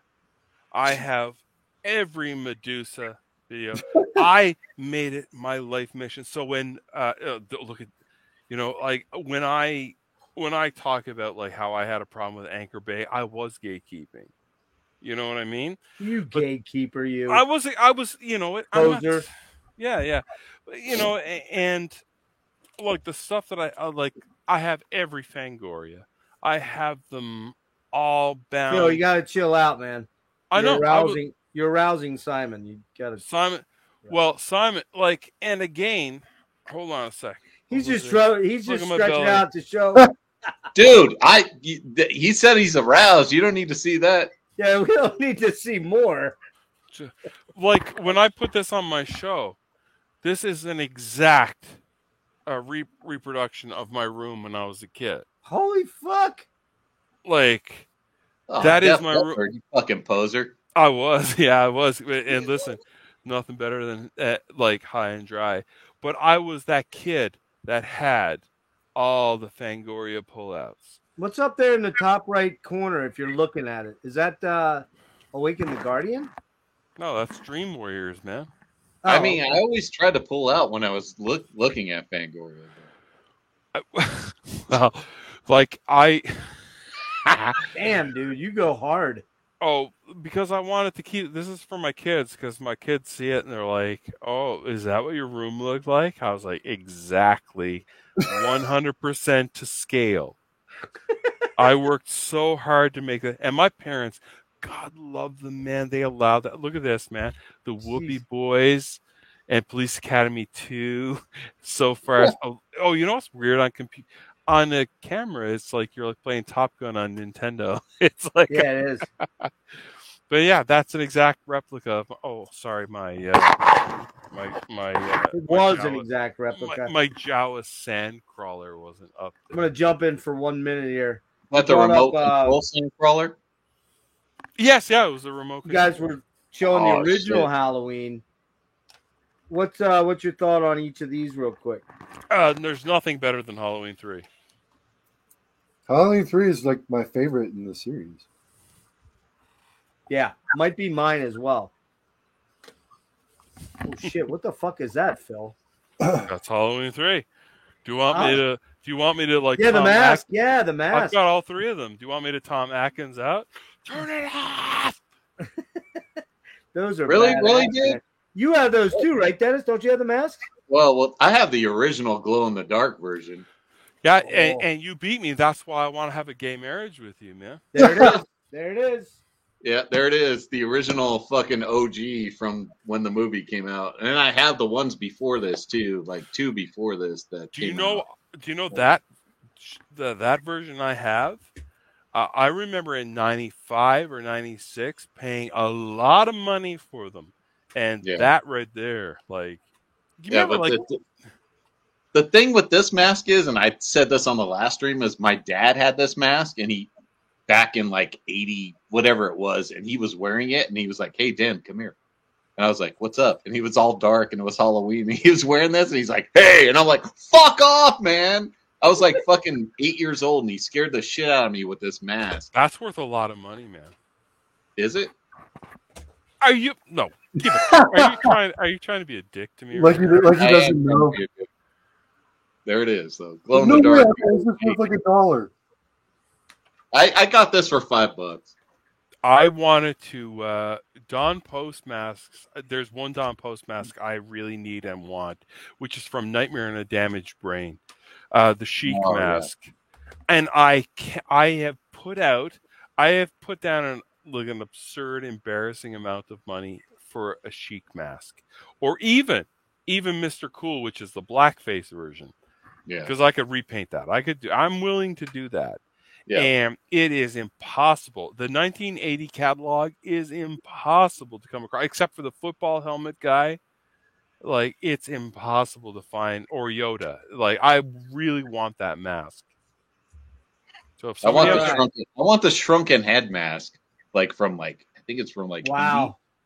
Guys, we just keep putting it to poor Simon. There's gonna be consequences.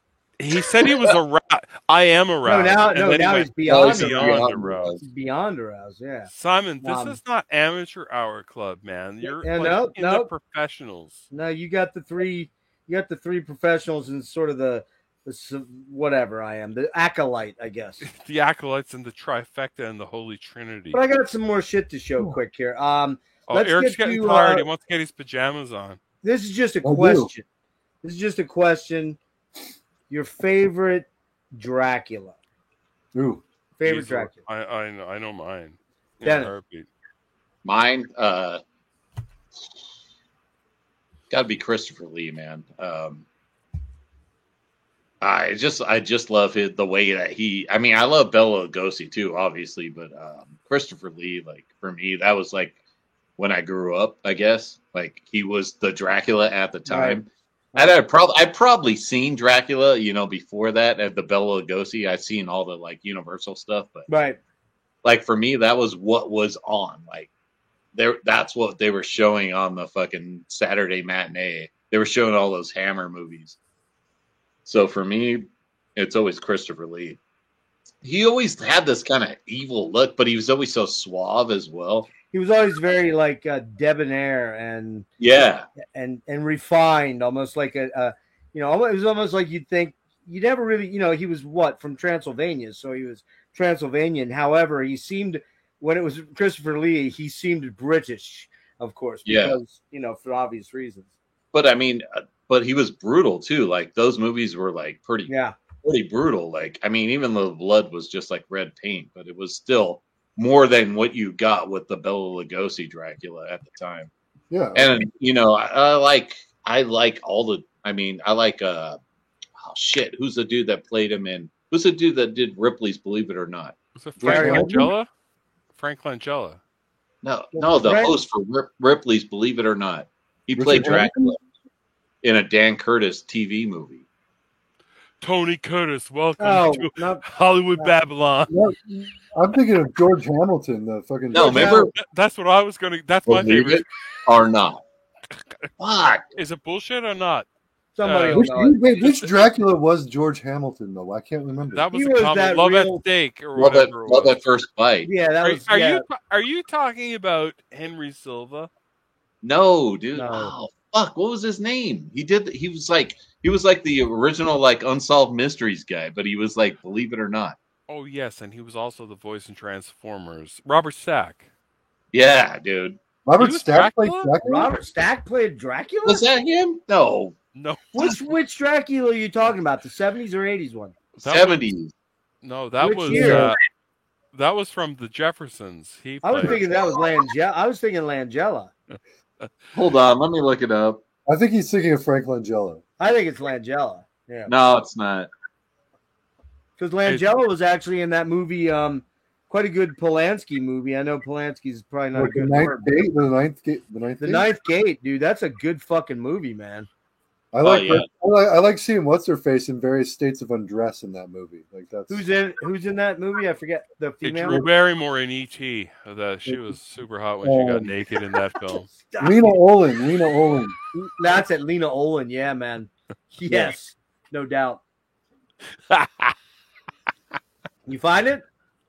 No. Who was the? All right. It's the We'll kid come- that played Webster. What was We'll his come name back to again? you. We'll come back Emmanuel to you. Lewis. Emmanuel Lewis. We'll yeah, come he back was- to you. Phil, your favorite Dracula? Easily my first Dracula. You never forget your first, which is Frank Langella. Right. Which is not. It's not nice. It's kind of trash. Jack And I- Palance. and I- Jack Palance. Jack Palance played a Jack Palance. vampire? Yes. No. In what Yes. movie? Wasn't he the who was the vampire in the Seven? It was Seven Brothers. it was a versus- TV version of Dracula by Dan Curtis, No and shit. Jack Palance played Dracula. Not the Salem's Lot.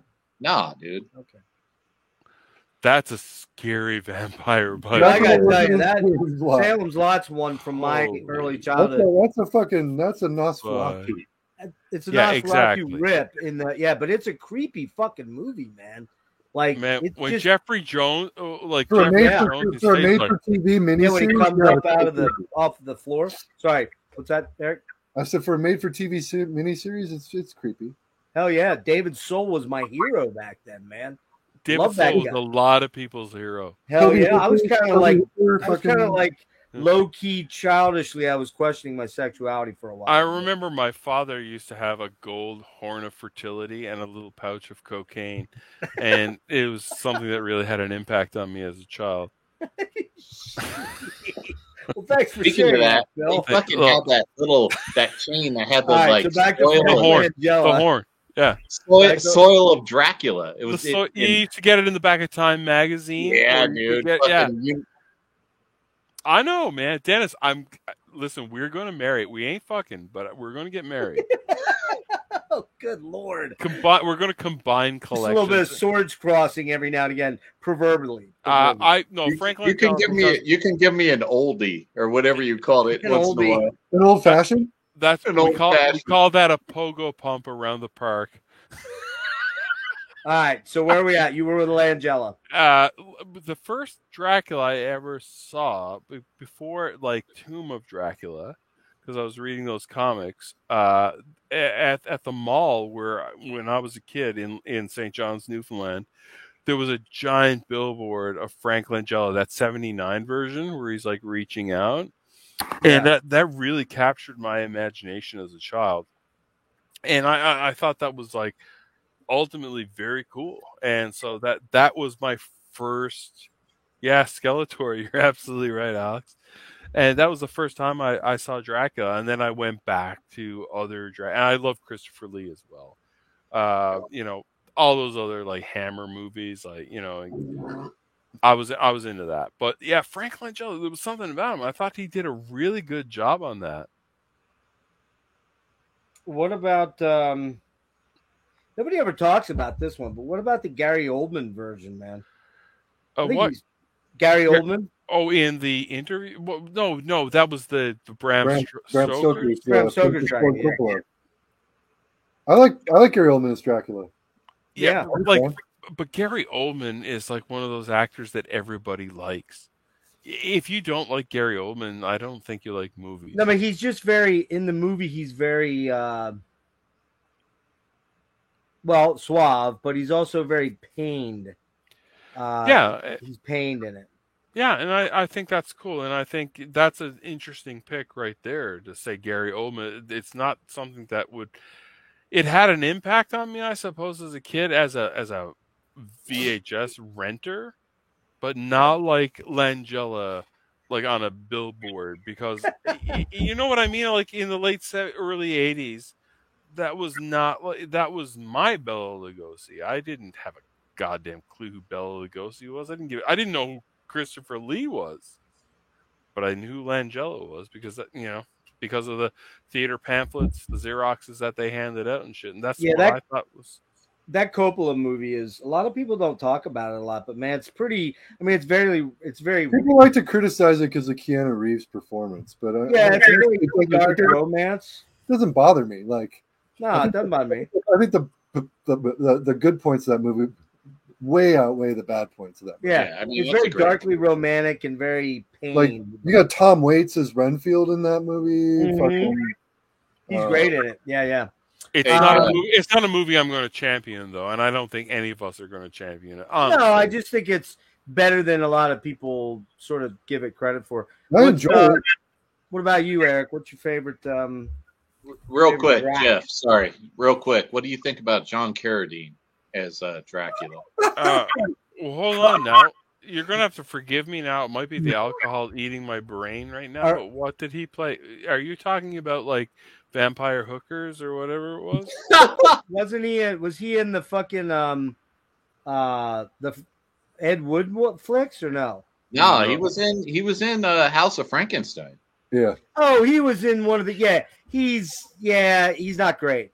He's not great. Yeah, he's not great. Here's mine. There's a lot of. I'd put Max Schreck over him any day. Here's mine right here. Yeah, go for it. Who is it? Oh, like Andy Warhol. Udo Kier. Is that Andy Warhol? Yeah. Paul Morrissey directed. It's Udo Kier as Dracula. I've never seen that one. Right after he played. I do love. You never seen Blood for Dracula? I have never seen that one. I remember watching it with my ex-girlfriend's grandfather. Oh my! Yeah. Well, now I know. What year is that? For me, it was 96. 70 something, early 70s. Okay. So he did. Paul Morrissey did. He spoofed he spoofed Dracula, but before he spoofed Dracula, he did Frankenstein, also with Udo Kier as Dr. Frankenstein. I have a book entirely on those movies that he did, and fantastic. Is that a foreign film? I'm guessing. Paul Morrissey was he was in with like Andy Warhol and fucking. Oh, he was okay. So it's English. It's an English movie. Yeah. Okay. Yeah, John Sex was involved. Yeah. There's a lot of sex. There's a lot of nudity. Cool. It's hilarious. Like Dracula, the whole plot is like Dracula's dying because he doesn't have any more virgins to feed on. So they keep having to move so that they can find more virgins. I get it. I get that. And so they go to this place in Italy, and he keeps meeting these girls and drinking their blood, but it makes him sick because they're not virgins, even though they're telling him that they are. They are, yeah.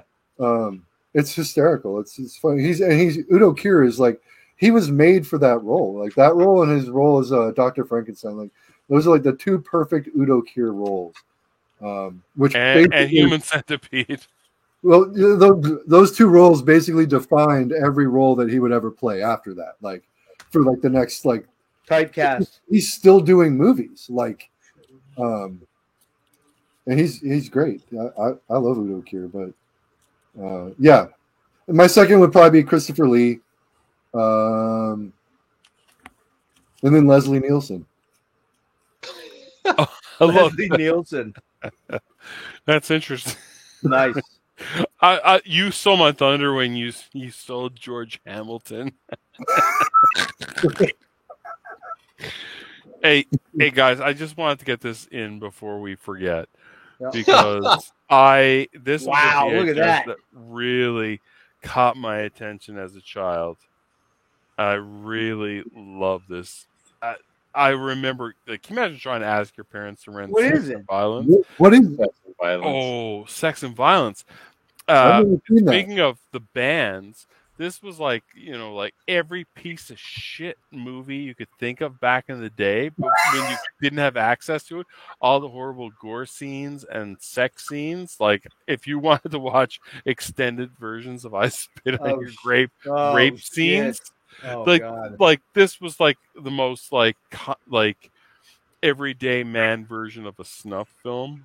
Like, oh yeah. Did you have that from back in the day, or did you get it after? I got this in like when I was in university. I when you could get VHS movies for about like $20, right? And this has the best soundtrack I have ever heard in my life. This movie is like, they use it in Dungeon Master as well, and it's like sex and violence. They have it, but yeah, look at that. Brinky Stevens is on the cover there, and this Stevens, yeah, and this Nightmare Sisters. There's a favorite. I actually have that a big box autographed by the entire cast. Yeah, so Michelle Bauer, Brink Stevens, and Linnea Quigley. Yeah. So that was a big thing for me as a kid. That bathtub scene. Woo! Cool. Well, mine, you probably can guess. I brought up Gary Oldman, but that was not my favorite. My favorite, clearly Bela Lugosi. I just love that 31 film. It's just so evocative and creepy. And the scene where him and Van Helsing are kind of dueling with each other without touching one another, when Van Helsing pulls up the cigarette case and goes to offer him a cigarette in the mirror with it, and he slaps it out of his hand. And I just love that, the grave scene where he's in the coffins down underneath the catacombs and shit. But Lee is probably the most real scary vampire. I mean, he's the one that kind of has that visceral sort of ugliness, particularly in Prince of Darkness and the original Dracula. Well, the contact lenses alone. Oh yeah. Nobody said the Mexican Dracula. What's that? I can't believe nobody said Mexican Dracula. Jeff said Spanish Dracula. I did. I talked about the Spanish one. Yeah, I like that. Yeah. Don't you like that one? Yeah, I do. I think it's great. It's amazing. Yeah. And the fact that they made that on the same soundstage at night when the Bela crew and the major, the It regular was like crew, all the same sets. it was the same sets, everything. And in some ways, it's better acted, but I mean, and it's a little darker. It's got a little darker feel to it. So Yeah, good stuff there. So, Eric, how about your favorite Giallo? I'm not gonna have one because I do have one, but go ahead. so I mean, I could have pulled a lot. So we'll start like a little bit not conventional. I consider this an American Giallo. This would be William Lustig's Relentless with fucking Judd Nelson. Oh yeah, yeah. Wow, I would never expect that to be pulled, but bravo. Killer movie. It's a good movie, man. Yeah. I've never seen that. I'll have to check that out. What year is that? About like 80, 89 maybe? That's pretty much on the ass end of when the world said we've had enough Judd Nelson.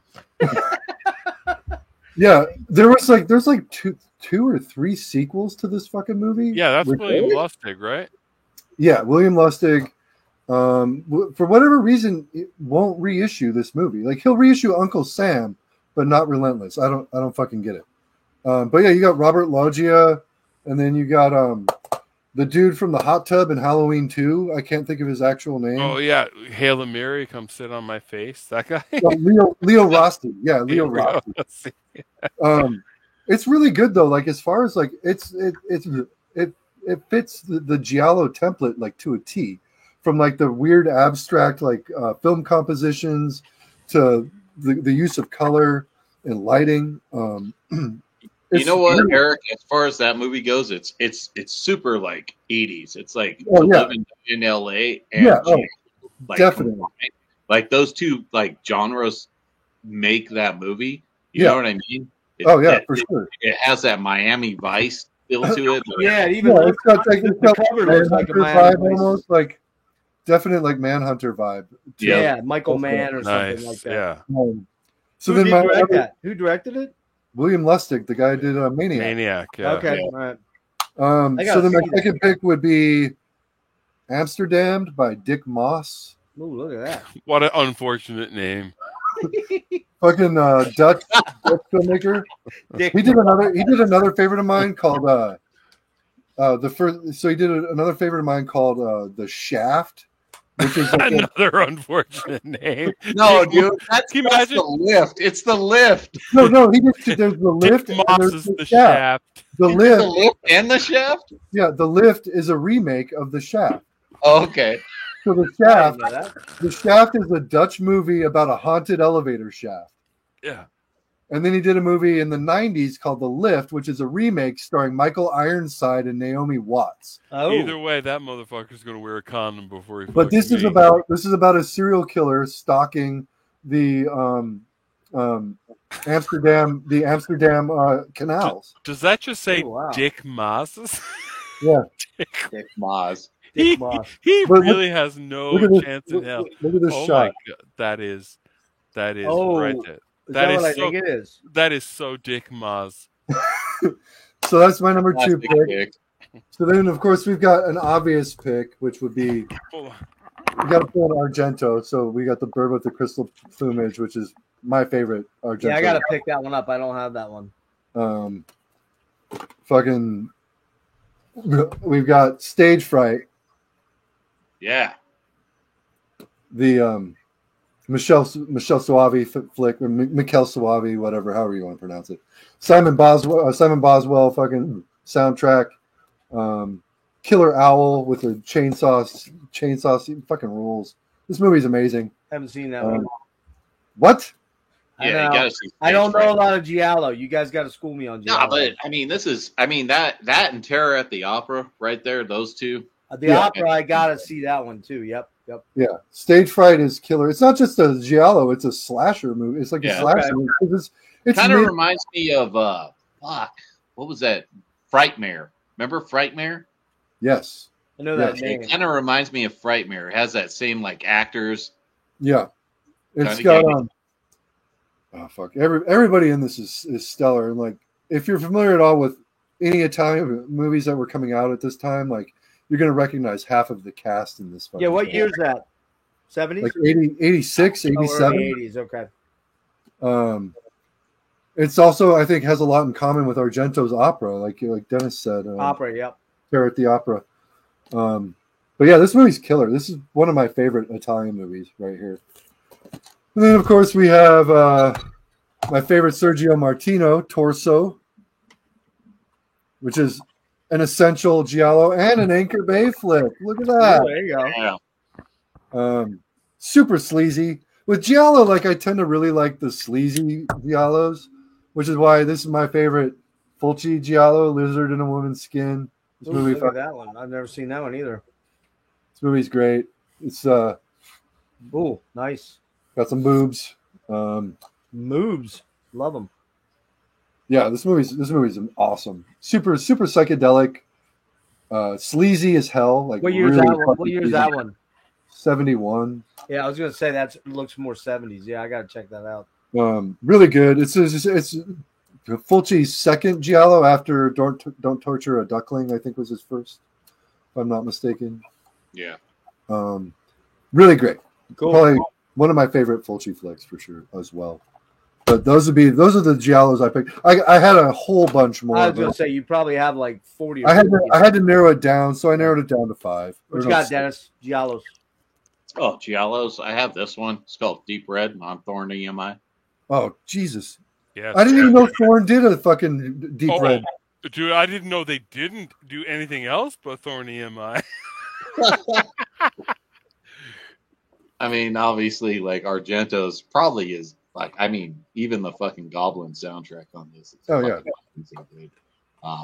Just one of my all-time fucking favorites. Obviously, you can throw in Suspiria and all that fucking shit. You know what I love about Deep Red, dude, is like no matter how many times I see it, the scene at the beginning where you don't realize you see the killer in the apartment, and they flash back to that scene always fucking wigs me out a little bit, man. Yeah, like I don't know what it is about the way that was shot. It's really haunting. I pulled Torso as well. Ooh. Killer. Just God, man. This is like Scream 70s also. I mean, That's great. you got like, I mean, this is just a 70s fucking giallo for sure, but it's like at the height of like almost like the disco 70s where like everybody Great. It's sleazy as shit. It borders on like softcore porn at points. Yep. And I mean, even look at that cover, man, with the fucking hacksaw. Yeah. And you got a guy with a mask. I mean, and obviously like Bay of Blood. What year is that one? What year is that one? Also, like That's like 77. late 70s. 77. But I mean, yeah. I mean, I picked all this other shit when we did the last stream, so I'm not going to pull Suspiria. I wanted to pull Deodato's eyeball, but I couldn't find it. Yeah, that's a good one too. I mean, you can even say like New York Ripper is kind of a classic giallo as well. I mean, it's a slasher, but it's very. I mean, you got a cop basically searching all the key elements of giallo, and you got black leather gloves. Yep. Featured, Mystery killer, all that sort of stuff. Yeah. I mean, and then you have like, What Have You Done to Solange, which is another good one. Oh yeah. House with Laughing Windows is another favorite of mine. That's a good one. Nobody talks about that one, and that's a really good fucking. That's a good one. Yeah. Again, I feel that some of these movies are like trying to get laid, like in university. Like, hey, have you ever seen The Bird with the Crystal Plumage? Yeah. No. I think that was Don from. Was that Don from Agalok? He was like, "Death laid an egg." I wrote a synopsis. Oh yeah, Don. Yeah. All I'm gonna say is like when I was at that age, that's the sort of shit when I'd have a lady over, and she'd be like, "Man, oh man, dude, you're too intense. You're right a fucking weirdo. Yeah, I was like, "Oh, you thought I invited you over to have sex? No, I wanted you to watch. I wanted to Friday talk the about 13th Part horror 5." I'm sizing up your neck for a Garrett. Just checking. That's it. Simon asks, "Have you seen Giallo in Venice? It doesn't get sleazier." Well, I want to say, Simon, wasn't that in one of the Severin or the Vinegar Syndrome box sets, or Probably the Arrow box sets? I would think I think it was in a recent box set. I've never seen them, so Isn't Yeah, Eyeball by Lenzi? Umberto Lenzi? No, yeah, you're right. It is Lindsay, not It is not Lindsay. Deodato. Eyeball is- go ahead, Dennis. Don't step into the arena with Lenzi with me, my No, I man. think one time I did one of my girlfriends. I was like, "Hey, you want to watch?" Maybe multiple girlfriends. I watched Cannibal Holocaust with one of them. That wasn't a good one. And then How romantic. another date night. It was Gummo, and that was good. Not She's the one like, you had "What?" children with. I can tell you that. She's like, "What is this shit?" And I'm like, "This movie fucking rules." And she's like, "This shit sucks." Well, this sucks Well, to be get real. out. Gone. Yep. Not gonna work. That's fucking funny. I will tell you that scene where that like demented kid is in the tub eating chocolate bar. Eating a chocolate bar is more offensive than anything I have ever seen in my life. That Are you talking? water Wait, is- are you talking about Gummo now? For Yes. some reason? Yeah, Oh, the Gummo, kid eating yeah. spaghetti in the No, bathtub. no. You know what? You know the part That's about fucked the up. spaghetti in the bathtub that God damn it! The part of that scene like confused me the most was like the bacon on the wall. If that bothered you, no, I had no problem with him in the brown water eating spaghetti on a TV tray.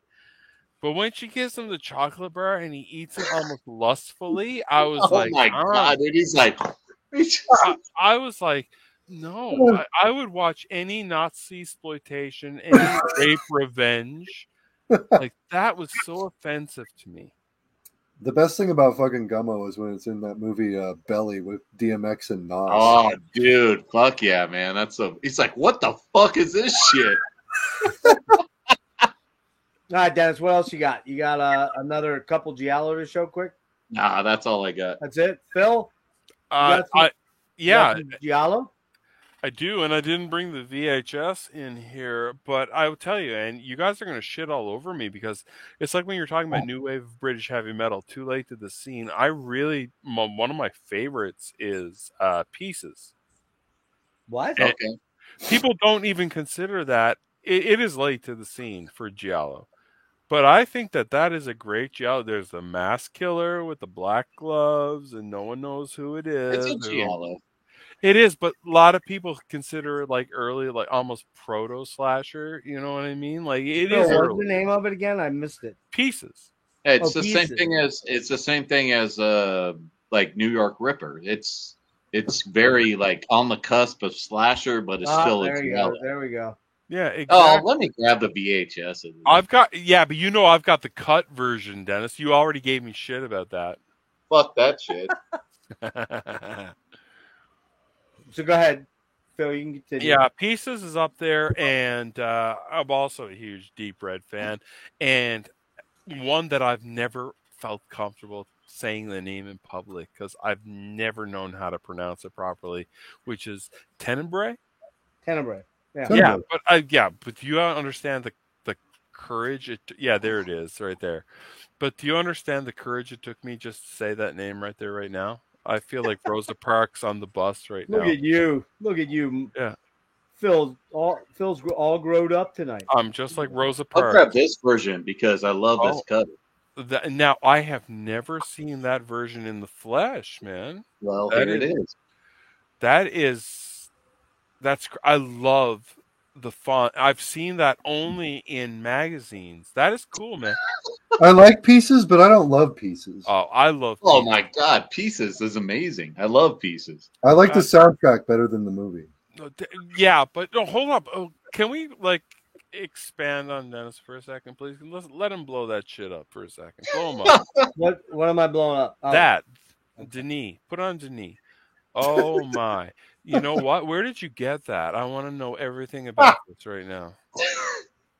I got this at a local some collector had this and I got it for a decent price and he just was like, yeah, I'm just gonna I don't know why he was selling it. And it's a super mint copy too. It almost looks like pirated. Like that is gorgeous. Yeah, it's super. I mean, it was in like a fucking plastic as well. There's a fucking look at how that shitty fucking label looks.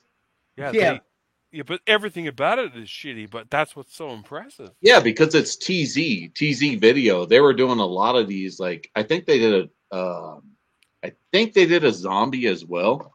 Yeah, like those guys are a step above Video Treasures. Yep. Yeah, is that VHS Light? I've never felt it before, but is that kind of like Video Treasures Light? No, it's not. This is a decent copy. Solid, it's yeah. not like a shitty copy or anything like that.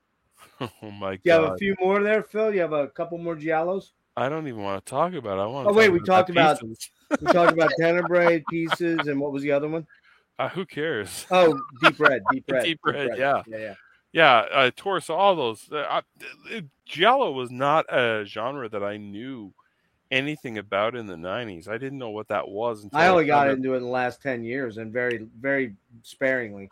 Yeah, I didn't know what it was. I knew that it predated slasher films, and I knew later on as I researched it, that I knew that Giallo was yellow and it was based on those little pulp magazines. But no, I really didn't know what it was, so I was late to the party with that. I'd call this a modern giallo. Don't know that. Haven't seen it. It's directed by Jennifer Lynch, David Lynch's kid.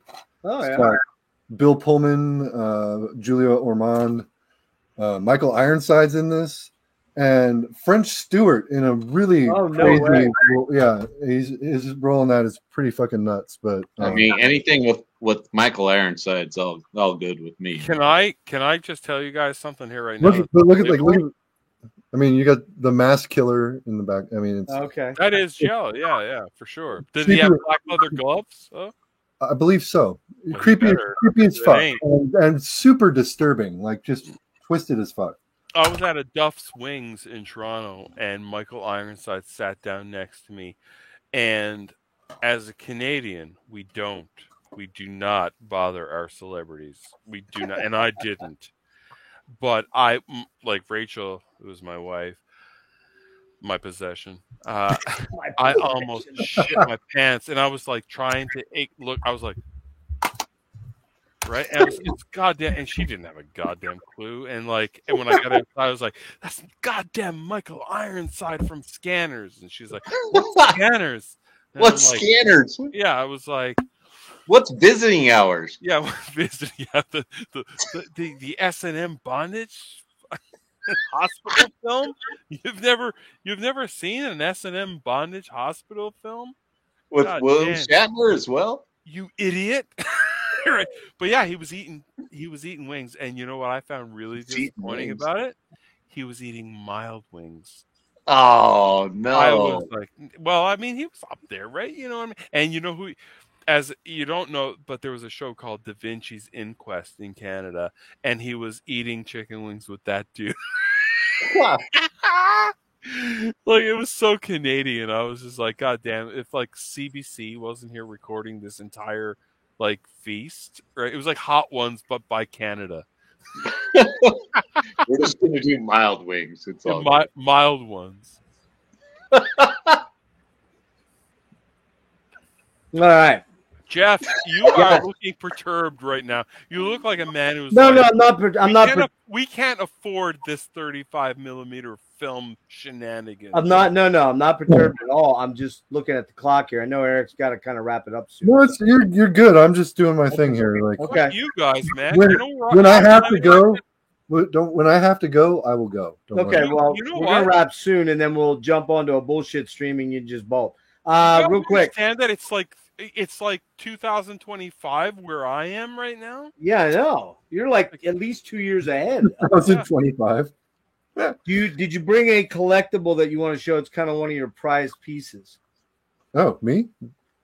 I don't know. I don't really have a lot. I have that thing poster which I showed, which I'm pretty fond of. Yeah. I do buy comic books. Nerd. Not super often. Yeah. Get them. But I fucking picked up these a while back, and I think they're pretty sick. And they're fucking The Gates of Hell. Nice. Oh, that's cool as fuck, man. They make comics based on that. What are they, Eric? Are they? They're from Avon Press, who they did like a Maniac series. Oh, that's cool, man. So yeah, I mean, you got like fucking. They did one of the series. They did like they even had like Vincent Locke doing the art. Oh God, rest in peace, Vincent Locke. He's lost all credibility in my books, man. But yeah, it's these are cool, man. It's a cool series. I've got like some autographs. Like I have a fucking Sid Haig autograph, which kind of means a lot to me because I actually got to meet him before he passed, and he was super cool. Like you met Sid Haig? Yeah. Oh, cool. Yeah, he was a real sweetheart. He's a juggalo, but he's a sweetheart. A juggalo. He's a juggalo. No, he is. He was wearing fucking ICP gear when I fucking met him. Shit. Yeah. He has no idea what's going on. He's just doing it because all the kids are. He was awesome. He's into Duran Duran. I have I've got some I got within reach that's kind of generic, but I kind of dig a whole lot. One of my favorite pieces of decor in the house, which I almost just tossed on the floor, which is one of these guys. Is that a real?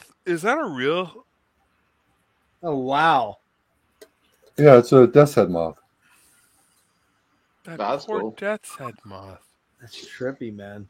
Is he still alive? Yes, he's still alive. He's been in this glass, frozen in carbonite. He's been in this glass container on top of my mantle for like I don't know 6 years now, 7 years. Let's get Bosch Leia to go over there and fucking. I need to fucking actually clean the glass on this, but yeah, it's I don't know, it's a cool piece. Cool. That is very cool, man. Dennis, what do you got, man? I have too much, but it's like what hit a couple and save a couple for 2 weeks from now or so. Yeah, let's talk about some shirts, man. Because there you go. I like to do these promo shirts. I should probably start with like the least kind of cool shit, but I have this one that probably no one else is gonna have because it's like some weird fucking airbrush shit. This zombie one. Shit, look at that, man. That's sick. That's pretty sick looking, yeah. Yeah, and this is I don't know who did this or where it came from, but somebody airbrushed a fucking zombie head. Not bad. I would love to take credit for it. No one could dispute it. That's my work. But it coincides with this one. I got to get it out of the plastic. Oh shit! Because this is a promo for the movie Zombie that Fangoria was giving away at the theater when you went to go see it. Oh shit! Look at that, man. That's Zombie, and then on the back, see Zombie at the theater at this. Theater. I don't ever remember that zombie being in that movie. Zombie. No, it wasn't. This was like an old school that was in Europe, the European cut. This was the promo in Fangoria. You could win this shirt somehow. I don't remember the whole details, but this was a promo shirt, and I love promos. Speaking of another promo, this is Intruder Within. Intruder Within. Oh, Intruder Within. Yes, Trans World USA VHS promo shirt. Iron On. So that's one. I am in my glee seeing this shit. Dude, this guy has the shit. This is the promo for Faces of Death VHS. Look at that shit. Yeah, yeah, man. This took me a while to get because this was when Faces of Death came out, and I think this was the second run. But this shirt, man. And then last but not least, we'll go with the Thing original promo shirt. Is that an Iron On or a Silkstream? No, it's Iron On, man. This is the promo for the movie. Wow. When it came out. Holy fuck. That's the UK. Wait, was that the original theatrical poster right there? That was, right? Yeah, it was. Yeah. This was the original poster. Yeah, I had the original poster as well, and that's on Yeah, it's on it. I mean, I just got lucky finding the stuff. I mean, I didn't get lucky on some of it. I looked for it, but Right. That's badass, dude. I mean, we got more stuff. We got Michael Jackson, Thriller, fucking. Oh, look at that! This was a bootleg Thriller Michael Jackson figure. Shit. Bom. Yeah, I mean, it's a bendy. This thing goes for massive amounts of money. Does it really? I can't believe it. No, in all seriousness, can you give a hint? Are we talking like 4,000? Hundreds? I have no idea, dude. I don't know who's selling that right now. Or does owning that toy make you 100 air? Yeah. And remember this, the thing, McFarlane. Oh yeah. I have a McFarlane Bubba Hotep. But I mean, I love this figure, man. It was so detailed. McFarlane changed the toy game in the 90s. Like there was toys sucked leading up to that, and when he started doing that, man, everything changed. And of course, 1979 Alien. Nice. Very Holy cool. shit, man. nice. Very cool. Nice. I mean, I got this as a kid, dude. Yeah. I've had this since I was like, I don't even know how old. Like that's worth some cash. When I was telling you about like going and when I was a kid, like loving Alien, my mom bought me this, but still I hadn't seen the movie, but I had but you had the monster, yeah. But man, I wish that. Dennis, do you have any of the old Planet of the Apes stuff? The Migos? No, I don't. The dolls? I had all the fucking dolls in the treehouse. I did. I had the figures, but I fucking... So back at... here's a story. I had all those Mego figures, like all the superheroes and Planet of the Apes and the monsters and stuff. But I wanted a BMX bike really bad back then when I was a kid. My mom was like, you got to sell all your toys to get the BMX bike. So I sold all my Mego figures and like all that Planet of the Apes shit I got rid of to get my fucking Mongoose. So. I never looked to see what they're going for online. I mean, Migos are worth a lot of money. Yeah, man. I would think unopened they're probably crazy money. So. Oh yeah, man, I got more. Eric, hold on. You got also these Bubba Hotep. Yeah, great movie too. Don Coscarelli. I got all these like paperbacks. Man, I collected all those my whole life. Man, those things have like value now. Like people are after them. The Nest, the Roach movie. Oh man, such a fucking killer fucking monster movie. I love Nature Runs Amok films. No one talked about those tonight either. We should. That's the next one. Omen, obviously. Reanimator, this is a bitch to find. Oh wow. Yeah, I bet. Howling. Dude. Got the Howling on, yeah. Cool. Here we go. Halloween, man. Ooh, I got that too. That's awesome, man. There it is. Yeah, I got the other version too that has the pumpkin on it with the knife. Do you have the Friday the 13th Part 6 novel with the like Jason's dad in the I don't. I think I have part. God, I can't remember which one I have. I think it's part 4 novel. Okay. Yeah, part. Mosquito, nice. Dude, Gunnar Hansen. Beast Within hardback. Wow. Oh my God, Beast Within was the first movie that I ever saw that had splatter tube, like the that was crazy, dude. And then, of course, Dawn of the Dead hardback. Wow, look at that shit, man. Now, that is something I've been actually after, like, seriously, for a long time. That's very cool, man. You guys can work out an arrangement when we go to the after school. I don't have to when we get married. That's true. 50-50, man. Yeah. You own half of it. That's all I got for tonight. All right. Yeah. See, one of the show, Jeff. Yeah, I'm sorry. Well, one of the things I forgot to pull, which is in relation to the movie I talked about, was this trip for Greenland. Look, the black flag, dude. Yeah.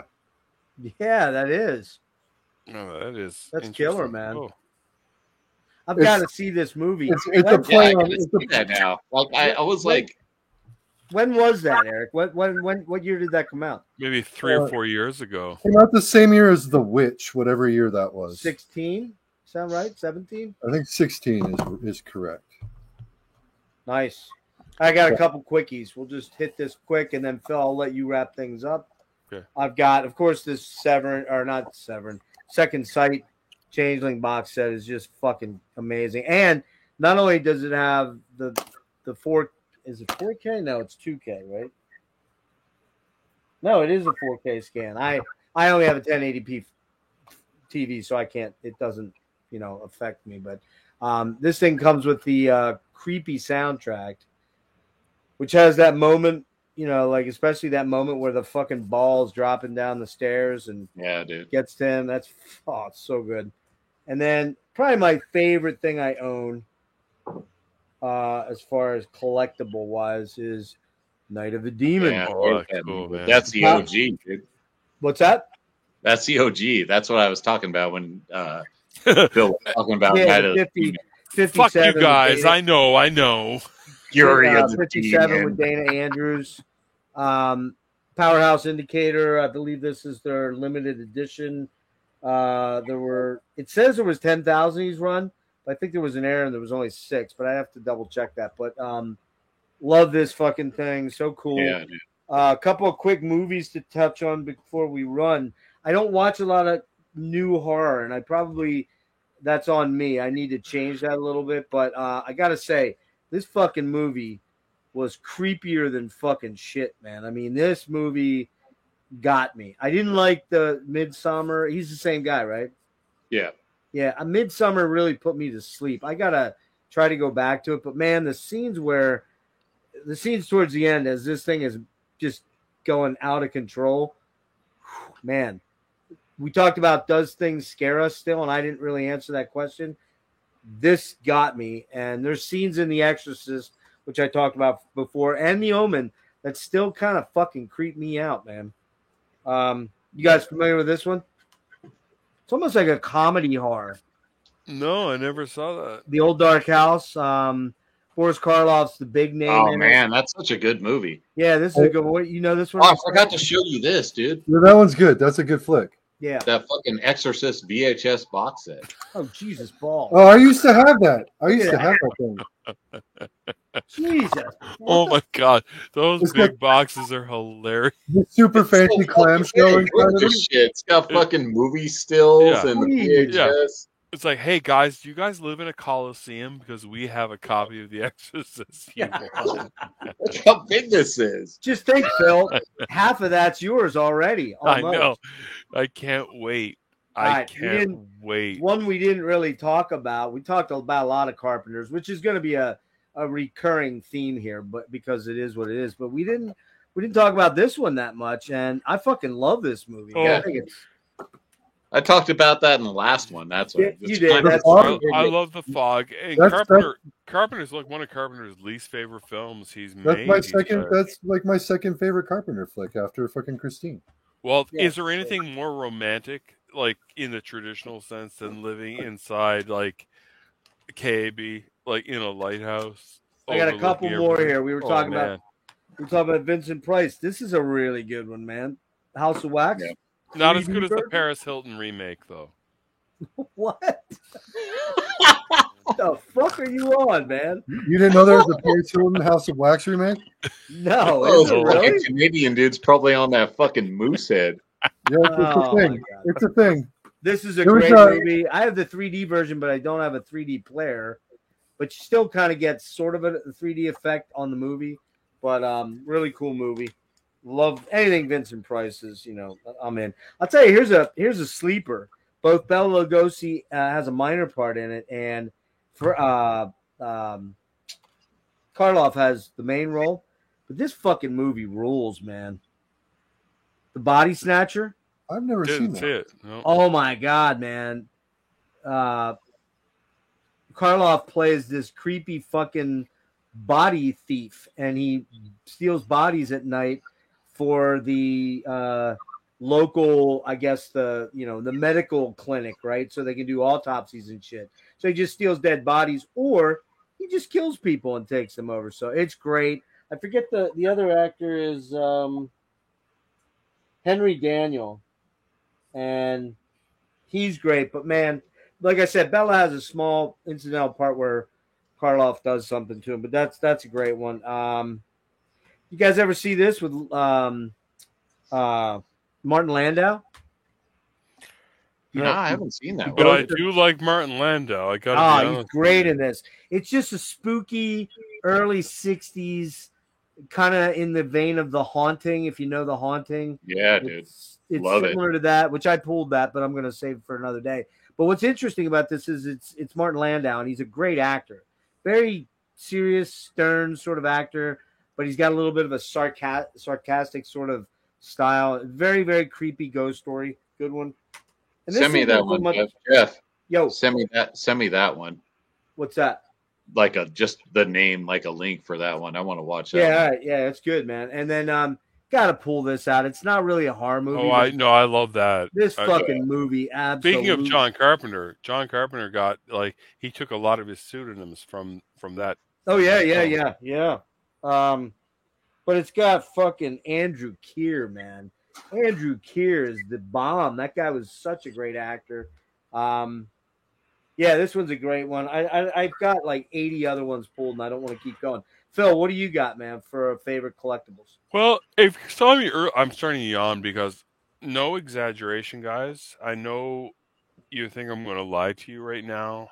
I just drank 14 beers and a quarter of a 26er of cheap scotch. Jesus, 14? 14. I ain't shitting you, man. I just drank the fucking, and I could drive a busload of handicapped children home without any like guilt. No, I could.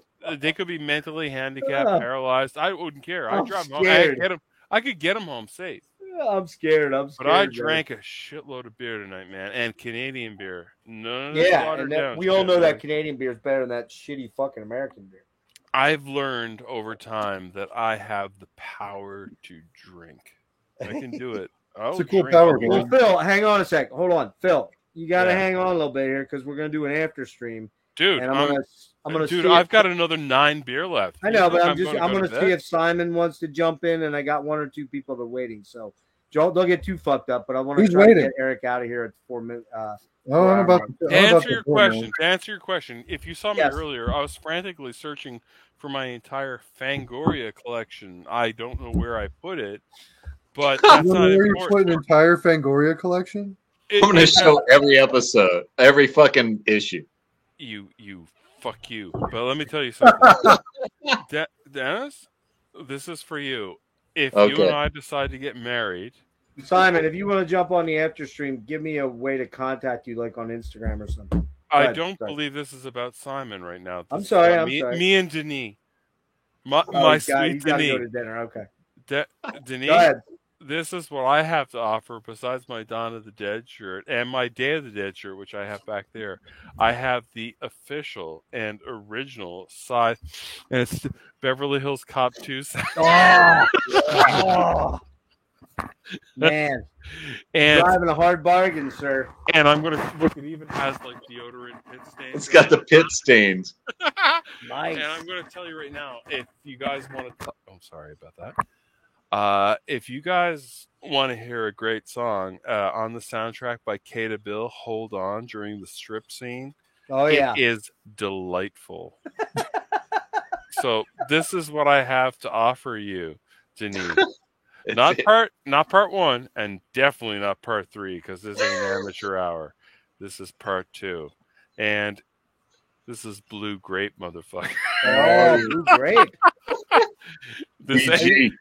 Yeah, I don't mess around with my wrestling tees as well as my video store merch promos. And by the way, as out of like crazy drunk I am right now, I'm coming back on your show. Doesn't even matter if you don't want me. I'm coming back. Listen to that, Dennis. He just invited himself back. All right. It doesn't matter. We're gonna be good with that. I'll come back at some point. There's another one opening. We got more to do. Shit. We got more to do here. Did you have one specific? So Fangoria was it, or did you have one thing you wanted to show quick before we wrap Everything's up? out in the garage, man. I'm trying to protect my kids from all this. All right. Well, you got to pull man. some in next time we have you in. I'm thinking what we're going to try to do is get.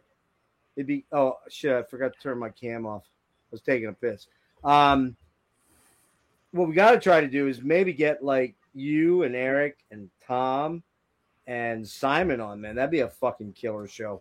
Well, I you would gotta have to get say a Tom word. I on could just so I can apologize to him, man. Like, But I think you do, and we got to bring Nikki on because you got to apologize for calling him a her or her a him. That's one of those things you got to be careful of today. yeah, but I'm open-minded. Like, considering Oh, yeah, I know. I've proposed to the fucking Denis like 7 times tonight. Of course. Well, listen, I'm going to wrap up and we'll do a side stream, but I want to get Eric out of here because he's probably got to get to bed. And Phil, Goddamn, I it's sent you the link to the after stream. I sent it to your messenger if you want to. The after party. The after party stream. Yeah, we're going to end this one and go to an after party because what happens on there is I shut them down after they're up for a few hours because we generally talk about things we maybe don't want other people to hear. And we can talk tunes and we can talk all kinds of stuff. Dennis, you're in for that, right? I'm always in for that. I know. Okay. And we I'm in for fucking everything. Nick's joining us. Nick's going to join us. This new kid that I know named Eric's going to join us. Not Eric with a K. Oh, this fucking guy, Nick. Fuck that. There is no fucking guy, Nick. Jeff, there is no other Eric. This He's is where not- we really talk about Nazi exploitation. Eric, Yeah. he's not of your stature. I'm gonna get all my fucking Nazi PlayStation out, and it's gonna be a fucking jam party. Did you No, just we're say gonna- Nazi PlayStation? I I'm going did. to try to facilitate that for the next trip. We got to have Nick on too because Nick's got a lot of horror shit too. So I'm going to wrap up and we're going to jump onto the other stream. And Eric, man, thank you, sir, for being here tonight. Oh, Gave yeah. us a huge chunk of time. Brought some really killer shit. We're going to do another one. As long as I'm alive, we're going to do I'm another coming. one. I'm coming, man. Oh. It All don't right, hey, matter don't tell me about whether your you problem. want me or not. Oh, you mean I'm you're coming. coming to the show? Okay. I'm attacking. No, I'm coming right now. Shit. It's Eric Berg says he is no Eric Bauer indeed. So there you go. It's Eric Berg. There's actually another Eric Bauer in Seattle. Is it really? Yeah. But is he as yoked as you are, though? Probably not. I rest my case. And Anyways, guys. in 2 hours, I got to bring my daughter to ballet. This is going to be the. Oh, come on, ultimate Phil. Are ballet. you serious? You joking? I'm serious. No, you better stay up and not drink anymore and just stay sober. I'm for serious. fuck's sake. No. My wife's going to drive us. Oh, I'm just- okay. Oh, all right. Well, then you might as well I just ain't stay up. driving. You might as well just stay the fuck up with us. It's, He's going to It's ballet practice lit. It's almost 4:00 here in Well, you know. Labrador, and Yeah, I am Jesus. like, I don't give a shit. I'm just partying, man. Well, we're gonna jump on the other stream, so jump on with us with Dennis and I. We'll fire that up literally right after we close this one out. So Can All I right, make it anyway. awkward? I want to end this with a Gremlins 2 kiss. let me just say a couple quick things.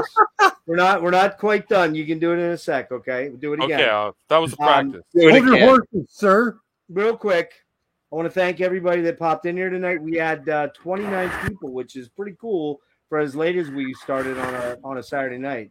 And I thank all those guys. Some of them are friends of ours, but I saw a lot of new names I didn't notice either before. So, Eric, you said you're kind of probably not going to do much on the channel for a little while. You got a lot of life stuff Gonna be a happening. minute. So, I probably am. I mean, I'd say I want to try and bust something out, but honestly, like it's gonna be probably once I find a new spot that I fucking put something.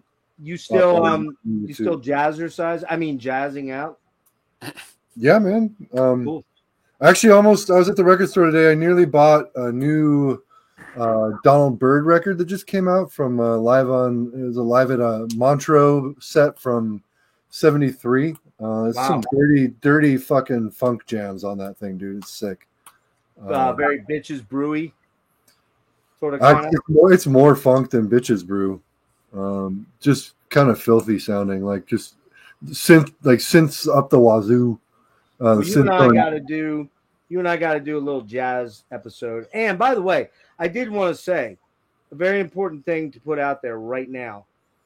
The last time Eric was on my channel was May of last year. Almost, I know. I saw that. It was almost a year ago that we did the fucking ill-fated Warrior Soul The special. ill-fated Warrior Soul. But here's the deal: I do not think that we said anything offensive to Corey Clark tonight at all. Damn it! Well, here's your opportunity if you want to get one in. I'm good. I'm good.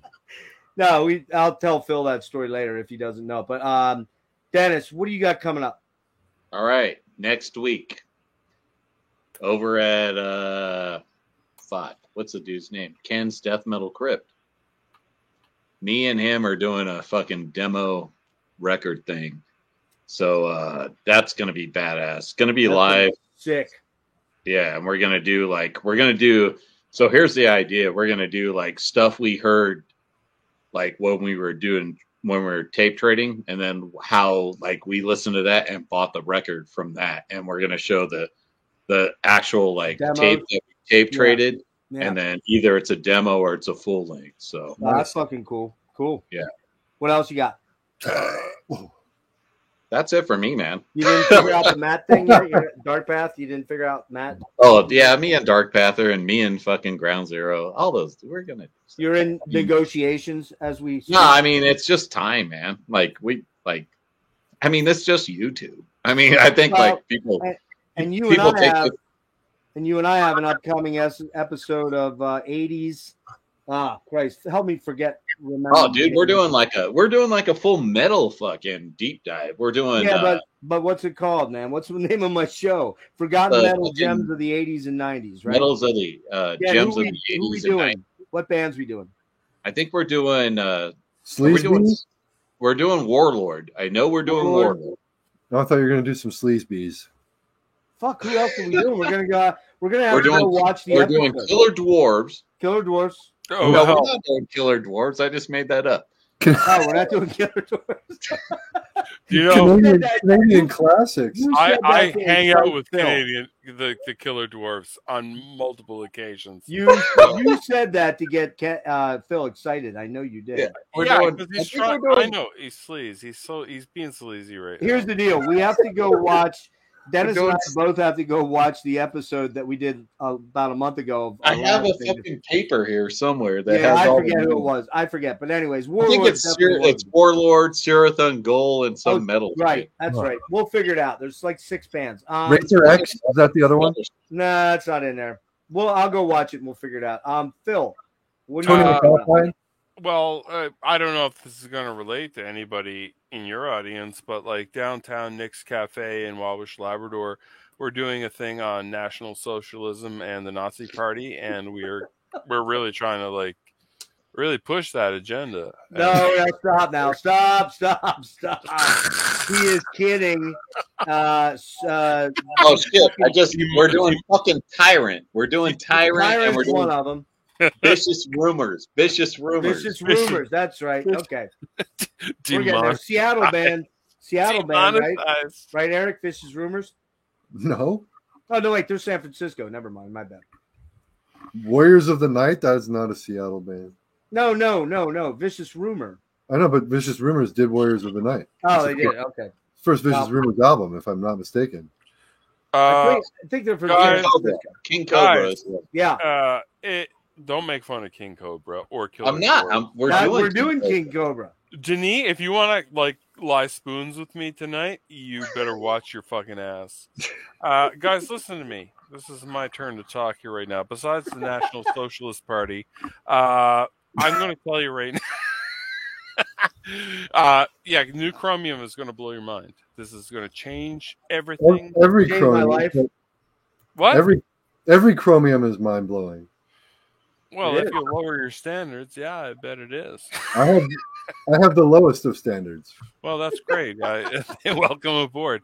So do I. We got some new things in the works. I just signed a non-disclosure agreement with a company Oh, no. that I can't talk about it right now because I signed a non-disclosure. Right, because you signed an NDA.